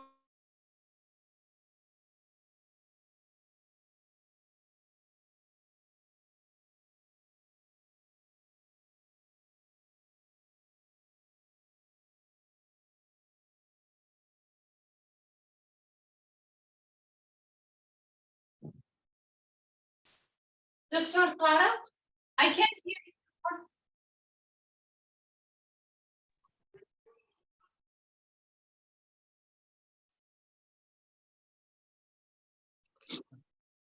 I think he's back. Okay. Yes. طلع لي الشريحة اللي وصلنا. لا ثاني. اوكي الشريحة اللي وصلنا لها. Okay, yes, sorry for this. Also, the security institutions after 2003 did not depend on the right foundation, as it relied on sectarian loyalty instead of national loyalty, relying on codes in the highest military and civilian questions. In addition, eradicating trends that reject their presence by all peaceful and non-peaceful means. During this period from 2003 to 2014, government measures were not able to create a comprehensive Iraqi national identity, which led to the absence of a positive relationship between the government and Iraqi people. Consequently, the citizen took the rule of negative neutrality. As a result, ISIS took control of many Iraqi cities. The research depends on the following paradigm. The first paradigm is the American presence in Iraq after 2003. The American presence in Iraq after 2003 has produced a very important questions regarding the nature of this presence. Occupation forces have to fight them. Liberation forces have to work with them. Coalition forces and multinational forces. The difference created polarizations supported by visions based on power and wealth. Actions and reactions reflect on unprofessional practice of some members of security service. The random arrest of citizens as a result of action and reactions in many areas without knowing their fate, without judicial warrants, adopted by exclusion and marginalizations policy. This made the relationship between political authority and people in some Iraqi province not positive.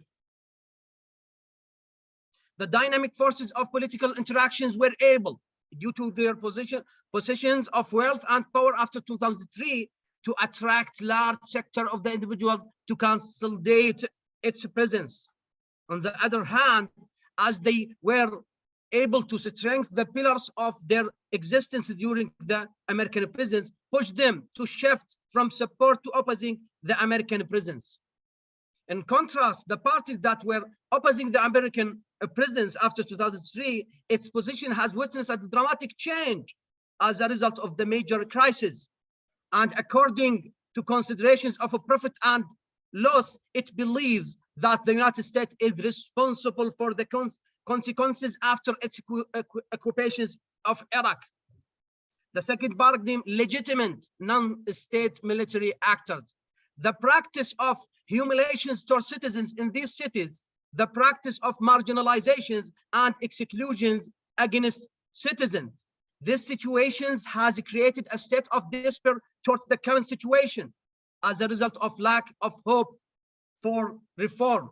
On the other hand, as a result of the retreat of Syrian state's control over its land, ISIS worked to take advantage of this situation to establish its presence. Also, the confrontations of ISIS was comprehensive from all Iraqi movements. This situations leads to the form many trouble religious national armed groups. It gained its legitimacy from comforting ISIS as agreed global challenge, which produced a challenge for Iraqi government as a result of their ability to influence the drivers of political and security issues. The third paradigm, the non-state economic actors. As a result of war against ISIS, there are internal parties and profitable military actors as a result of being able to legitimize their existence and concentrating their wealth, power, weapon in their hands. These circumstances may push them to support economic non-state military actors that work according to the principle of a mutual service, the voice of which is economic behavior, and the hidden of it mutual support and invincible protections for economic practice by non-state military actors. Yes. The fourth paradigm, the refugee camps challenge. During the war against ISIS, the houses with women, children, and men have been turned into trenches for the warring parties. As a result, a group of camps was formed that hosts thousands of displaced women and children in the desert lands and in harsh natural conditions. Hence, the biggest challenge is that they are unable to return to their homes and integrate into society. The length of time for disciplines means the emergence of a new generations of desperate people. Challenges still exist and requires integrate and major effort to end the future security effects. The fifth paradigm, visions on extremist group families camps. As a result of the defeat ISIS, Many of them were killed, creating families in which women and children were without their fathers, leaving them to face their fate in life. Consequently, many insights have emerged about addressing this challenge. Some are positive and some are negative. According to this foregoing, they were placed in special camps, isolated from society. This is one of the biggest and most dangerous security challenge of state building, because those children, unless they are generally rehabilitated and integrated into society, eradicated the extremist ideas in their minds and replace them with ideas of peace, tolerance, coexistence, they may be turned into future security a threat against state buildings. The sixth paradigm visions about religious institutions as a result of actions and reactions toward the developments that occurred and accompanied, such as the United States occupations of Iraq, the political change in the Arab world, Iranian interference in many areas in the Arab world, and ISIS control over many areas in Iraq. All of this made individuals who occupy religious positions in societies differ about these political variables between supporters and opponents, or standing on the sidelines, which made individuals questions about the role of the cleric when people face a crucial moment for their existence. The divisions about clergy, whether by expressing positions that range from oppositions, approval, neutrality, has affected the reconfigurations of the society visions toward the positions of the clergyman and his role in society. The eighth paradigm, reconstructions of destroyed areas. The government lacks a clear vision about what these cities should be, as well as dealing with the normal procedures, not an exception, also obstacles to providing the necessary funds. Hence, the reconstructions and infrastructures rehabilitations imposed requires adopting the securitizations approach to addressing this challenge, which includes dealing with it as an issue that requires exceptional action, allocating large resources in order to address it radically and reduce the period for its completions, especially as it directly affects in the lives of citizens. The ninth paradigm, the environmental security and war. The war's impacts on the environment in which people live, the use of uranium in bombs, the spread of war remnants that were bombed, as well as buried corpses in homes, and the lack of quick actions to end these presence has greatly affected the environment. The planting of mines in remote agricultural lands, it's a threat to food security, which made it difficult to enter many agricultural lands as a result of the man losses suffered by populations. In summary of the foregoing intellectual approach, these incomes represent non-traditional security challenge that require exceptional measures. The allocations of a large resources as they exceed the state's ability to confront them, as they must be secured and work to be addressed before their effects intensify, as well as coordinated integrations in the response, in order to achieve the effectiveness of the confrontations, in order to eradicating the variables that it created. Thank you very much for listening to me. Thank you very much.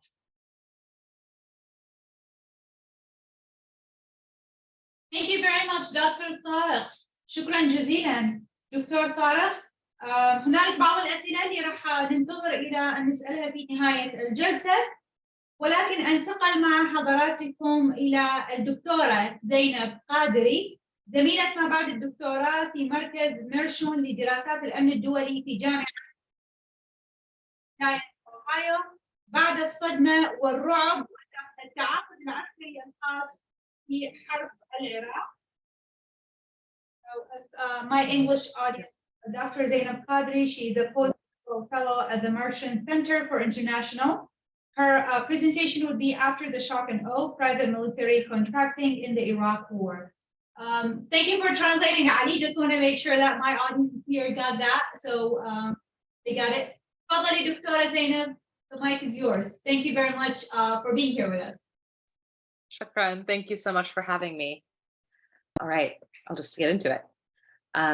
No blood for oil was one of the most popular anti-war slogans in the lead up to the March 2003 invasion of Baghdad. Casual conspiracy theories around the quote unquote real reason for the Iraq war proliferated in the US and around the world, especially because Vice President Dick Cheney had so recently been the CEO of the massive oil conglomerate Halliburton, and Halliburton's subsidiary KBR had won major multi-million-dollar contracts to handle war logistics for the US military in 2002. Many came to believe that the US invaded Baghdad for control over Iraqi oil and for the enrichment of defense contractors. In one particularly vivid example, a group of anti-war protesters arrived at the 2004 Republican National Convention, dressed in pink feather boas with pig snouts over their faces, rolling around in piles of dollar bills as they held up a sign reading, "Halliburton thanks the GOP." As the war dragged on well past Bush's optimistic mission accomplished declaration, there was a sense among the US general public that nefarious financial linkages held some degree of explanatory power for the increasingly disastrous US involvement in Iraq. Though interested members of Congress attempted to investigate and find a smoking gun linking Cheney to KBR's profits from their army contracts, no such evidence has been uncovered. Oh, I'm sorry. I see that I should put down. No, thank you for that. I know that I talk quickly. So they had attempted to find a smoking gun for Cheney and KBR's profits, but no such evidence has ever been uncovered. But the American political economy of the war in Iraq, how it was funded, and how corporate interests in particular profited from an unprecedented surge in private military contracting after 9/11, remains under-scrutinized in public discourse as well as the academic literature. This paper, therefore, seeks to provide a more systematic analysis of the economics of the Iraq War, particularly the role of private military contractors, or PMCs, in the early stages of the US reconstruction. PMCs tend to be associated with and conflated with armed private security guards, especially after the 2007 Nisour Square massacre. Armed guards employed by the private security company Blackwater, which was contracted by the State Department to protect US diplomatic and military personnel in Baghdad, opened fire on a crowded traffic circle in September 2007, killing 17 civilians and creating a highly visible international incident. Iraqi officials called for the removal of PMCs from the country, while Congress initiated a public hearing and federal legal proceedings began against the Blackwater Guards. But the legal ambiguity of where precisely PMCs fit into the chain of command, whether they were subject to civilian law, military law, international law, or none of the above, rightly drew international attention to the lack of accountability the contractors faced despite their presence in the heart of the war zone.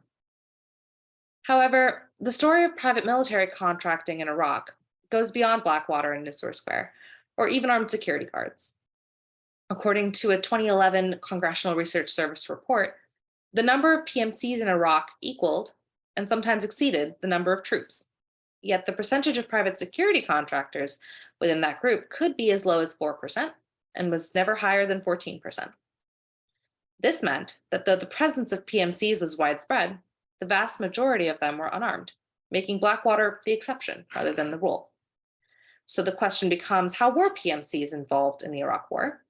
And more specifically, how does a focus on PMCs change our understanding of the Iraq War? And so, as my longer essay will show, PMCs played a key role in sustaining US military power in two ways. First, they undertook the logistics of combat, wearing all kinds of hats. They did everything from constructing bases to providing food and electricity, and even assisting with intelligence gathering. And second, contractors were deeply involved with the reconstruction process, from 2003 to 2006, building infrastructure like roads and hospitals and telecommunications.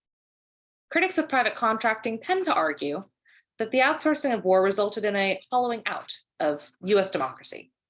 But by examining what happened on the ground in Iraq, I argue that PMCs contributed to the creation of a regime that disincentivized civil social bonds of responsibility between citizens and helped to create profitable markets out of public money and political dysfunction. And so in the context of this talk today, I want to focus on just one example of how contracting out the early work of state building and governance in Iraq actively perpetuated a regime of neglect and profit in the new Iraqi state. According to the Special Inspector General for Iraq Reconstruction, the State Department hired the company DynCorp to help train the Iraqi police. This contract extended from February 2004 to August 2010 for a total cost of $2.5 billion. It suffered the typical pitfalls that most US war contracts did in this era. There's not enough federal staff in the form of auditors and contract managers assigned to monitor progress and disbursement, and the State Department struggled to obtain useful data on DynCorp's progress. But this contract was nevertheless notable for its size and for the sensitivity of the task. Training a domestic police force was a key state building imperative for the Iraqi government, and the State Department obligated billions of public US dollars to help military personnel create, in some ways from scratch, an institution critical to Iraqi security and thus to the US mission in Iraq.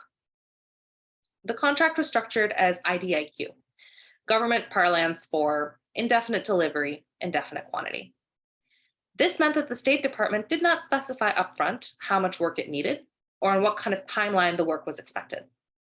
DynCorp would be reimbursed for whatever costs it would report that it incurred, plus an additional guaranteed fee. Further, the contract was only awarded for one base year, with 4 additional one-year options.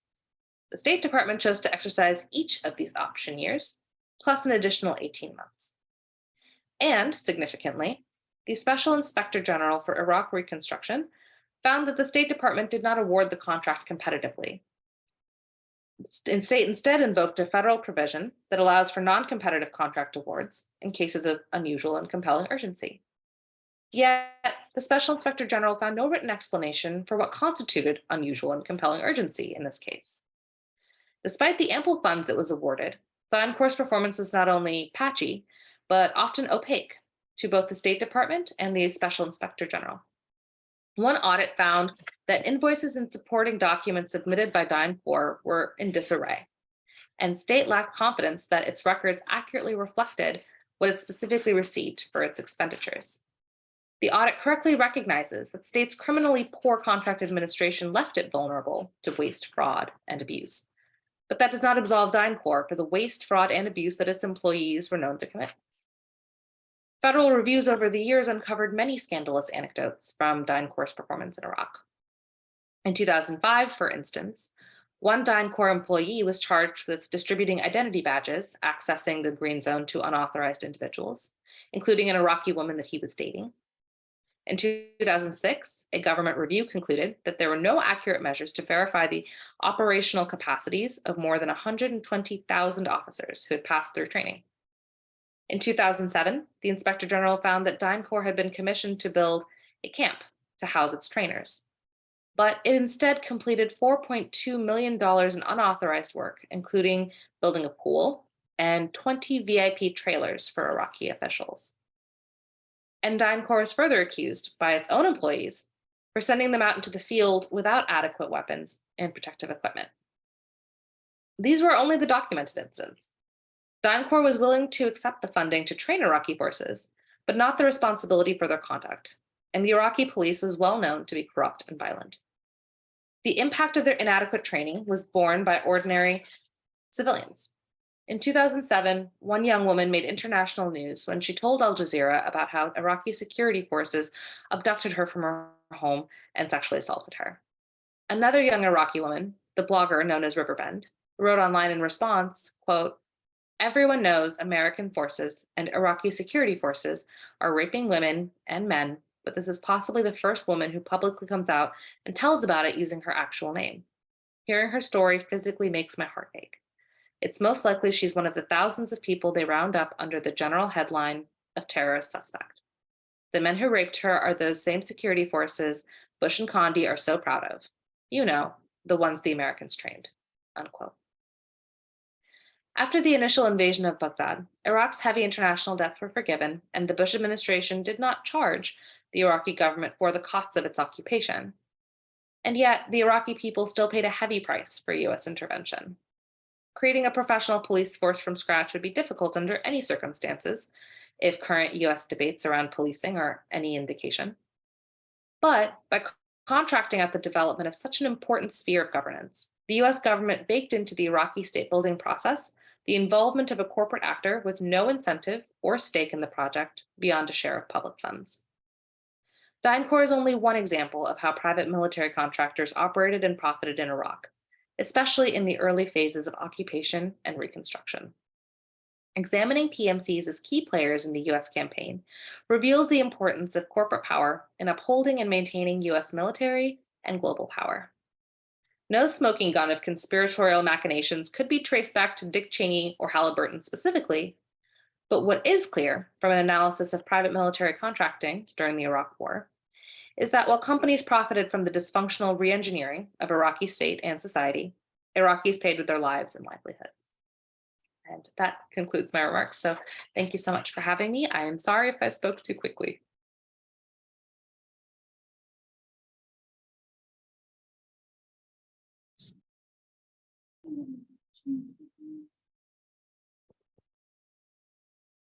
Thank you very much, Dr. Zainab. That was excellent. Thank you. And again, a reminder, we'll have questions and answers at the end of this session, so stay tuned. Okay, now our next speaker is Dr. Zainab Saleh. So Dr. Zainab Saleh, let me just pull up your. So Dr. Zainab Saleh, and on the presentation of self-identification among Iraqis in London. Dr. Zainab Saleh is an associate professor of anthropology at Harvard College. She is the author of Return to Ruin, Iraqi Narratives of Exile and Nostalgia at Stanford University Press, and which won a couple of awards, so congratulations. And she is currently working on a book project titled Uproot Memories of Denaturalization and Deportation in Iraq. Great, thank you so much. And the mic is yours. Thank you so much. And thank you, Ross and Kali, for inviting me to join this panel. And I'm sorry I couldn't join earlier because I had other meetings. And it's a pleasure to be speaking with faculties from the United States and the University of Mosul. I'm myself an Iraqi. I was born and raised in Iraq. And I left in 1997. And I'm sorry I'm speaking in English because I'm not used to speaking in Arabic when I think about my scholarship. So I'm going to stick to English. So I'm going to talk, I know the panel today is about peace building. And I'm going to talk today really about the concept of selfhood among Iraqis in London. I decided to do field work with Iraqis in London in 2006 because at the time London had the largest Iraqi community in Europe, but also because the Iraqi community in London was really influential in pushing for the US invasion of Iraq. And I think everybody knows the name of Ahmed Chalabi and Ayad Allawi. And one of the things that I noticed when I went to London was that there was really a lot of anxiety about what it means to be an Iraqi. And the fact that the United States had, the United States invasion has been going on for 3 years, and the sectarian quota system has been institutionalized, raised a lot of questions among Iraqis about what it means to be an Iraqi and who is an Iraqi. So the question of belonging became extremely important. And what was important to me about kind of this vibrant discussion that's happening among Iraqis in London is that it was really undermining kind of the sectarian discourse that the United States and the UK appropriated before the invasion of Iraq. And that sectarian discourse that Iraq consists mainly of Sunni, Shia, and Kurds, and these groups hate each other, was extremely simplistic, was extremely devoid of any historical and political context, and it really relied on stereotypes. So it portrayed Iraqis as if we are just some creatures or machines that like think about religion and sect only. So there was a flattening really of the complexity of what it means to be an Iraqi. So one of the things like I really found when I was doing my research is how like intersectionality was important. So what it means to be Iraqi was based on class, gender, political orientation, education, and religion and sect to a certain extent, but it wasn't the only main issue. And when I decided to write my book, I really relied only on storytelling. So my the 5 chapters in the book are about 5 people and how their sense of identity evolved over time. Depending. عذرا على المقاطعة، أعتذر جدا من حضرتك، بس إذا ممكن نتكلم شوي ببطء حتى المترجم يقدر يلحق. Yes, I know. من حضرتك مرة ثانية. Yeah. احنا العراقيين نحكي بسرعة، هاي المشكلة. So I'll try to be slow. We speak very quickly. So one of the things I decided to do in the book is to focus on the stories of 5 people. And to me, storytelling became really important because it became an act or platform to bear witness and also to challenge essentialist conceptions about essentialist and simplistic conceptions about Iraqis, but also to expose the colonial and imperial realities that Iraqi individuals lived in for decades and the way these realities impacted their sense of identity. So when I was in London, I discerned 3 discourses among the Iraqi community. And the first discourse was the discourse by the left. And that discourse really saw the 40s and the 50s as the golden age in Iraq, because that's the time when like anti-colonial struggle was very dominant, not just in Iraq, but the Middle East and the Third World. And also there was like really a vibrant social and political landscape where people joined political parties because of political ideologies, not because of religious identity. So the biggest 2 parties were the Iraqi Communist Party and like some different forms of Arab nationalist parties. And that discourse really idealized how that past emphasized questions of social justice, political independence, national belonging, gender equality, and inclusion. So, and what was another aspect that's important about this discourse is that there was really like high hopes for the future. People looked forward to the future. People thought that the future of Iraq would be characterized by prosperity and equality. So, but of course, like any other discourse, this discourse was kind of shared mainly by middle-class Baghdadis who perceived progressive women as the marker of modernity, and who really disavowed the experiences of religious people or the downtrodden. So it was a discourse that idealized the past and looked at the past through the experience of middle-class people that emphasized political independence and social justices. Then there was another discourse that I found among Iraqis in London. And that discourse was among young Iraqis who really were either born in Iraq and left when they were very young, or were born in London. And these young people only knew Iraq through the lens of the Ba'ath rule and Saddam Hussein's rule. And they also tried to have a sense of identity in the absence of political activism. So one of the things that really was important to this young generation was the question of religion. And they saw Iraq as a place of holy shrines, and like also London as a center of Iraqi religious organization. So to the young people, to the religious young people in London, like the question was that the discourse of the left is really silent and erasing the experiences and the perspectives of religious people. So that was kind of an important thing to them, to make an intervention into this dominant discourse among the leftists. And what was interesting about this discourse, it really spoke to the transnational religious networks that religious people had in the past, especially between Iran and Iraq. And also like the fact that Iraq is the center of holy shrines in Najaf and Karbala, and that is very important to some of them.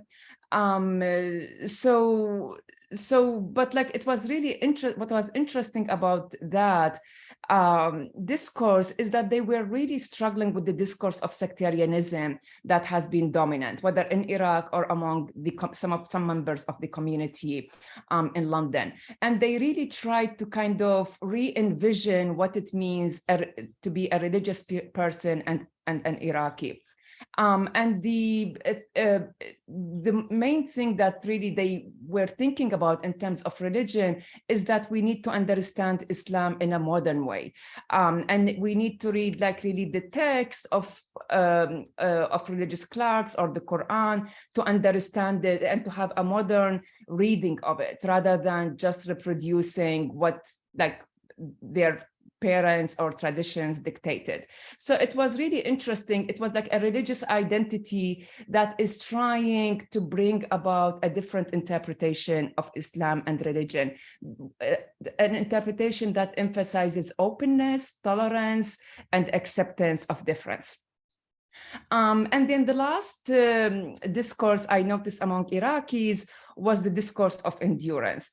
And it was really interesting because when I started doing fieldwork in 2006, Iraqis who were leaving Iraq because of the invasion, of the US invasion, were starting to arrive in London. And of course, Iraqis began, like who've been established in London, began to hear about the stories of struggle and suffering. These Iraqis lived under, whether under Saddam Hussein's regime or under the invasion.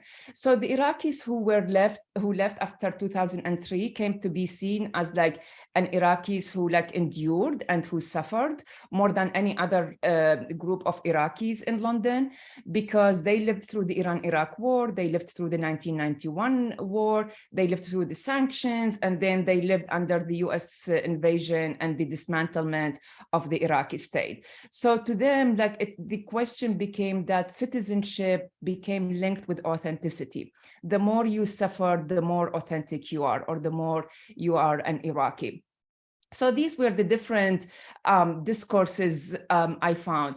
And of course, what's really like relevant to this discussion today, especially to Dr. Tariq Al-Ta'i's comments about like the government has failed to create like a comprehensive Iraqi national identity. So my work like really focuses on what it means to be an Iraqi. And there are different ways for understanding what it means an Iraqi, depending on different historical and political experiences, and of course, class, education, political orientation. And I think really the challenge is for different groups to really accept that different Iraqis have different experiences and ways of defining themselves. And like we can find like a way of inclusion through these diverse discourses. Thank you so much.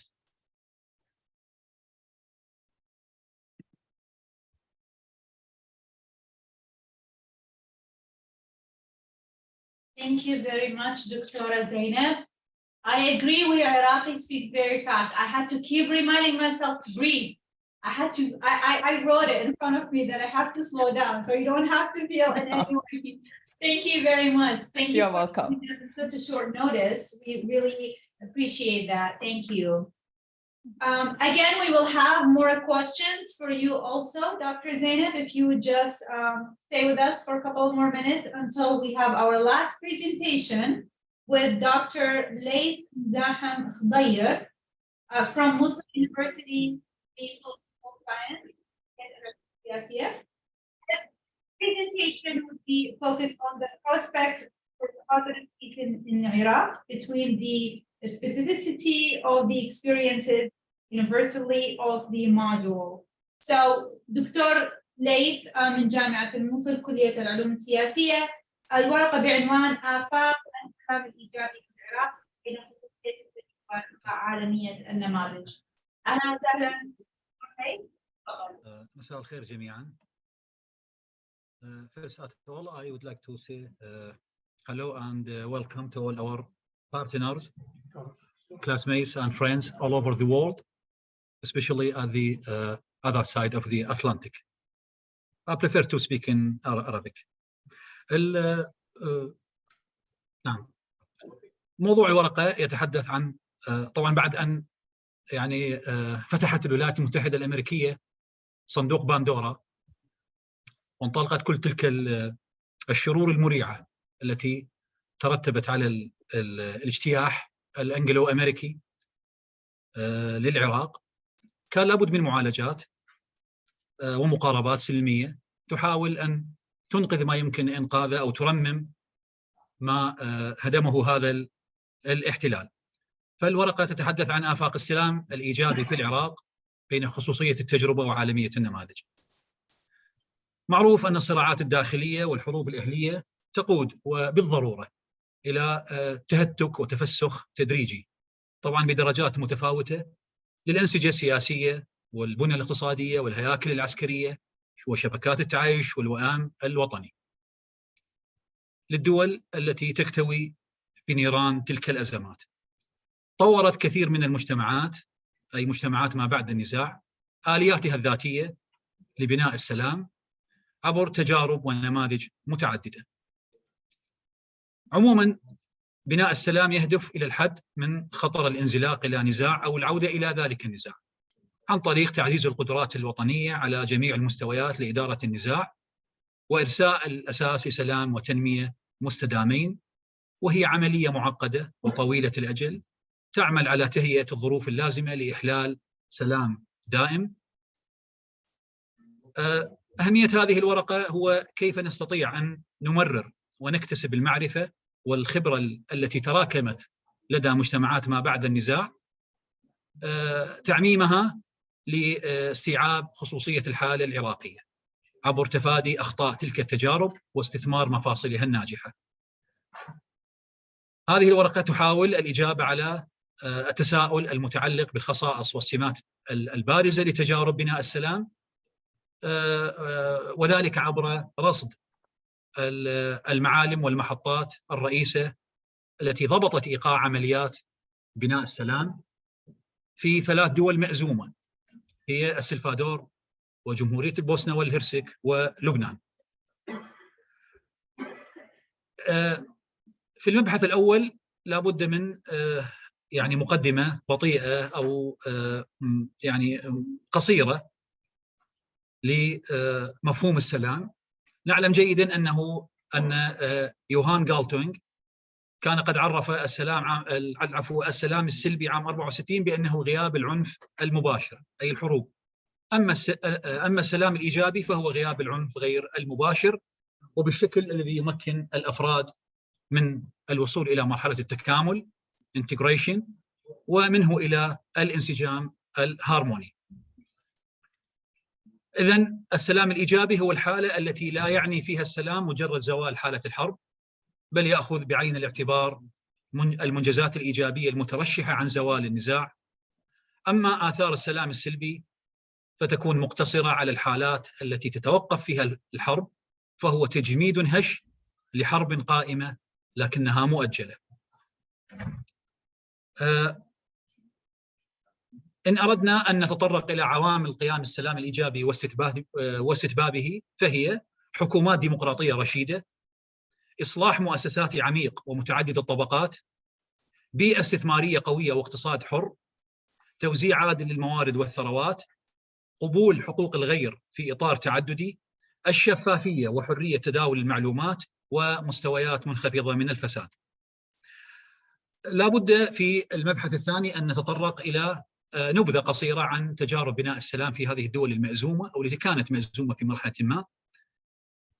ففي السلفادور تميزت التجربة السلفادورية بالعدالة الانتقالية وتصحيح العلاقة العسكرية المدنية.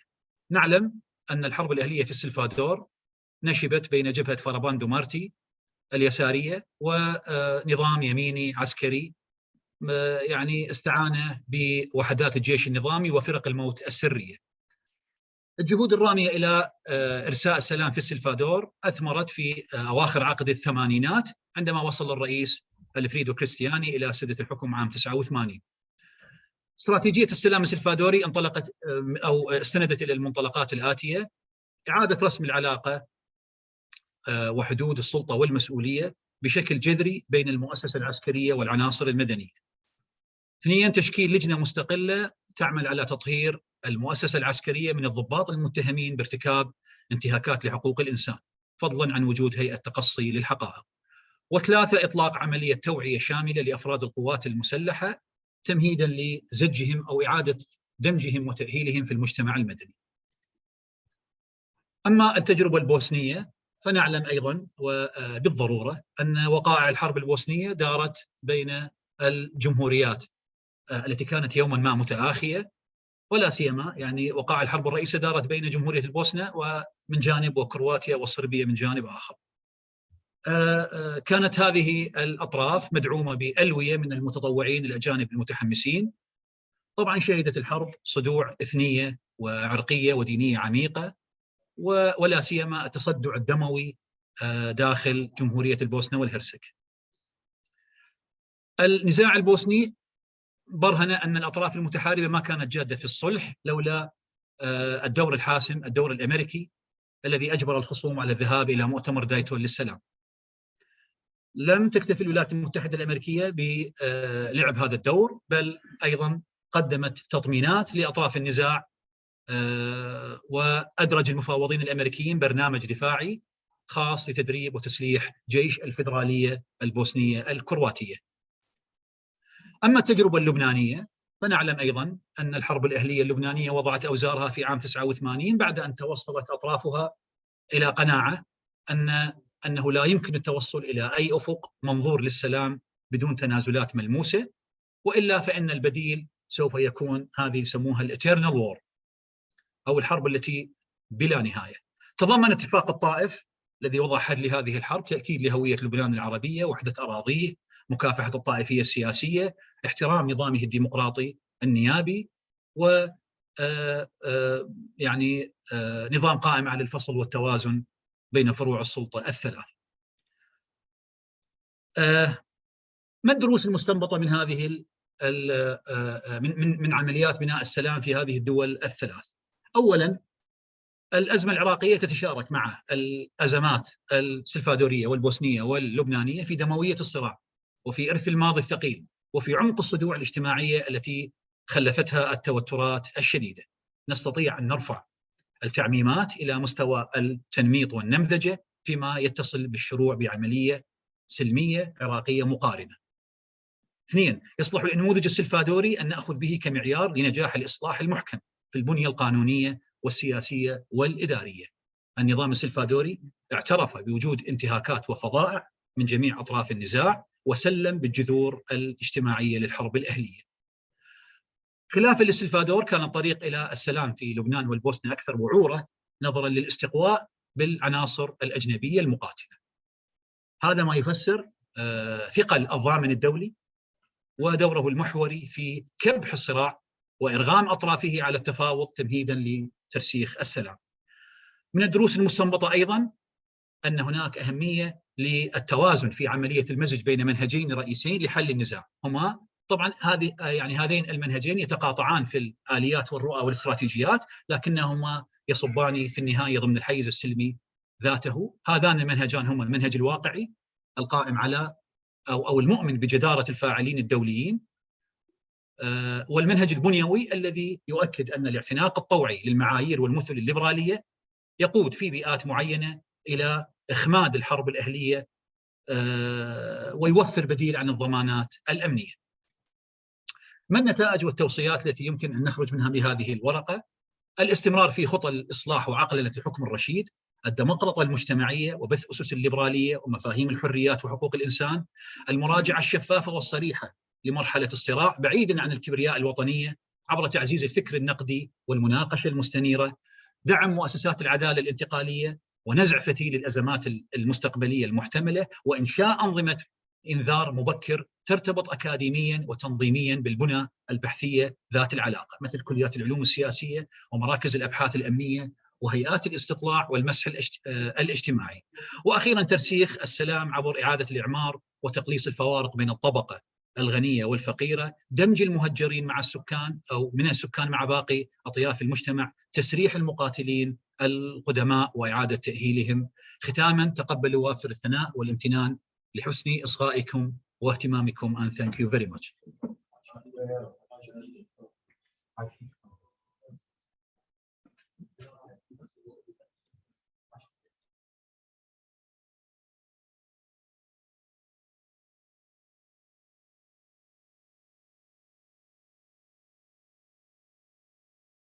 Thank you very much. Thank you very much, Dr. Late. شكرا جزيلا دكتور ليت. هنالك الكثير من الأسئلة الواردة من الحضور وأبدأها بالسؤال الأول. So our first question for Dr. Tariq. Our first question is for Dr. Tariq.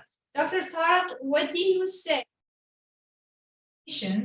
supported by videos on YouTube that the US is supporting some ISIS activities in Iraq recently? فما هو رأيك حول بعض الادعاءات من الفيديوهات التي تنقل عبر اليوتيوب وقنوات أخرى بأن الولايات المتحدة تدعم ISIS بشكل أو بآخر؟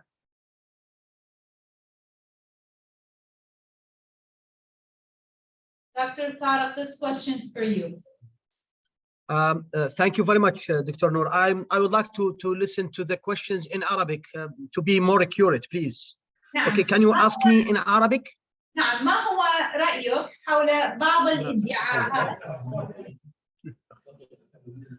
وبناء على بعض الفيديوهات الموجودة على قنوات بأن الولايات المتحدة تدعم داعش بصورة أو بأخرى؟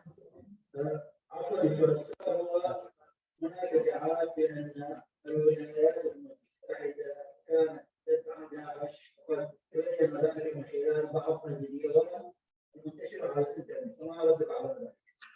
حقيقة هناك بعض الأمور التي تكون غائبة عن الأكاديميين هو نقص المعلومات. يعني هناك كثير من الروايات أن داعش هي منظمة متعددة الجنسيات، وبالتالي هناك العديد من الدول التي اشتركت في دعم هذا التنظيم. كيف يمكن لمجموعة أن تتمكن من السيطرة على مساحات واسعة من خلال بضعة أيام؟ هناك كيف وصل المتطوعون وغير ذلك إلى هذه الأراضي؟ هناك كثير من التساؤلات التي يعني يتساءل بها العامة قبل النخب الموجودة في هذه المجتمعات. فأكيد هناك كانت جهات تدعم هذا التنظيم من أجل السيطرة على هذه المناطق ولأهداف وغايات متعددة. ولكن التساؤل الأهم هو أننا نحن كمواطنون يعني من العامة لا نمتلك المعلومات أن هذه الأجهزة الاستخبارات، لأنها عادة ما تدعم سريا، وبالتالي من الصعب التحقق من ذلك. نعم.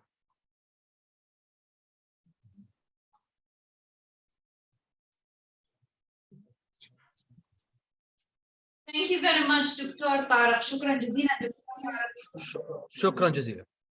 بما أنه أنت موجود معنا على المنصة، هنالك أيضا بعض الأسئلة لحضرتك. طيب السؤال: Can Iraq earn the reconstruction, stabilization and the restoration currently before strengthening its security?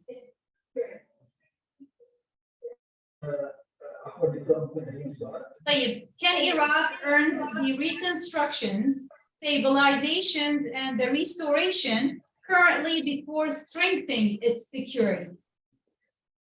السؤال هو هل يمكن للعراق أن يعمل على مسألة الاستقرار قبل أو يعمل قبل الاستقرار الأولوية للأمن؟ نعم، في كل المجتمع. سؤال خليني أسألهم مع بعض.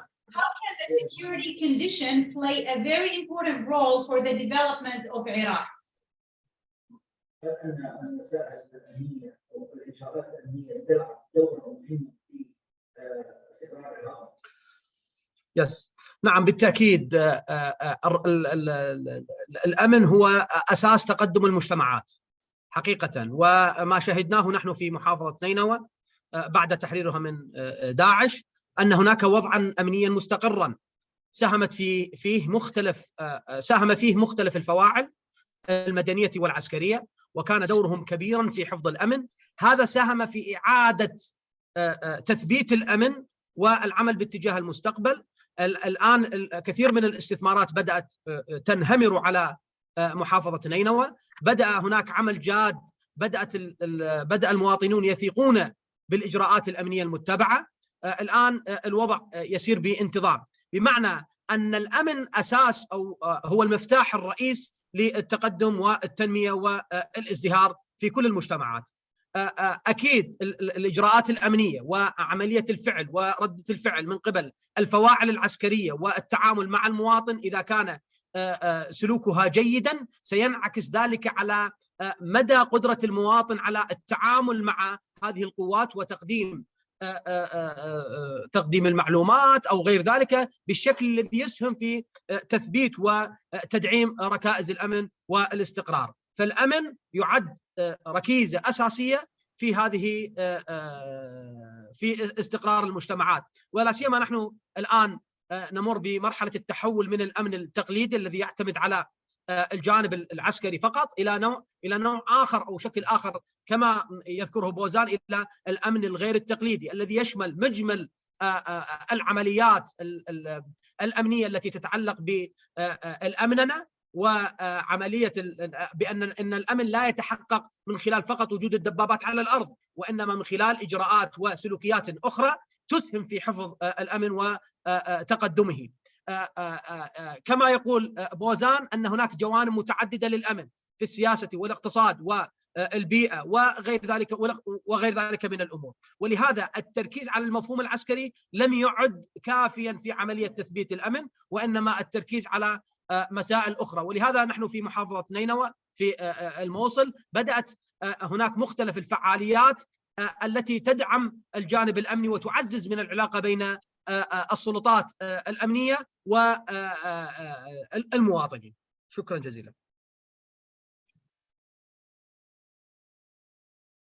طيب, شكرا جزيلا أستاذ طارق. There's another question for Dr. Zainab. I believe it's for Dr. Zainab Qadri. The question is, can sectarianism be addressed as an obstacle or a place for reunifying?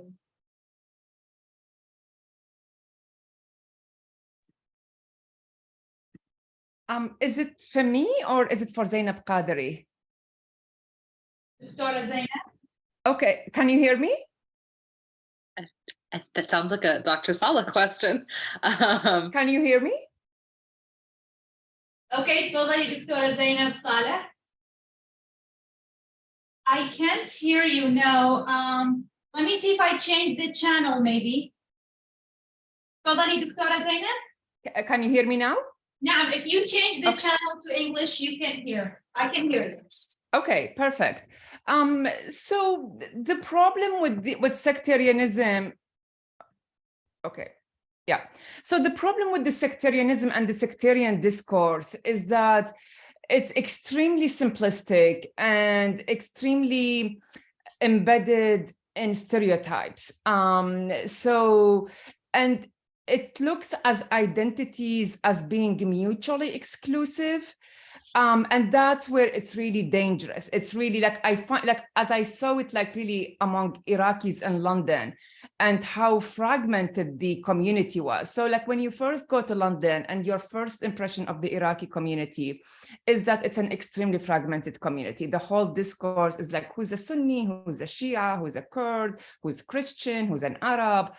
But then the more you get to know people, the more realize like, okay, the question of class is really important. So the whole thing, the whole idea of like, there is a Shia sect is really problematic because like Shia people are not homogeneous group. They differ according to political orientations, to class, gender, whether they live in the city or like in Baghdad or in other cities. So the problem with sectarian discourse or sectarianism is that it really sees Iraq as a mosaic, and like each like square or circle is like self-contained, and there is no ability or an opportunity to really build an exclusive national identity. So that's what I see really problematic with the sectarian discourse. If there, maybe, I don't know, in the future, maybe there will be other ways of understanding sectarianism, but the way it's understood currently and the way it's been institutionalized by the United States after 2003 has been really extremely problematic, in that it really foreclosed the possibility of building an inclusive Iraqi identity, and it imagined Iraq as like a fragmented and mosaic country that's just been put together by the British. And of course, the reality is really much more complex, because we know that like at one point, like there was a strong Iraqi national identity, so yeah, so like I don't really see it, I don't see we need to understand sectarian identifications as just one marker of identity among other markers of identity. تسمعيني؟ Yeah. Okay, ممتاز. Like there's another question while I have you here for you.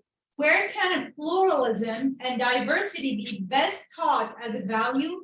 Is this a question for school, or is this a policy issue? I think it's like, it's different issues. Like, of course, like you need to have a state that is not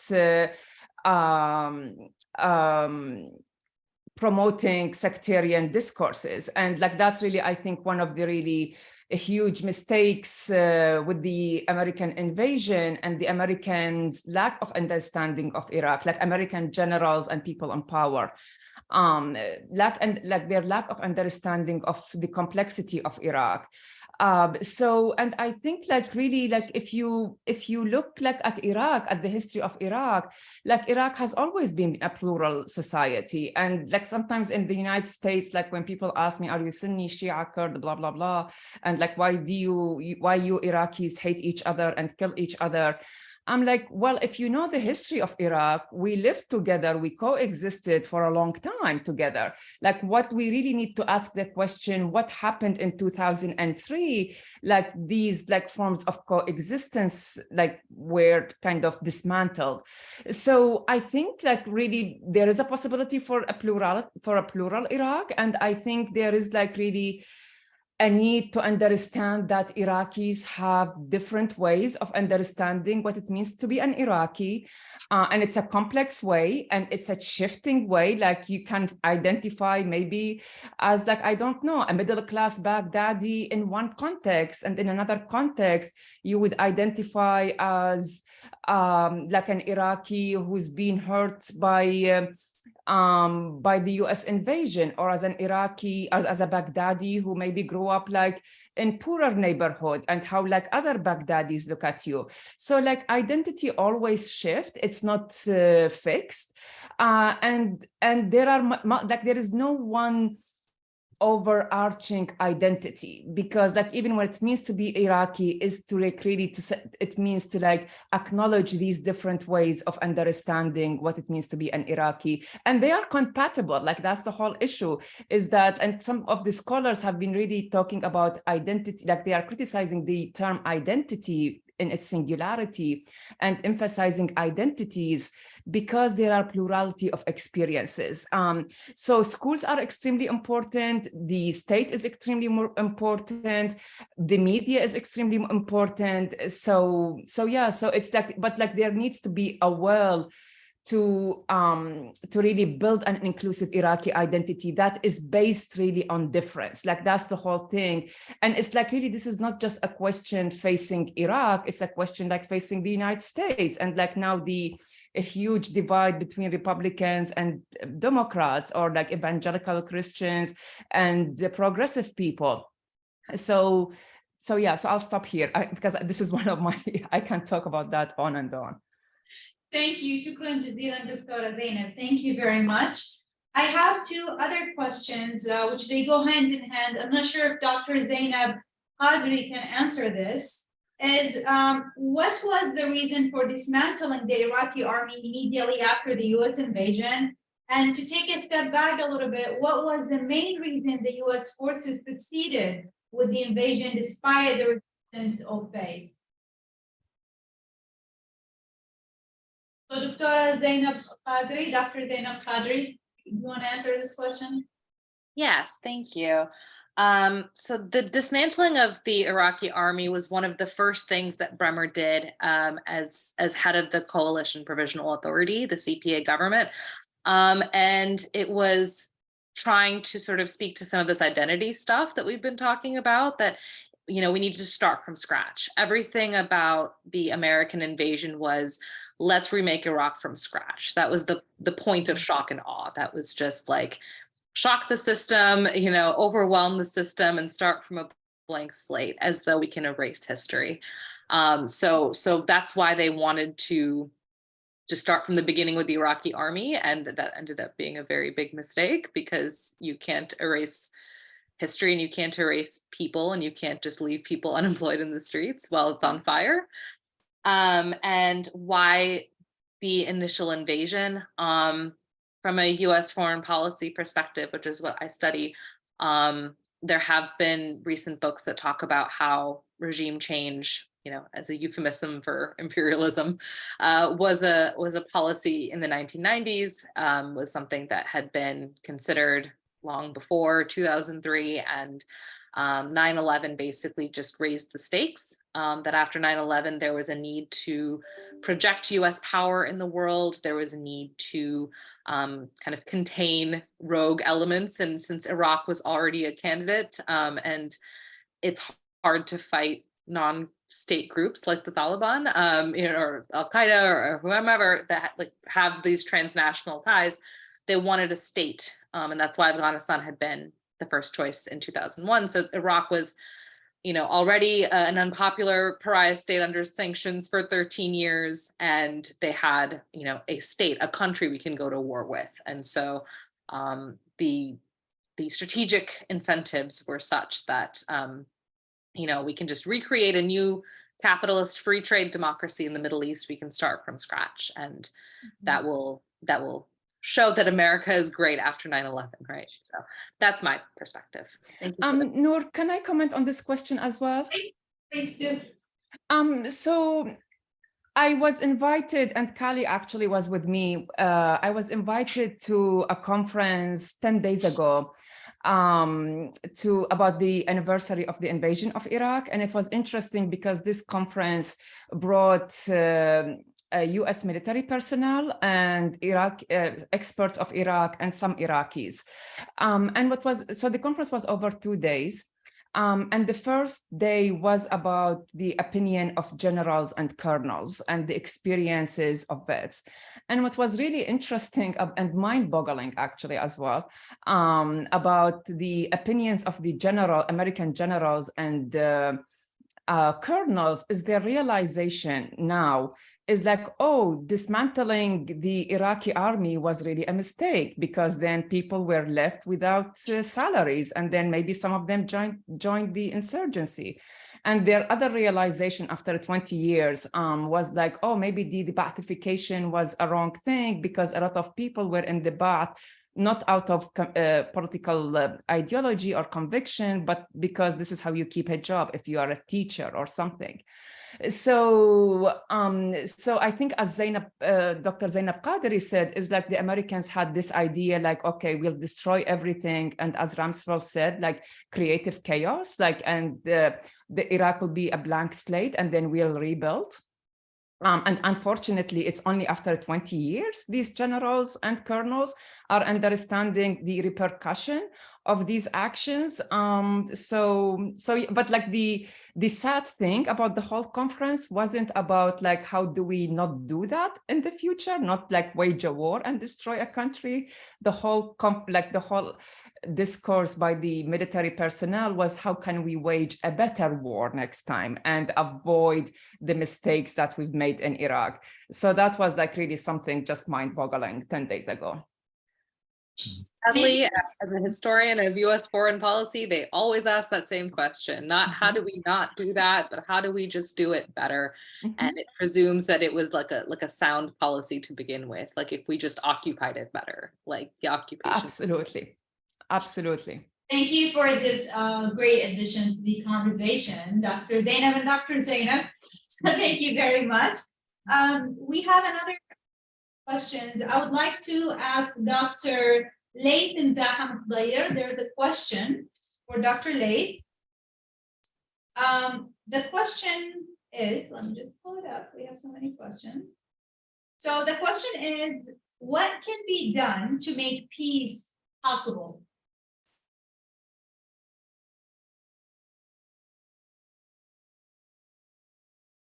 Can be done to make peace possible? والله هو السؤال يعني ضخم جدا، والإجابة عنه نعم، الإجابة عنه تحتاج إلى يعني كثير من التفاصيل، لكنه على يعني قدر الورقة اللي قدمتها أنا أعتقد أنه يعني إحنا عندنا في التراث العربي الإسلامي يقال اللبيب العاقل من اتعظ بغيره لا من اتعظ بنفسه. فأعتقد أنه استلهام تجارب الشعوب والأمم والدول التي مرت في مرحلة بناء السلام بصرف النظر عن ما أدى إلى تفككها، سواء كان احتلال أم حرب أهلية أم نزاع داخلي. أعتقد أن استلهام تلك التجارب ومحاولة يعني تمريرها والبناء عليها أو إعادة قولبتها، يعني تنميطها، يعني التعديل عليها، تكييفها مع الواقع العراقي المأزوم، أعتقد أنه يعني تمثل الخطوة الأولى نحو بناء سلام مستقر ومستدام. نعم. شكرا جزيلا. Thank you. شكرا جزيلا Dr. Laith. So maybe you take a step back and have a question for Dr. Tara. Dr. Tara. So we're back to the question of security. It seems like we're getting a lot of questions about security in the area.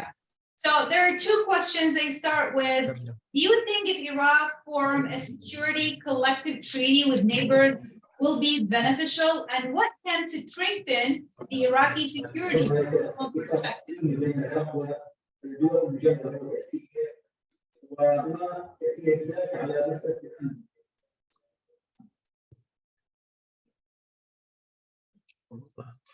Okay.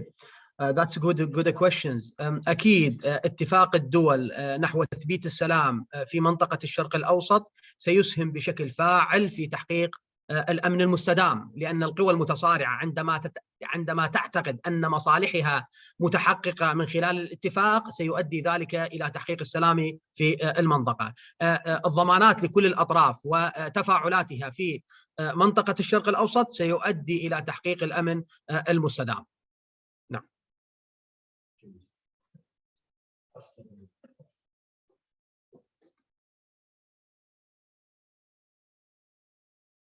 طيب دكتور طارق تسمعني؟ نعم دكتورة. نعم. Yes. So this is just general question. Can economic stability lead to more political stability in your opinion?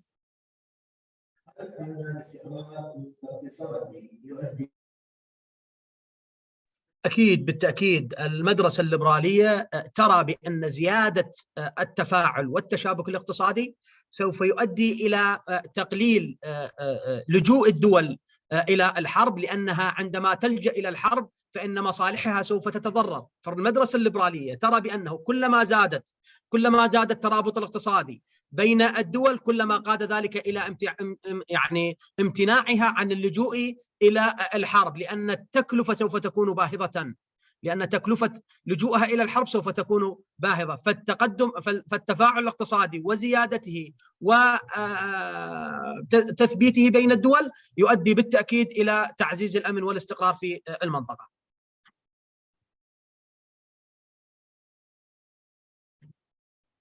Thank you very much, Dr. Tariq. Shukran jazilan. We have a question from our audience here.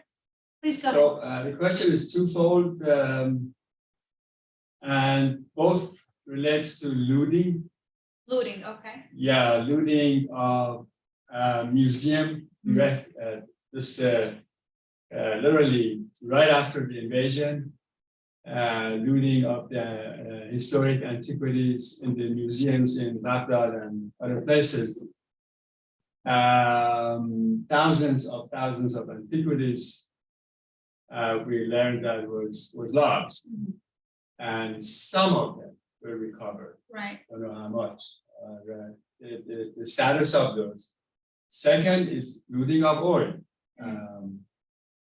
Is that true that the tankers came right after the invasion and took oil with no accounting? Right. Okay. All right.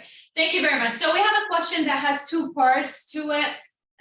الشق الأول من السؤال يتحدث عن السرقة التي حدثت للآثار مباشرة ما بعد الاحتلال في 2003. الكثير من هذه الآثار ذهبت إلى خارج البلاد ولم تعد بعد ذلك. هنالك القليل منها ما عاد إلى العراق. فالشخص هنا يسأل إنه إذا ممكن أحد يتكلم لنا عن هذه الآثار، هل هنالك محادثات عن إعادة هذه القطع إلى العراق؟ هذا الشق الأول من السؤال. والشق الثاني هو عن سرقة النفط.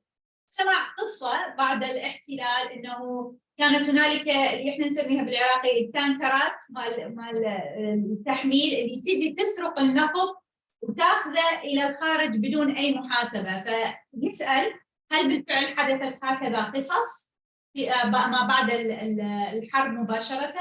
فالمساحة مفتوحة للإجابة عن هذا السؤال. I can take the question a little bit about the National Museum. So I don't work like Zainab Bahrani works on this, and I think a lot of people in the audience know Lamia Al-Gailani, who was really writing a book about what happened, but unfortunately she passed away a few years ago before finishing the book. But like from my experience as an Iraqi living in the United States, is that the question of the looted archaeological artifacts every now and then comes up on the American media, that they found some artifacts like with one of the giant like home stores, Hobby Lobby, and that they are returning it to Iraq. So every now and again, like you hear that, yes, like thousands of pieces have been returned to Iraq, but it's yet not the full, like the full collection that was stolen. And there are always, like when something is found, it's always covered in the news, whether it's BBC or CNN, that they are returning it to Iraq. So I think this is still an ongoing issue. I don't think everything will be recovered. But there are some efforts to really recover some of the artifacts that were stolen. And I think Zainab Bahrani at Columbia University would be really the person to ask about this. Thank you very much, Zainab. To add to the question also, there are many artifacts that were either destroyed or also looted and transferred outside the country during the period of ISIS in Mosul. So that to add to the catastrophic events with the artifacts. How about the second part of the question, where the oil being stolen actually right after the invasion and was being transported outside of Iraq, or just being stolen without any accountability? I really don't know about that question at all, about the question of oil. So our Iraqi colleagues and friends, anybody has to add anything to this second part of the question? I would just say that, you know, I also don't know specifically about the مساء الخير ست نور. موضوع سرقات النفط اذا نريد نتحدث عنه راح اتحدث يعني خلينا نقول بالفتره الاخيره اللي حدثت بعد تجربه محافظه نينوى مع داعش تحديدا. الطامه الكبرى في موضوع سرقه النفط اننا وجدنا ان هناك دولا اقليميه كانت قد اشتركت مع تنظيم داعش في تيسير عمليات سرقه النفط. يعني سعر برميل النفط المتعارف عليه في السوق العالمي يتراوح 60 الى 70 دولار. وجدنا ان دول اقليميه بدات تشتري برميل النفط العراقي بحوالي 10 دولار، وكانها كانت يعني تنتظر الفرصه المناسبه ليضع داعش يديه على هذه المكامن النفطيه في محافظه نينوى وفي مدينه الموصل لتقوم وتستورد النفط من جماعات خارجه عن القانون وخارج عن السياده العراقيه بثمن بخس. ناهيك عن قضيه يعني سرقه النفط التي ربما نسمع بها من هنا وهناك في عدد من الموانئ العراقيه، ربما في بعض الاحيان كانت حتى تديرها احزاب سياسيه، لكن للاسف الشديد ربما الشفافيه في هذا الموضوع بعيده لغه الارقام، لكن انا اتحدث فقط عن تجربه مدينه الموصل مع تنظيم مثل تنظيم داعش، كيف كنا نرى ان صهاريج النفط كانت تعبأ وتملأ من حقول محافظه نينوى في جنوب المدينه او في حقول عين زالة، وكيف كانت تصدر بوضح النهار وامام ومرأى الطائرات الامريكيه ان صح التعبير الى دوله مثل تركيا. شكرا جزيلا. So this period was from 2014 to 2017 when Mosul fell under ISIS. They were controlling larger oil fields in Mosul, and they were selling and refinancing their group. So this is the period they're talking. It's always been a war for oil, you know. So yeah. So thank you. Question, دكتور رقيب. والآن ننتقل إلى الكلمات الختامية مع جامعة الموصل. الدكتور طارق محمد طيب ظاهر، عميد كلية العلوم السياسية من جامعة الموصل.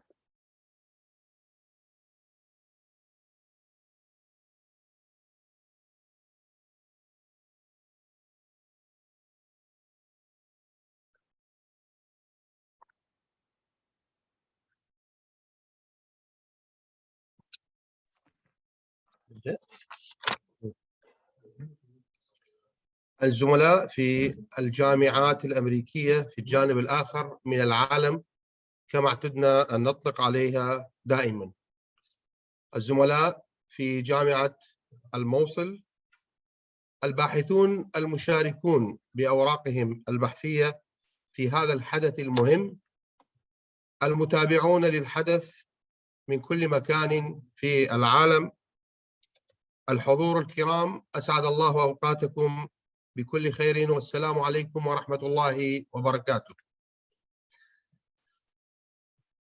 هذا المكان الذي نحن فيه الآن والذي ترونه عبر الفضاء الإلكتروني يحمل ذاكرة تغيرت وتجاذبتها ظروف البلاد طوال 3 عقود. فهذا المكان كان قبل عام 2000 عبارة عن مخزن استخدم في فترة الحصار الاقتصادي لخزن البطاطا. بعد عام 2000 وعشية الاحتلال الأمريكي كان مكانا منظما لاستخدام الحاسبات ومزود بخدمة الإنترنت البسيطة والتي كانت تخضع لرقابة صارمة. بعد عام 2003 تحول هذا المكان إلى قاعة بسيطة للمناسبات، ومن ثم قاعة مناقشات طلبة الماجستير. عندما دخل داعش إلى هذا المكان سرق كل المقاعد الموجودة وحوله لمخزن لذخيرته العسكرية، وعند تحرير المدينة احترق هذا المكان بالكامل، وقبل 6 أشهر فقط أصبح هذا المكان واستطعنا بجهود الجميع أن نعيده إلى ما ترونه الآن. لكني لا زلت عندما أدخل هذه القاعة باستمرار أتذكر كل الصور التي مرت على هذه القاعة. عام 2011 زرت الولايات المتحدة الأمريكية عندما حصلت على منحة بحثية من جامعة سيركيوز. نظمنا حلقة نقاشية في جامعة سيركيوز وفي عدد من المدن الأمريكية في موضوعين. الأول كان المسيحيين في العراق، وكان الموضوع الثاني عن تاريخ نينوى، المدينة التي يعود عمرها إلى 4000 سنة قبل الميلاد. كان أبرز سؤالين لا زلت أذكرهما. الأول، سألتني واحدة من الأمهات كان ولدها قد قتل حديثا في العراق: هل كان دم ابني ضروريا لحياة أفضل للعراقيين؟ وهل ستكون حياة الأمهات في العراق أفضل بعد الآن؟ والثاني، ما هو رأيك بما فعلته أمريكا في العراق؟ ورغم أني قد أجبت حينها بقناعة تامة، لكني في كل ذكرى للاحتلال أعيد الإجابة على نفس السؤالين. 20 عاما انقضت ولا زال إعادة بناء دولة ما بعد النزاع يخضع لتحديات كبيرة. فكرة حماية الذاكرة التي نقودها اليوم في هذا الجزء المهم من البرنامج في أرشفة كل الأحداث وماهية الإخفاقات والنجاحات التي تحققت، وإضافة إلى برنامج الأرشفة الذي لن يتوقف من خلال هذا المؤتمر، نسعى لأن يكون لدينا في كلية العلوم السياسية وفي كلية الحقوق متحفا يوثق بطريقة متسلسلة كل الأحداث ويكون مكانا للزوار والباحثين عن الحقيقة. كما أننا ندعو من هذه المنصة اليوم شركائنا في الجامعات الأمريكية بأن يكون هذا الحدث مؤتمرا سنويا يعقد سنويا في نفس هذا التوقيت وفي نفس هذا المكان. نشكر كل المساهمين الذين كان لهم دور بارز في عقد هذا النشاط: دكتورة نور، دكتور روز، دكتور طارق محمد ذنون، دكتورة رواء، دكتور رقيب، أستاذ علاء، أستاذ محمد سامي، الكادر الفني والتقني، المترجمين في الولايات المتحدة الأمريكية والعراق، زملائي في كلية العلوم السياسية وكادرها الإداري، الباحثون المساهمون بأوراقهم البحثية، وأخيرا الفرقة الموسيقية التي تحضر بيننا الآن.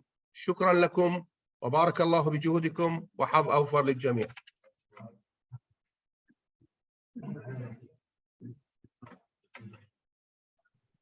Thank you. شكرا جزيلا دكتور طارق. والآن مع دكتور حسام نعمة إبراهيم عميد القانون من جامعة الموصل. تفضل دكتور حسام. بسم الله الرحمن الرحيم. السيدات والسادة الباحثين الأفاضل، ضيوفنا، حضورنا الكريم، شركائنا في هذا المؤتمر المتميز، السلام عليكم ورحمة الله وبركاته. سعيد جدا اليوم وأنا أحضر هذا المؤتمر المتميز بكل معطياته، وأشهد هذا التميز ببانوراما رائعة انتقلت بنا في الذاكرة لمساحات عميقة ولمحطات طويلة ولأبعاد قانونية وسياسية واقتصادية واجتماعية. وأسعدني كثيرا هذا العمق في تحليل المشهد العراقي وهذا الاهتمام في مركزية العراق في الواقع الدولي المعاصر. اليوم عندما نعالج موضوعا أساسيا يتعلق بفكرة لنؤرشف للعراق، ولكي نحيي هذه الذاكرة ولنبقي على الذاكرة متقدة لتسجل وتسطر وتثبت أدق التفاصيل لوقائع مريرة مر بها بلدنا الغالي عراقنا العزيز.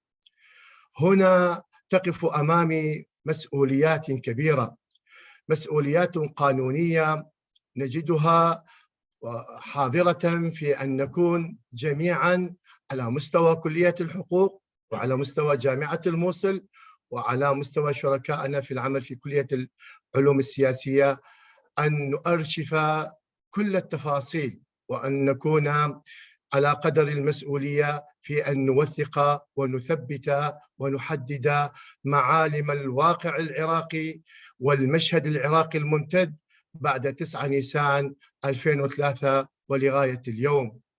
فالصور مؤلمة والأحداث مفجعة والانتهاكات كبيرة.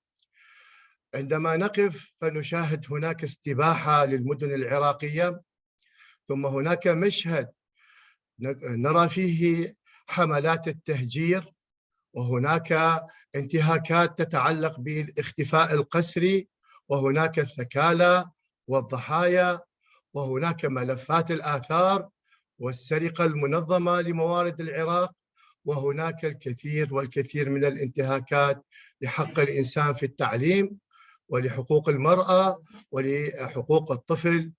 وهناك انتهاكات ممنهجة وثقت ليست فقط من قبلنا بل من قبل المنظمات الدولية وعلى أعلى المستويات. ويكفي أن نراجع تقارير الأمم المتحدة ونقف على حجم الانتهاكات وجسامتها وخطورتها، وكيف لا وأن هناك انتهاكات خطيرة لميثاق الأمم المتحدة ولاتفاقيات جنيف الأربعة ولاتفاقية جنيف الرابعة بالتحديد التي نظمت أوضاع الأقاليم التي تخضع للاحتلال.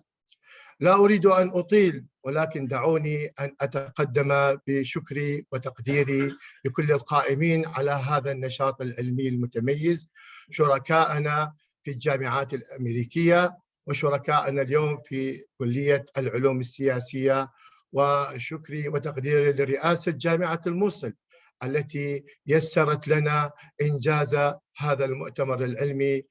ونعدكم نحن في كلية الحقوق أننا سنستمر على نهج التوثيق لكي نلتقي مجددا في نشاطات علمية وأكاديمية مقبلة نسطر من خلالها منجزا إضافيا يحقق الغاية الأساسية التي جمعتنا اليوم في هذا النشاط العلمي. شكري وتقديري للجميع وبارك الله فيكم، والسلام عليكم ورحمة الله وبركاته. شكرا جزيلا.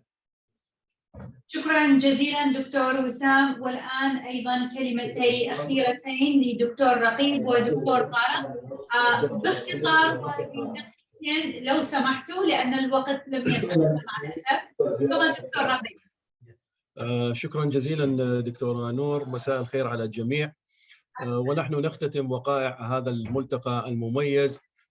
أستذكر اللحظات الأولى التي انطلق فيها المشروع عندما تلقيت الرسالة الأولى من دكتورة كالي، فباسمي وباسم جميع زملائي أتقدم لها بالشكر الجزيل، وإلى الكادر الذي عمل مع فريق لنؤرشف العراق في مقدمتهم دكتور روز، دكتور باتريك، والعزيزة والمميزة الدكتورة نور. حقيقة لا أريد أن أطيل، المساحة المتاحة هي دقيقتين، لكن أقول أعظم مشهد يمكن أن نلخص من خلاله رحلة العراق بعد عام 2003 هي الصورة التي تضعها الدكتورة نور كباك جراوند على المنصة، وهي صورة الواجهة النهرية لمدينة الموصل، كيف حطمت وكيف دمرت، وما هي النتيجة التي وصل إليها العراقيون وأبناء محافظة نينوى بعد سنوات الاحتلال عندما تمكن تنظيم داعش من السيطرة على مدنهم. بكل تأكيد الكلمات التي ألقيت في هذا الملتقى ربما أعطتنا شحنا إضافيا إذا صح التعبير وأنا أستمع إلى مداخلة الدكتور ديفيد كورترايت عندما تحدث عن مشروعية الغزو. أعطاني شحنة إضافية عندما ربما في مرحلة من المراحل بدأنا نشعر بالخجل ونحن نلقي المحاضرات في القانون الدولي على طلبتنا، وكيف أن الولايات المتحدة ربما تتصدر المشهد العالمي بمعاييرها الخاصة التي تنتقيها في إطار تعاملها مع الدول. لكن عندما استمعنا إلى الكلمات من الجانب الأمريكي ومن زملائنا الأساتذة الأمريكان في مقدمتهم الأستاذ ديفيد، ربما أعطانا ثقة بالنفس مرة أخرى لنعيد ونطرح قواعد وأصول وأسس ومبادئ قواعد القانون الدولي، وكيف يمكن أن تساهم هذه القواعد في أن يسود السلام في مدننا، في أوطاننا، في علاقاتنا مع جيراننا وعلاقاتنا مع العالم الآخر. نعم، حرم العراق وحرم العراقيون سنوات طويلة من التواصل مع العالم، لكن بفضل الله اليوم ننعم بحرية مناسبة يمكن أن نمد من خلالها جسور التواصل. شكرا مرة أخرى لمشروعنا الكبير لنؤرشف للعراق، وإلى ملتقيات ولقاءات أخرى قادمة ومميزة. شكرا جزيلا. شكرا جزيلا دكتور رقيب، كلامك يعني الكثير، شكرا جزيلا. والآن مع دكتور طارق محمد بنون الطائي، كلية العلوم السياسية جامعة الموصل. دكتور طارق will have the final closing remarks. شكرا. بسم الله الرحمن الرحيم. السلام عليكم ورحمة الله وبركاته. في ختام هذا المؤتمر لا يسعني إلا أن أقدم الشكر والثناء لكل الذين ساهموا في عقد هذا المؤتمر الدولي، الذين تطلعوا أن يستمر التعاون في بين الجامعات العراقية والجامعات الأمريكية، ونخطط لمشاريع مستقبلية أخرى. وفي هذا السياق لا بد أن أتقدم بالشكر الجزيل إلى الدكتورة نور التي بذلت جهدا كبيرا في عقد هذا المؤتمر، والدكتور روز والأعضاء الآخرين. وأقدم الشكر والتقدير لفريق اللغة الإنجليزية الذين يعملون خلف الكواليس. وفي نهاية الكلام سأبقى طارق محمد بنون الطائي الذي يردد بأن ما حدث عام 2003 هو احتلال للعراق، وتترتب عليه مسؤولية دولية وقانونية على الولايات المتحدة الأمريكية. أحترم كل الآراء الأخرى التي قيلت وكل الآراء الواردة،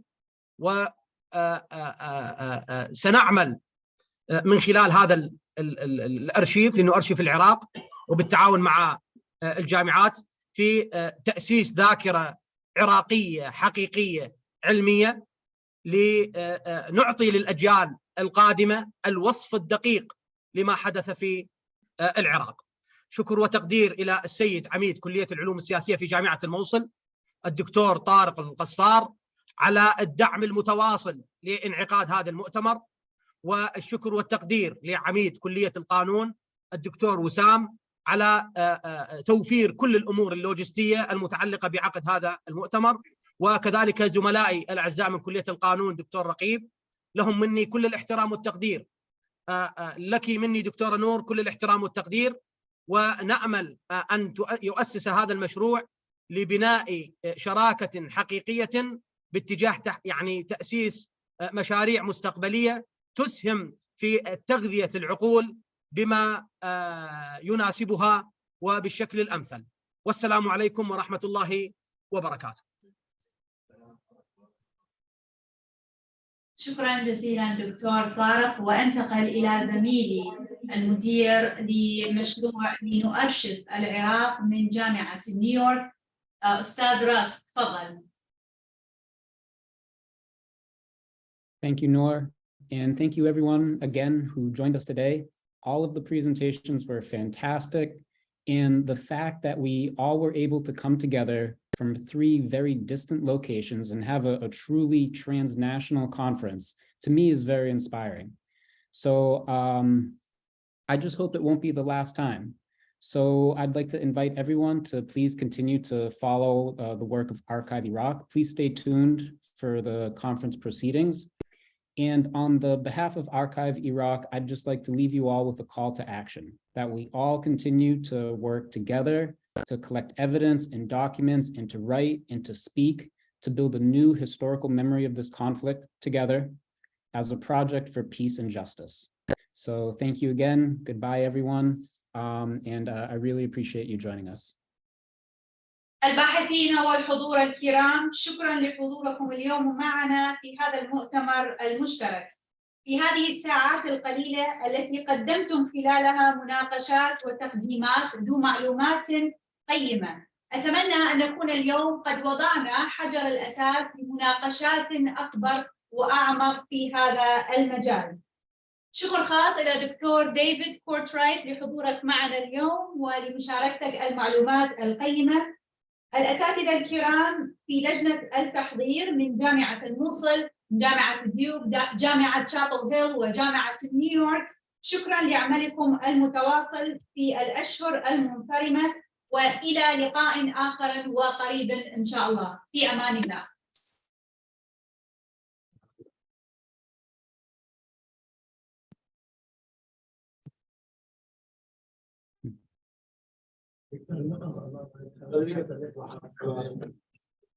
قبل ما يرسل